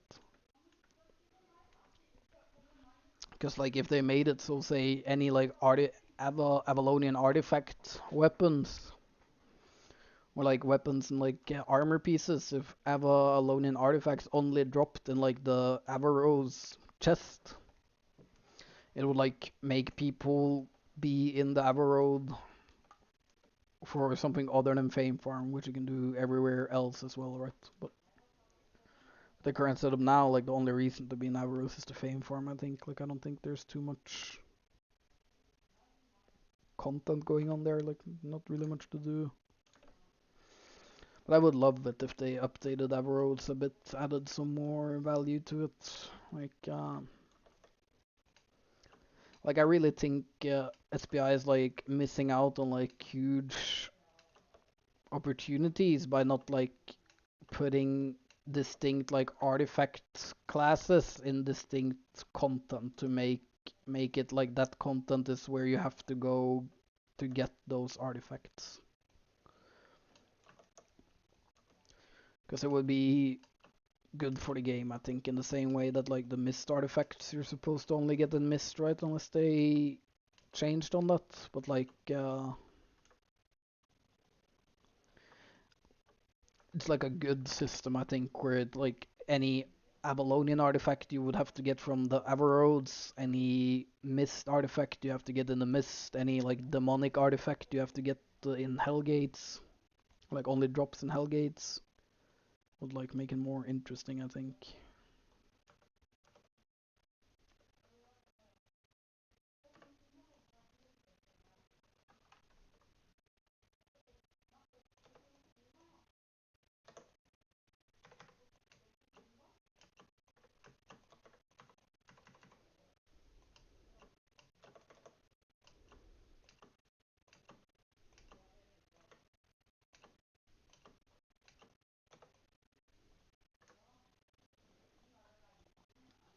At least I caught the guy trying to rat us earlier.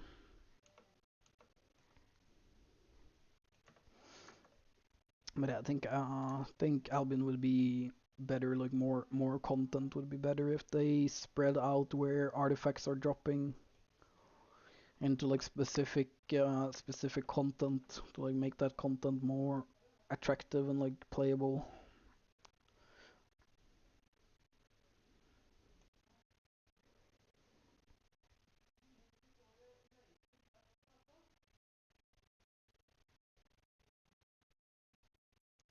But I guess we'll see over time if they implement some good changes to help content.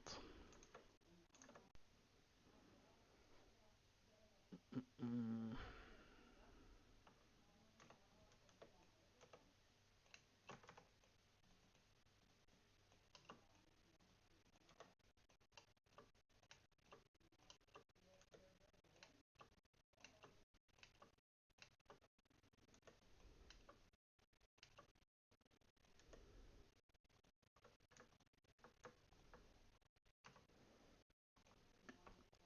Same guy.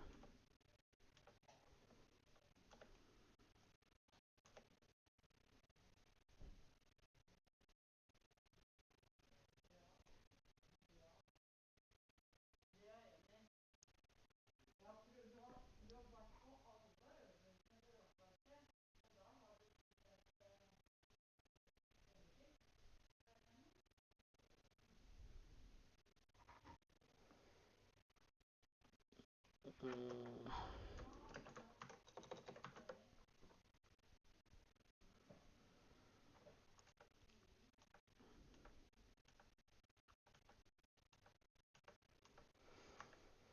Mr. Unfortunate today, that's for sure. The one guy I find that wants to fight is 8-4 Curse Goal and we get routed. Like, worst case potential. Didn't they say they're gonna make Brazil rep do some next patch? Hopefully. It's like missed opportunity if they don't make it. Think they could like easily make it the same as what's it called, faction points, and like make like a Brazilian cape and like Brazilian mount you could make with the points. I think that would be good. I think that would be good. We'll have to wait to see.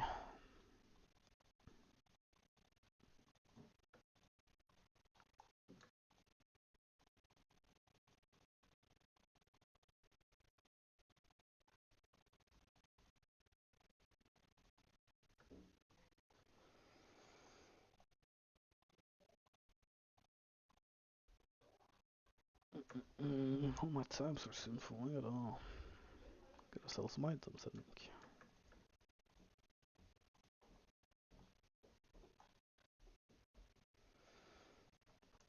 I'll do that off stream, I guess.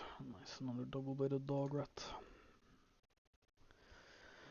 How do I find Brazilians? So you need, I'm pretty sure you still need 50k Brazilian standing, which you get by just killing mobs and like opening the chest and the cores and whatever. Then once you have 50k, you can find the road like randomly in the map. Like you won't see it on the minimap until you've been in Brazil.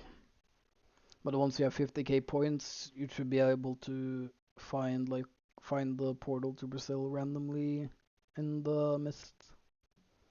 It has to be in the lethal mist though. I'm pretty sure you can't find it in the yellow zone mist. I think that's the only thing, like black zone mist and like full PvP mist and 50k Brazilian points, and you can find it. I'm pretty sure, unless they have changed how that worked. That's how it worked on launch at least.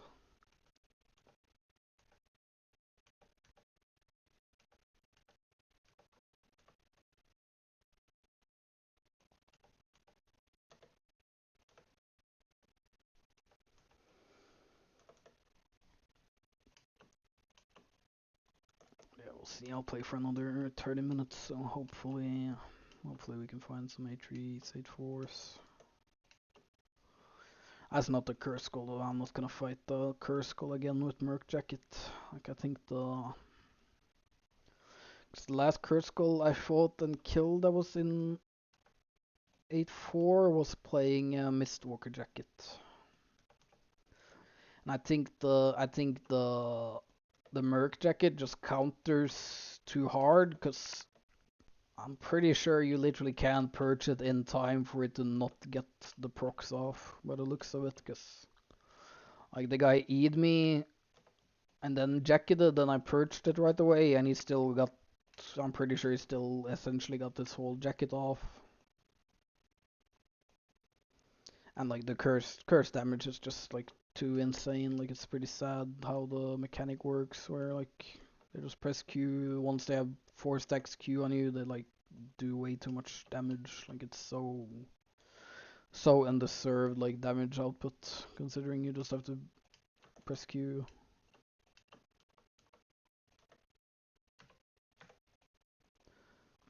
Not sure why this guy entered.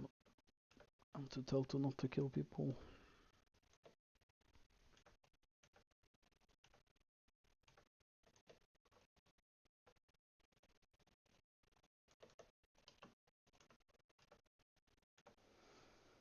Someone got the core.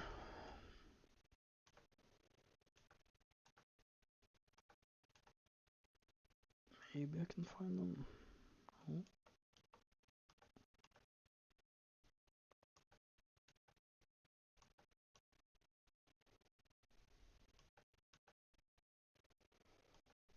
I think the mob just reset.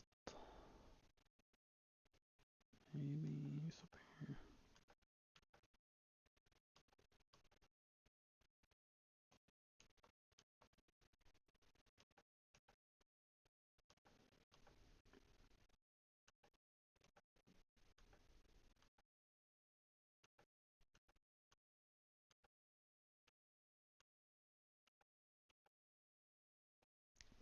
But yeah, I hope they rework her soon. Like I don't think the stack system is like enjoyable for anyone. Barely hear me. It should be same volume as earlier. Let's see. Yeah, it should be equal to earlier. I'm not quite sure. It might be my mic that's being a bit shitty.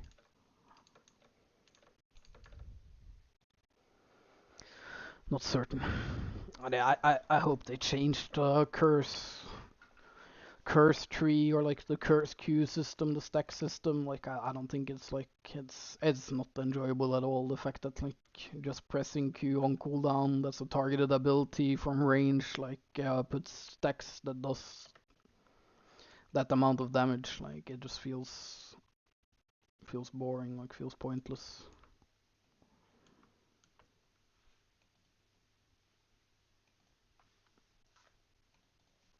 Especially with how Murktech it works with the less ticks now, so it procs faster and it ticks on the E from the curse, which ticks a lot, so it's like too fast.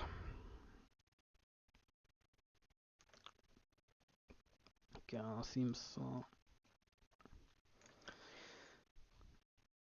it's a bit bad.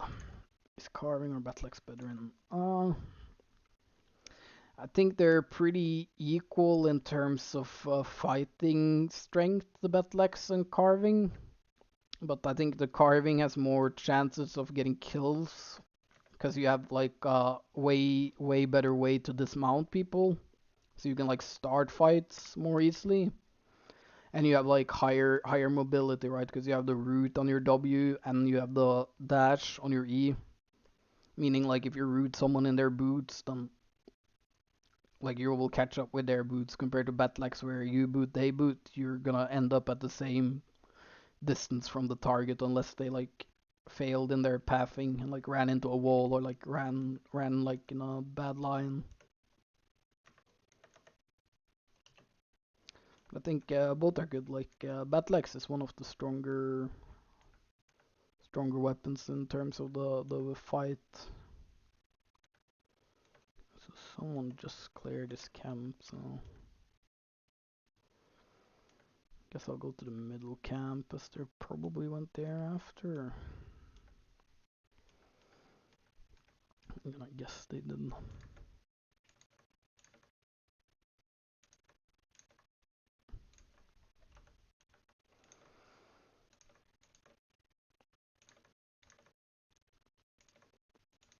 I think all curse E should cancel all curse stacks and they should nerf.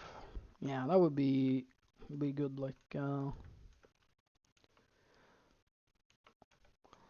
don't know, like the curse identity is the stacks, but I don't know. I wish they would like make some changes to how the stack works, where like give it like a ranged or like a skill shot queue that would like do more damage than the single target, for example.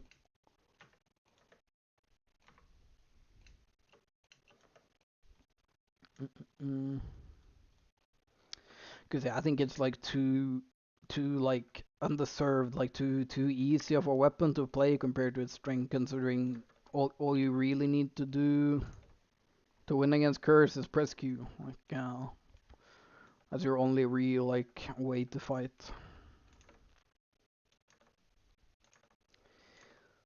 Why would they nerf something that's very easy to counter in many ways? I don't know. What's your suggestion to counter the Curse Q stacks that's ranged ability on target hit? Because as far as I know, the single only item in the game that removes curse stacks is Guardian Helm. That's it. Like that's your only option to cleanse the stacks away from you, and you can't dodge them because they're ranged and they're on hit, right? So like there's no sidestepping or dodging them. So like I feel bad for killing that guy, to be honest. But yeah, there's no way to dodge the Q. There's no way to like outrange the Q either, right? Because it gets ranged ability. Or the E. I mean, yeah, the E from one-handed curse is like counterable, but E from curse skull, like there's like no counter for melee players to counter it. Because I was in his E and I popped my jacket, but it doesn't matter because he's doing percentage HP damage. So like even though he's hitting his E into my main defensive, I'm still taking damage, you know. But it's like it's weird, right? Like it's never gonna be. I guess like there's no way you can ever balance a game where nothing is like more OP than other things or more OP against other things. I just think it's like a shame they haven't done anything to curse for such a long time, considering it's been like super meta and corrupted and like now missed since launch.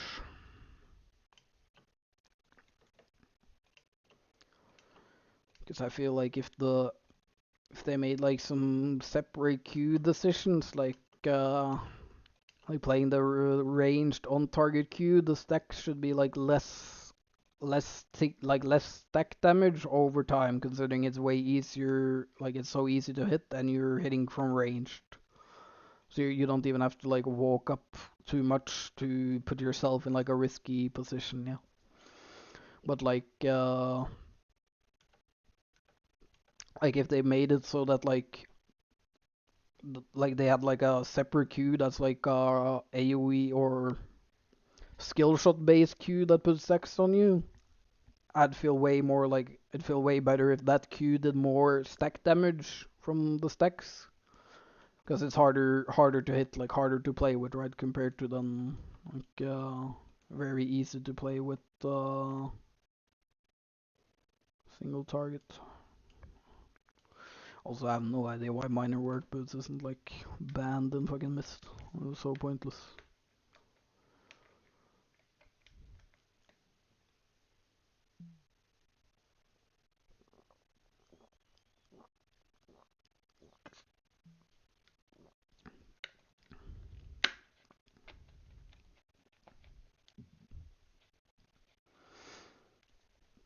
But it feels like a change to how cursed XQ work, cause it's like way too easy to play. There's like no counterplaying a guy pressing his Q button on cooldown from range as a melee, you know.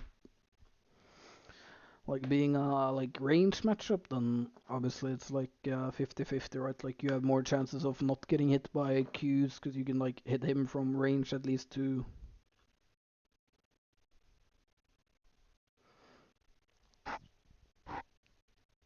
But then like the stacks are just too easy to play with, like because there's no timing required either in terms of queuing, right? Like you don't have to like time it to make sure it stacks more. Like you just spam queue before it runs out essentially, which is like easy because the cooldown is up like 4 seconds, 5 seconds before your stacks would have run out.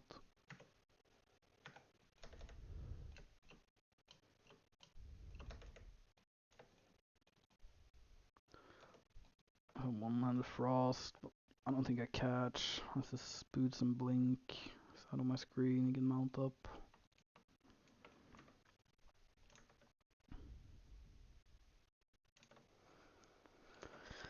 Have the spear and the mist. Spears are pretty good spot, I'd say. At least Daybreaker and one-handed spear, because they have some mobility on it. Like I think Daybreaker is one of the stronger fighting weapons, but your main issue is like the mobility is too low to catch like the depth givers, right? Which is like essentially the number like half of every matchup you're ever gonna run into is depth givers, right? So like uh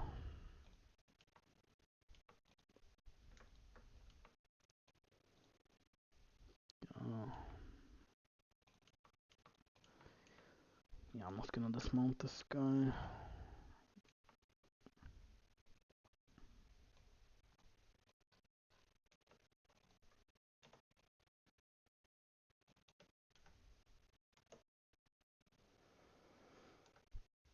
Yeah, the true damage on Curse Skull E, like I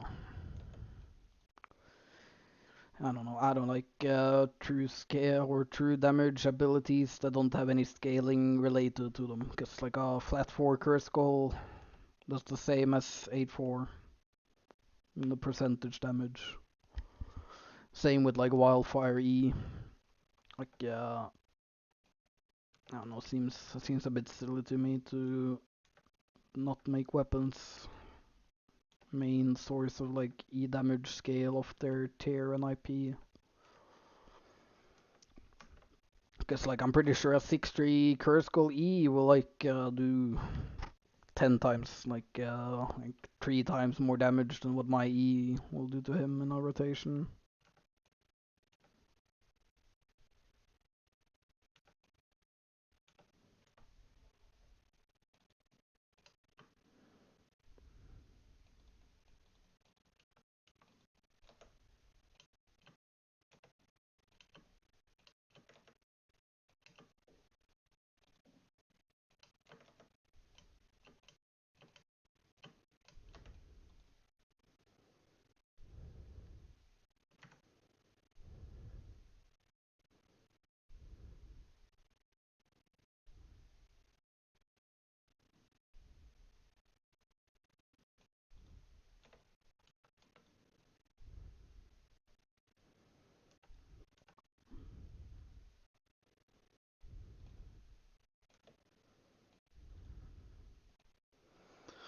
I'm gonna have to bail from this zone now. This frost is for sure gonna handle with the curse against me. It's gonna be too cancer for matchup to be winnable.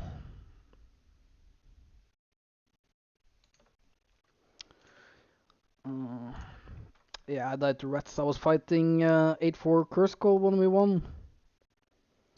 Like I had a couple good fights with him, and then he had a good trade. I had to reset. I mounted, and then A3 double bladed was like waiting around the corner essentially. And caught me. It was unfortunate situation, but it was my own fault. Like I knew the A3 double bladed was in the map because we had spotted him earlier, but I was too greedy after not getting any fighting any juicers for 3 hours. Like when finally 184 wanted to fight, I took my chances, even though it's bad matchup too. It's unlucky. Like I think against Curse Skull with Merc Jacket, I think I have to play Bop Helmet because the Purge is like the Merc Jacket rotation with E is like no matter like you can press fucking Purge the second they press their Merc Jacket and they're still gonna get like at least like 3-4 ticks of their healing off, which is like too much to make it worth purging. So I think I had to put on like Bop Helmet for the matchup too. Was sad, like I had two like I had one like two trades or engages where I had a clear advantage, but then like he can just Merc Jacket on a mob and insta heal to full. And I can't re-engage because problem with the curse matchup is like I lose the like all in if we start at equal HP and cooldowns. I just lose the all in because once he presses E, like it's half my HP bar. And it's AoE range around him lasting for like 8 seconds. So like I can't like my only chance is to stay in it and keep queuing him, right? But then like I'm getting chunked by it. So I'm not sure about the matchup really, because like he eats me when I have jacket equipped, like jacket popped, so extra defensive, and it's still chunking me. So it's like kind of impossible matchup if you can't purge the jacket and you can't block his damage because it still does like equal damage. So pretty rough. Think more inventory slots. I don't think so, because it would like make like having more inventory slots with higher IP would just make it too OP to transport for like the rich people. Because obviously like they could put on 8-4 gear, have like even more inventory spots, and then like they can more easily run like mammoths with items to cities and shit. But I think I do think adding like a bag, or maybe not a bag, maybe that wouldn't work. Like I do think there should be some possibility of like having either like a bag or a cape that gives you more inventory slots, but not more carry weight, to like not make it too OP with the carry weight.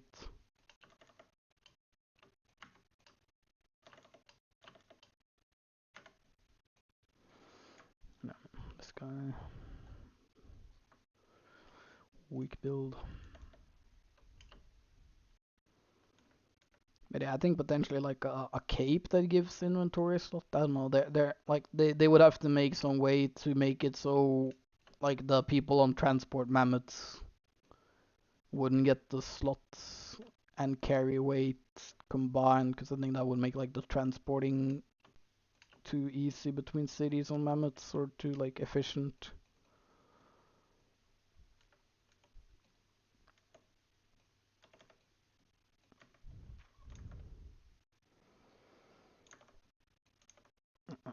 What's up, Kingmaker Abuser?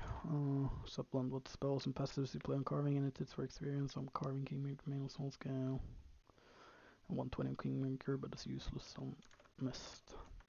I run first passive on all items and then bleed passive in most matchups, and then splitting slash, single target Q, Inferno Shield. Most matchups I don't swap W's, but against like low mobility melee DPS, you can put on, you can use the spinning the blade cyclone, as it will be more damage overall than the splitting slash because it's lower cooldown. But apart from that, I mean, it's like if you know how to play small scale, then it's more or less the same, right? Like all you have to pay attention to is like what abilities does your enemy have and what do you have and like what do you plan on doing, right? Like have like uh have like a general plan for how a matchup goes. Like if you know like it's a double like dual sword for example, then you know it's like okay, I should probably hold my E to dash like through him and away from his E when he E's, right? So you can like dodge it, not take damage, like shit like that. I think mostly it's just about playing the game, like getting experience. Like I played so much corrupted that like more or less all matchups I know what like their weapon strength and weaknesses are. Like I usually know like what abilities to look for, like when to recognize a mistake made by myself in a trade that might be crucial or a mistake made by enemies, right? But that's like only real way to learn shit like that is by playing, right? Like usually like how I think is like the easiest way to like progress fast in learning the game and learning how different matchup works is like find one build you're comfortable and have fun playing, and then you stay on that build for a good while, playing it, trying to learn every single matchup, like getting used to like okay, if this guy used like his W early in the fight, I should not use W, I should E rather, so I can W when he boots, or like some matchups you want to purge their boots instead of their jacket because it's like they can kite you or whatever. Oh, oh, he left. That's so sad. Pretty sure that's the same 8-4 curse goal from earlier. I don't think I'd fight him though after that experience. Like, I do think Merc Jacket Hunter, the curse goal is probably like the hardest counter to any melee setup, because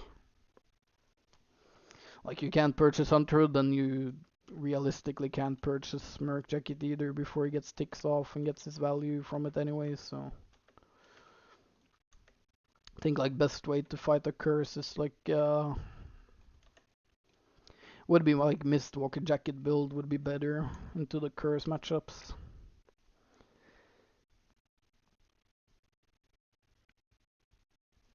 So when on curse matchups, so usually I haven't run into like any high tier 100 curse, which would make the matchup different. But usually, like since they're low tier against 100 curse, they're low tier running cloth, right? So usually what I do is I just E and Q, and then either purge their soldier boots or cleric robe, and then I just use my robe to match. Like I use my robe after they hit E, and like it's gonna pop off, right? So I get the extra defenses. Because at least like yeah, like all the lower tier ones, like if you hit your E and W on them since they're in cloth, that's like half their HP bar or more. So like by the time they like get their first E off, you have your defensive for it, and then they're dead before they can E second time, right? And you still have like health pot to pop if needed. But Curse in general is like one of the scarier matchups, right? Because if they have stacks on you, like things can always go wrong against Curse. Like it is for sure like the scariest thing to fight as melee matchups, because like once they have 4-stack Q on you, like you might start leaving the fight because you feel like you're losing, but like the Q stacks might be enough to kill you as you try to get out of combat, right? Because you still take like full damage from them.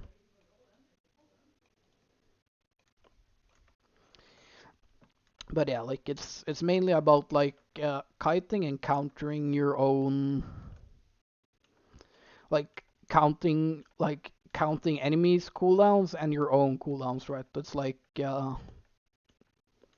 trying to pay attention and knowing like when they're gonna have their E, for example, and like know like the typical like patterns players do. So for example, like if like a Death Giver comes running in on my screen and I see him have 3 stacks, I try to wait until he's like close enough to where to right before he's in E range. I try to use jacket, right? Because then like he's gonna use his first E into my jacket. I have the defenses. He gets reflected, and then usually that's like enough against Death Giver's matchup to carry the fight. Because like once he E's through you, you can like W him, Q him a couple times because you have your jacket, and then you can like E through him, and then you have Purge for whenever he mercs. But it's like if you don't use your jacket on his first E, and he had 3 stacks, and he plays it smart, he can like start kiting you from that point, right? Like he uses the mobility to gain some distance.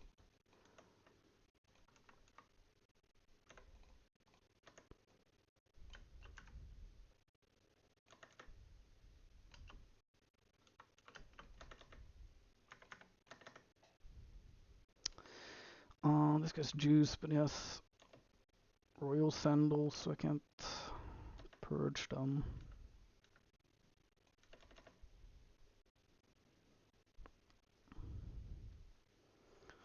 This is W.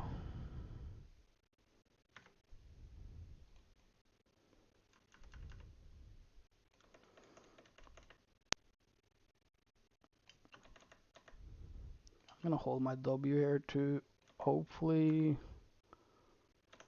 root his boots.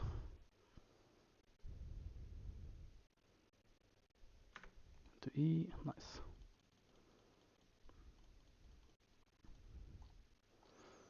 Yeah, I'm not sure this guy kind of trolled by not, like, he ran away poorly. Like, he should have been able to get out there, I think, with his W. Like, I guess he tried to fight first. Like, if he W'd into boots, then he gets the extra mobility. Like, he'll probably get out there, but not enough. Is carving good with reflect armor or Mistwalker? I think it's like two different play styles. Depends on what you choose on the build. So for the Mistwalker jacket, I'd say you go Mistwalker jacket with like cooldown passive on your jacket, and then you go leather boots with refreshing sprint and cooldown passive, and then eel stew, and then the play style is that you poke with E and W essentially. Like you don't want to stay too long to Q and W, because like you don't have defenses to use to like keep auto attacking and queuing while you have a defensive, right? Because once you use jacket, like if you use an ability, you pop out of the jacket, so like you lose the value, right? So like I prefer the Inferno Shield because it makes it so you can do more DPS, right? Because instead of having to kite for cooldowns after you use your jacket, you can stay to get autos and Qs while you have Inferno Shield active, so like the enemy can't deal a lot of damage to you while you're trading with him, essentially. Like I haven't played the Mistwalker jacket like cooldown version of the build, because I think it's like just a weaker option, because like it's more like ready play style where you're just trying to like catch someone, press EW, and then just stay out of range, and then you're gonna have boots and shit before them. Will Carving E has iframe? No, Carving E does not have iframe. It's just damage, not dash. Fortunately, if it had an iframe, it would be a bit too OP, I think. What to think about food for CDR? I think yeah, like same. Like I think CDR food is good if the rest of your set is like based around having cooldowns more often.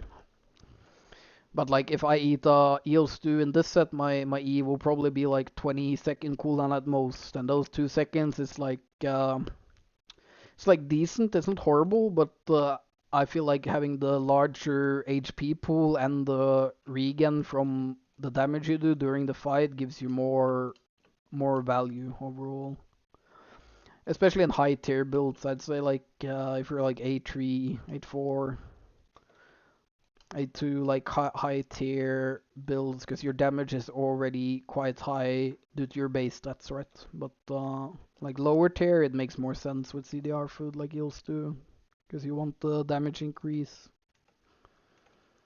But for like 8-4 set like this, you don't need to do more damage, right? You're already doing truckload of damage, so having more survivability, like better option in my opinion.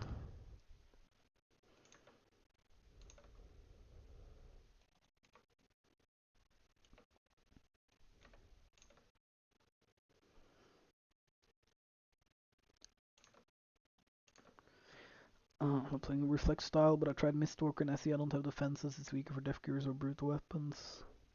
It's best in this meta. Yeah, like I think that's like the main issue with the Mistwalker CDR build is like there's less matchups. I think you win like fighting Death Givers with that build is like if the Death Giver plays it good, like it's gonna be really hard to survive long enough to do enough damage against them.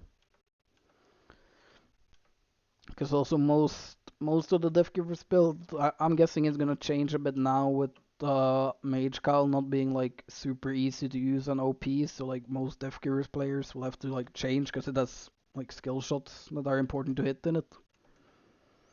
So like they're probably gonna like be more like Stalker Hood or Purge helmets run on them.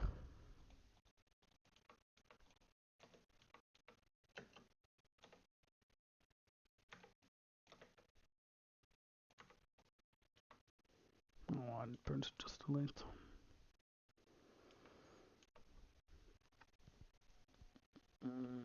It's out. No, score.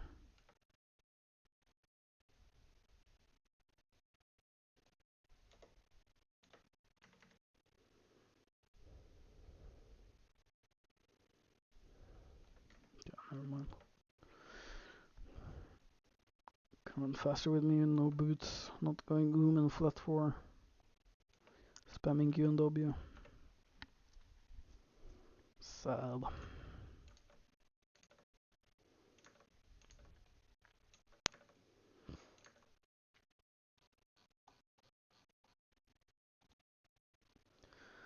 How do you have 4k HP? It's because my food is giving me HP and I'm 8-4 gear, so like my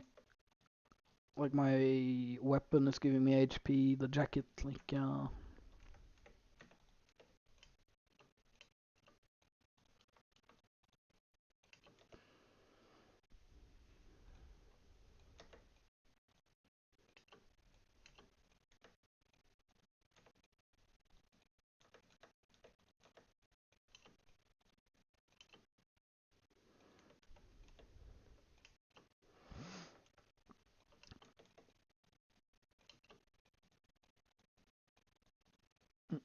but yeah, I think the main issue with like the Mistwalker build is that you can't really like auto Q trade with people because once you press jacket, like you use abilities, your jacket is gone, right? So it's like you lose some value compared to Inferno Shield, where like you can Inferno Shield and get like 5-6 Qs off while having the shield because it lasts for like 8 seconds for some reason. Like it lasts so long, 8 seconds, yeah.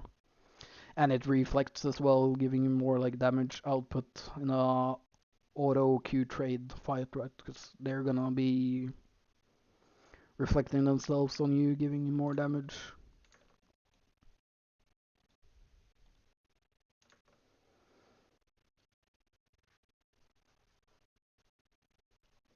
Is my volume low? Not sure. Like I have the mic thing on OBS pulled up to the max, so maybe I'm just not talking too loud, I'm not certain. Like I'll try to figure out a bit more the settings for streaming later, like off stream, try to find good volumes.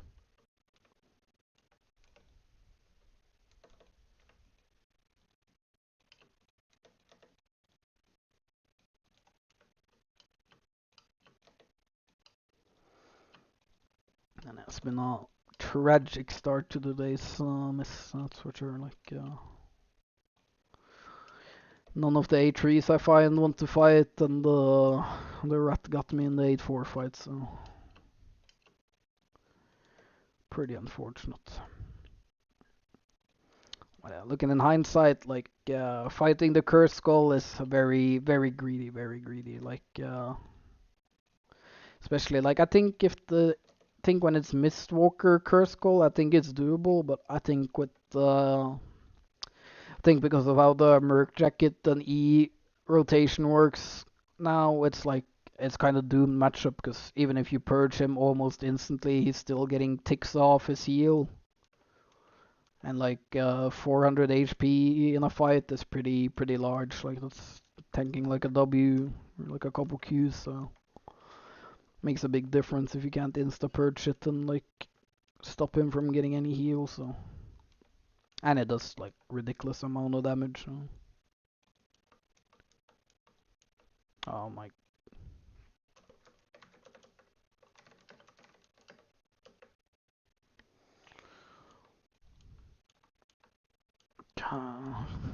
Wish I could fight any of these, but it's about to be a 3v1 and I'll lose for sure.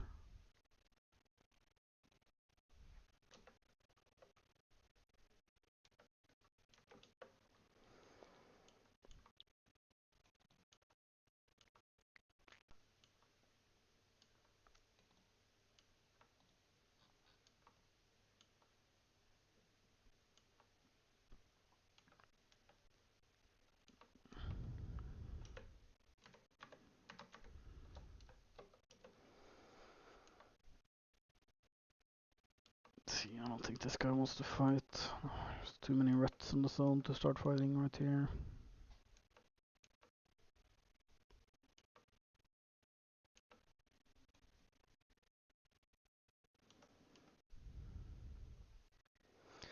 I'm gonna leave before I bait myself into getting ratted, because these guys will be looking for me. And I'll finish this food 10 minutes, and gotta go food check IRL.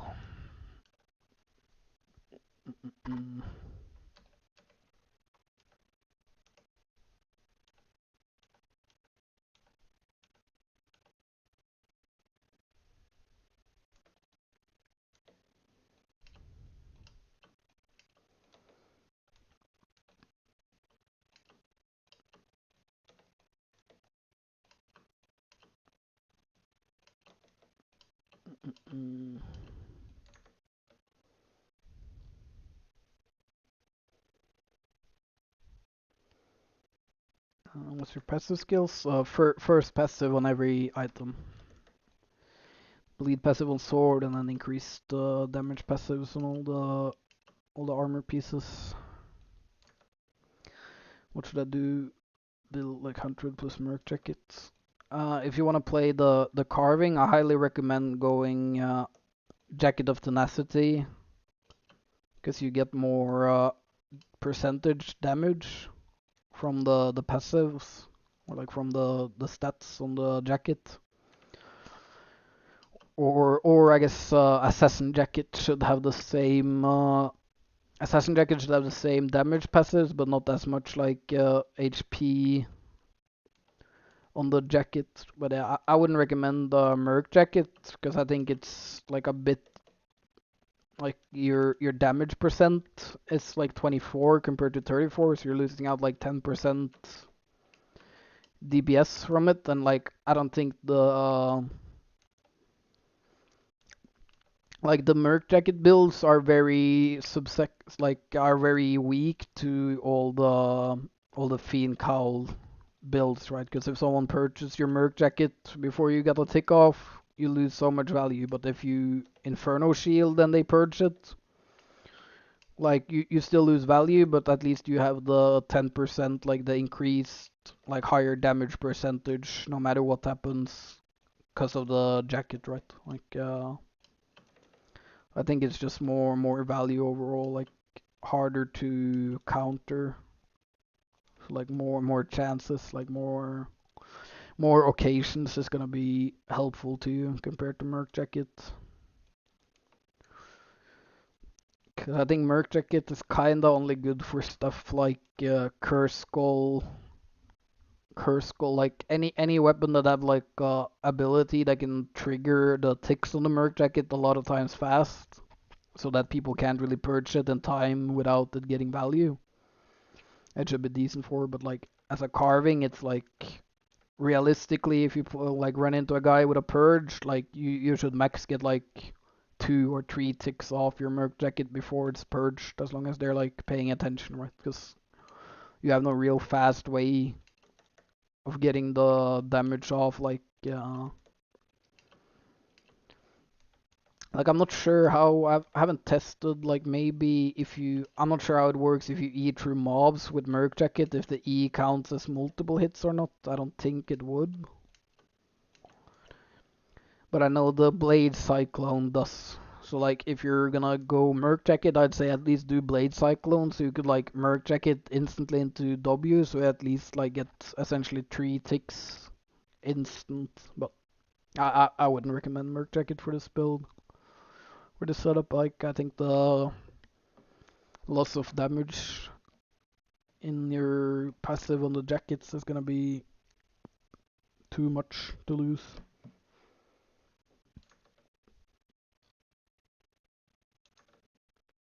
IP, I'm 1964 IP. Could be a bit higher, I think. I'm not 120 on the boots and weapons, so could probably get it to almost, would be like almost 170.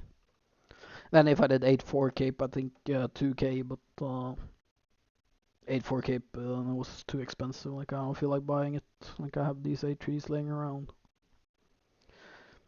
I might buy it later though, just to have the 2k IP, you know, like looks cool. Feels powerful, you know, seeing 2k.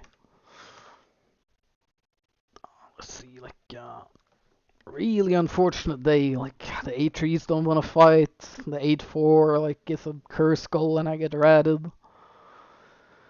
The A3 carving I found is like with 3 rats already spotted us both. So like if we start fighting, we'll get ratted for sure. Like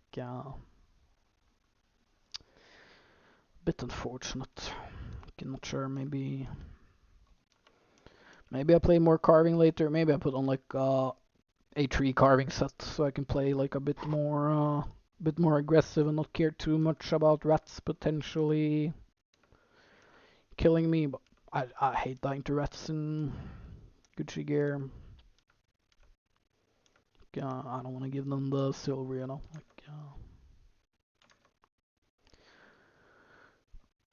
for boots, yeah, Valor would give more HP when I popped them, but I couldn't find any boots of Valor at like decent price. It was like all very overpriced.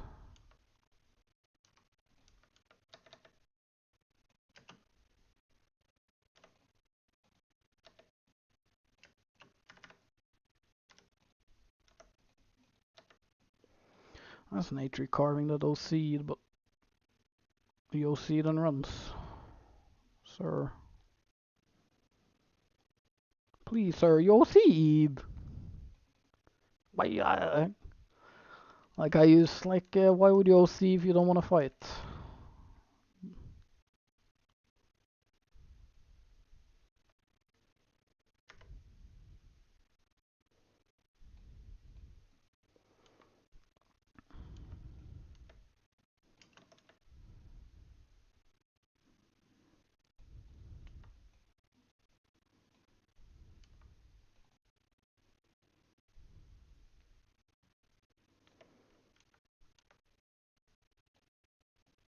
Not sure what his goal is, like.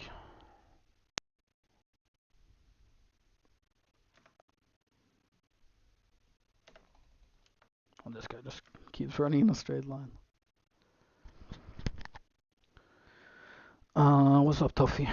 I mean, I have the volume on like max on OBS, so I don't know how to get it louder, you know?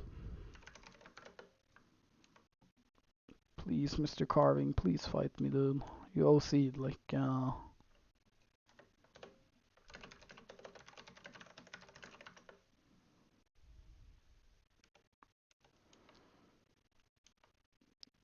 on, bro, you're OC'd now, just fight.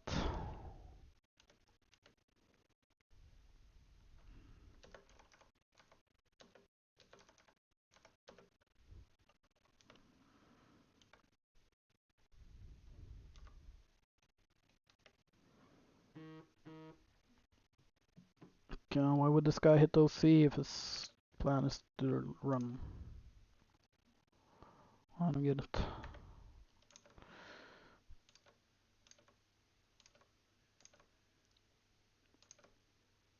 You always go 3-stack E if you're usually when you're brawling you don't wanna how do I have, what's the qual hello? How do I have 15 seconds?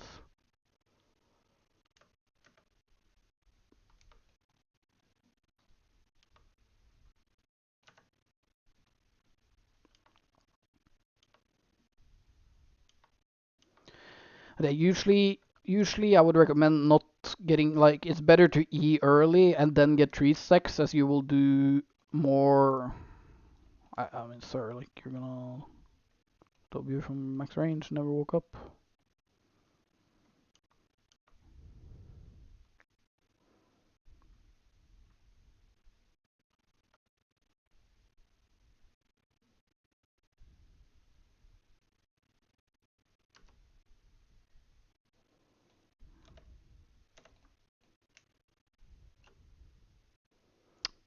Did not my bleed stack up.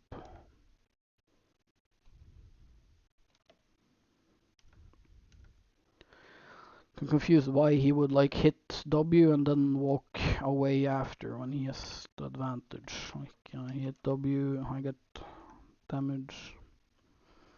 But usually you want to E early in the brawl, or use your E to like dodge ability from them, and then fight like brawl with stacks, because obviously you do more DPS in a like auto Q fight if you have stacks, right? Because you have the increased attack speed, so it gives you like better damage overall. Because like the stacks on the carving doesn't really matter or help you in the fight.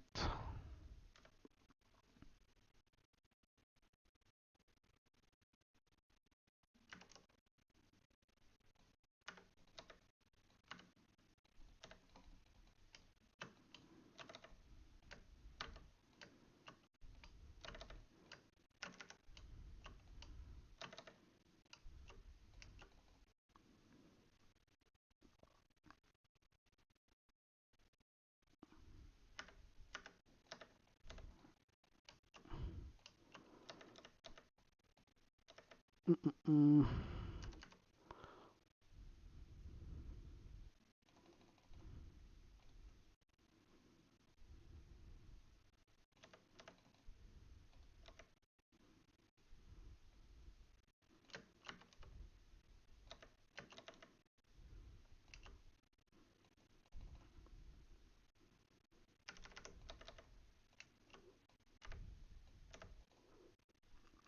Nice, 1 HP.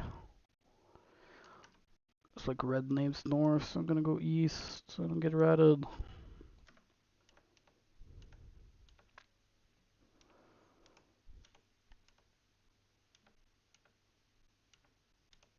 I'm guessing.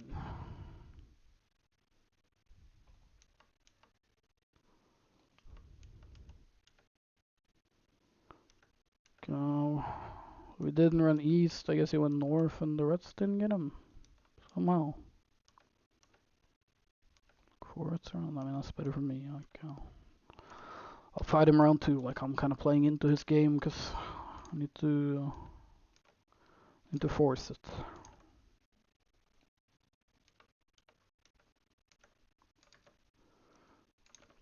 Minus 40, yeah, I got ratted earlier. Like, it is the same set that I have made money on, so realistically, it's not really negative 40, considering, like, I lost one set and I made, like, I lost a 50 mil set and made 150 mil with the set before dying, right? So I kinda didn't lose anything.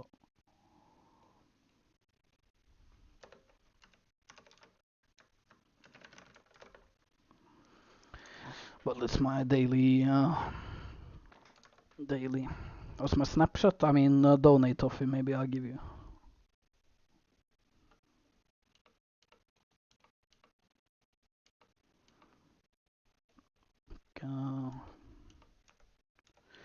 Feels like this guy wants to fight again. He's OC, they took the fight once. Okay, no reason not to now.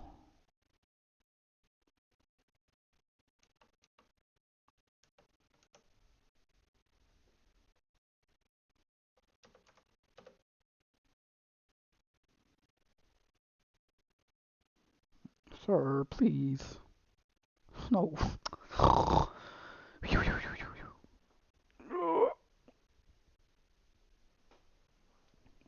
Unlucky. People don't want to fight. Let's see, do you want to fight?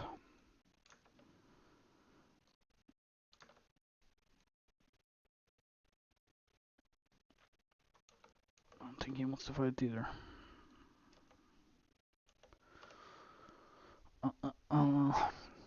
Yeah, I'm gonna end it here, boys.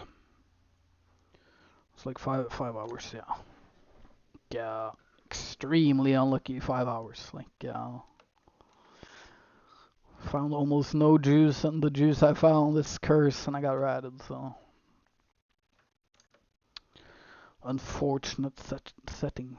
Unfortunate session for sure. But yeah, thanks for tuning in, guys. Thanks for commenting, watching.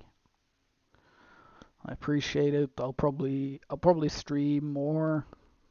Keep streaming in the future. And then I'll try to figure out the settings better so I can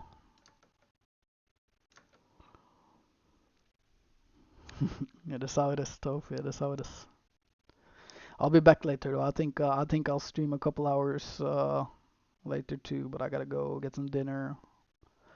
Calm down. It's that loss at the rat, like I'm still mad.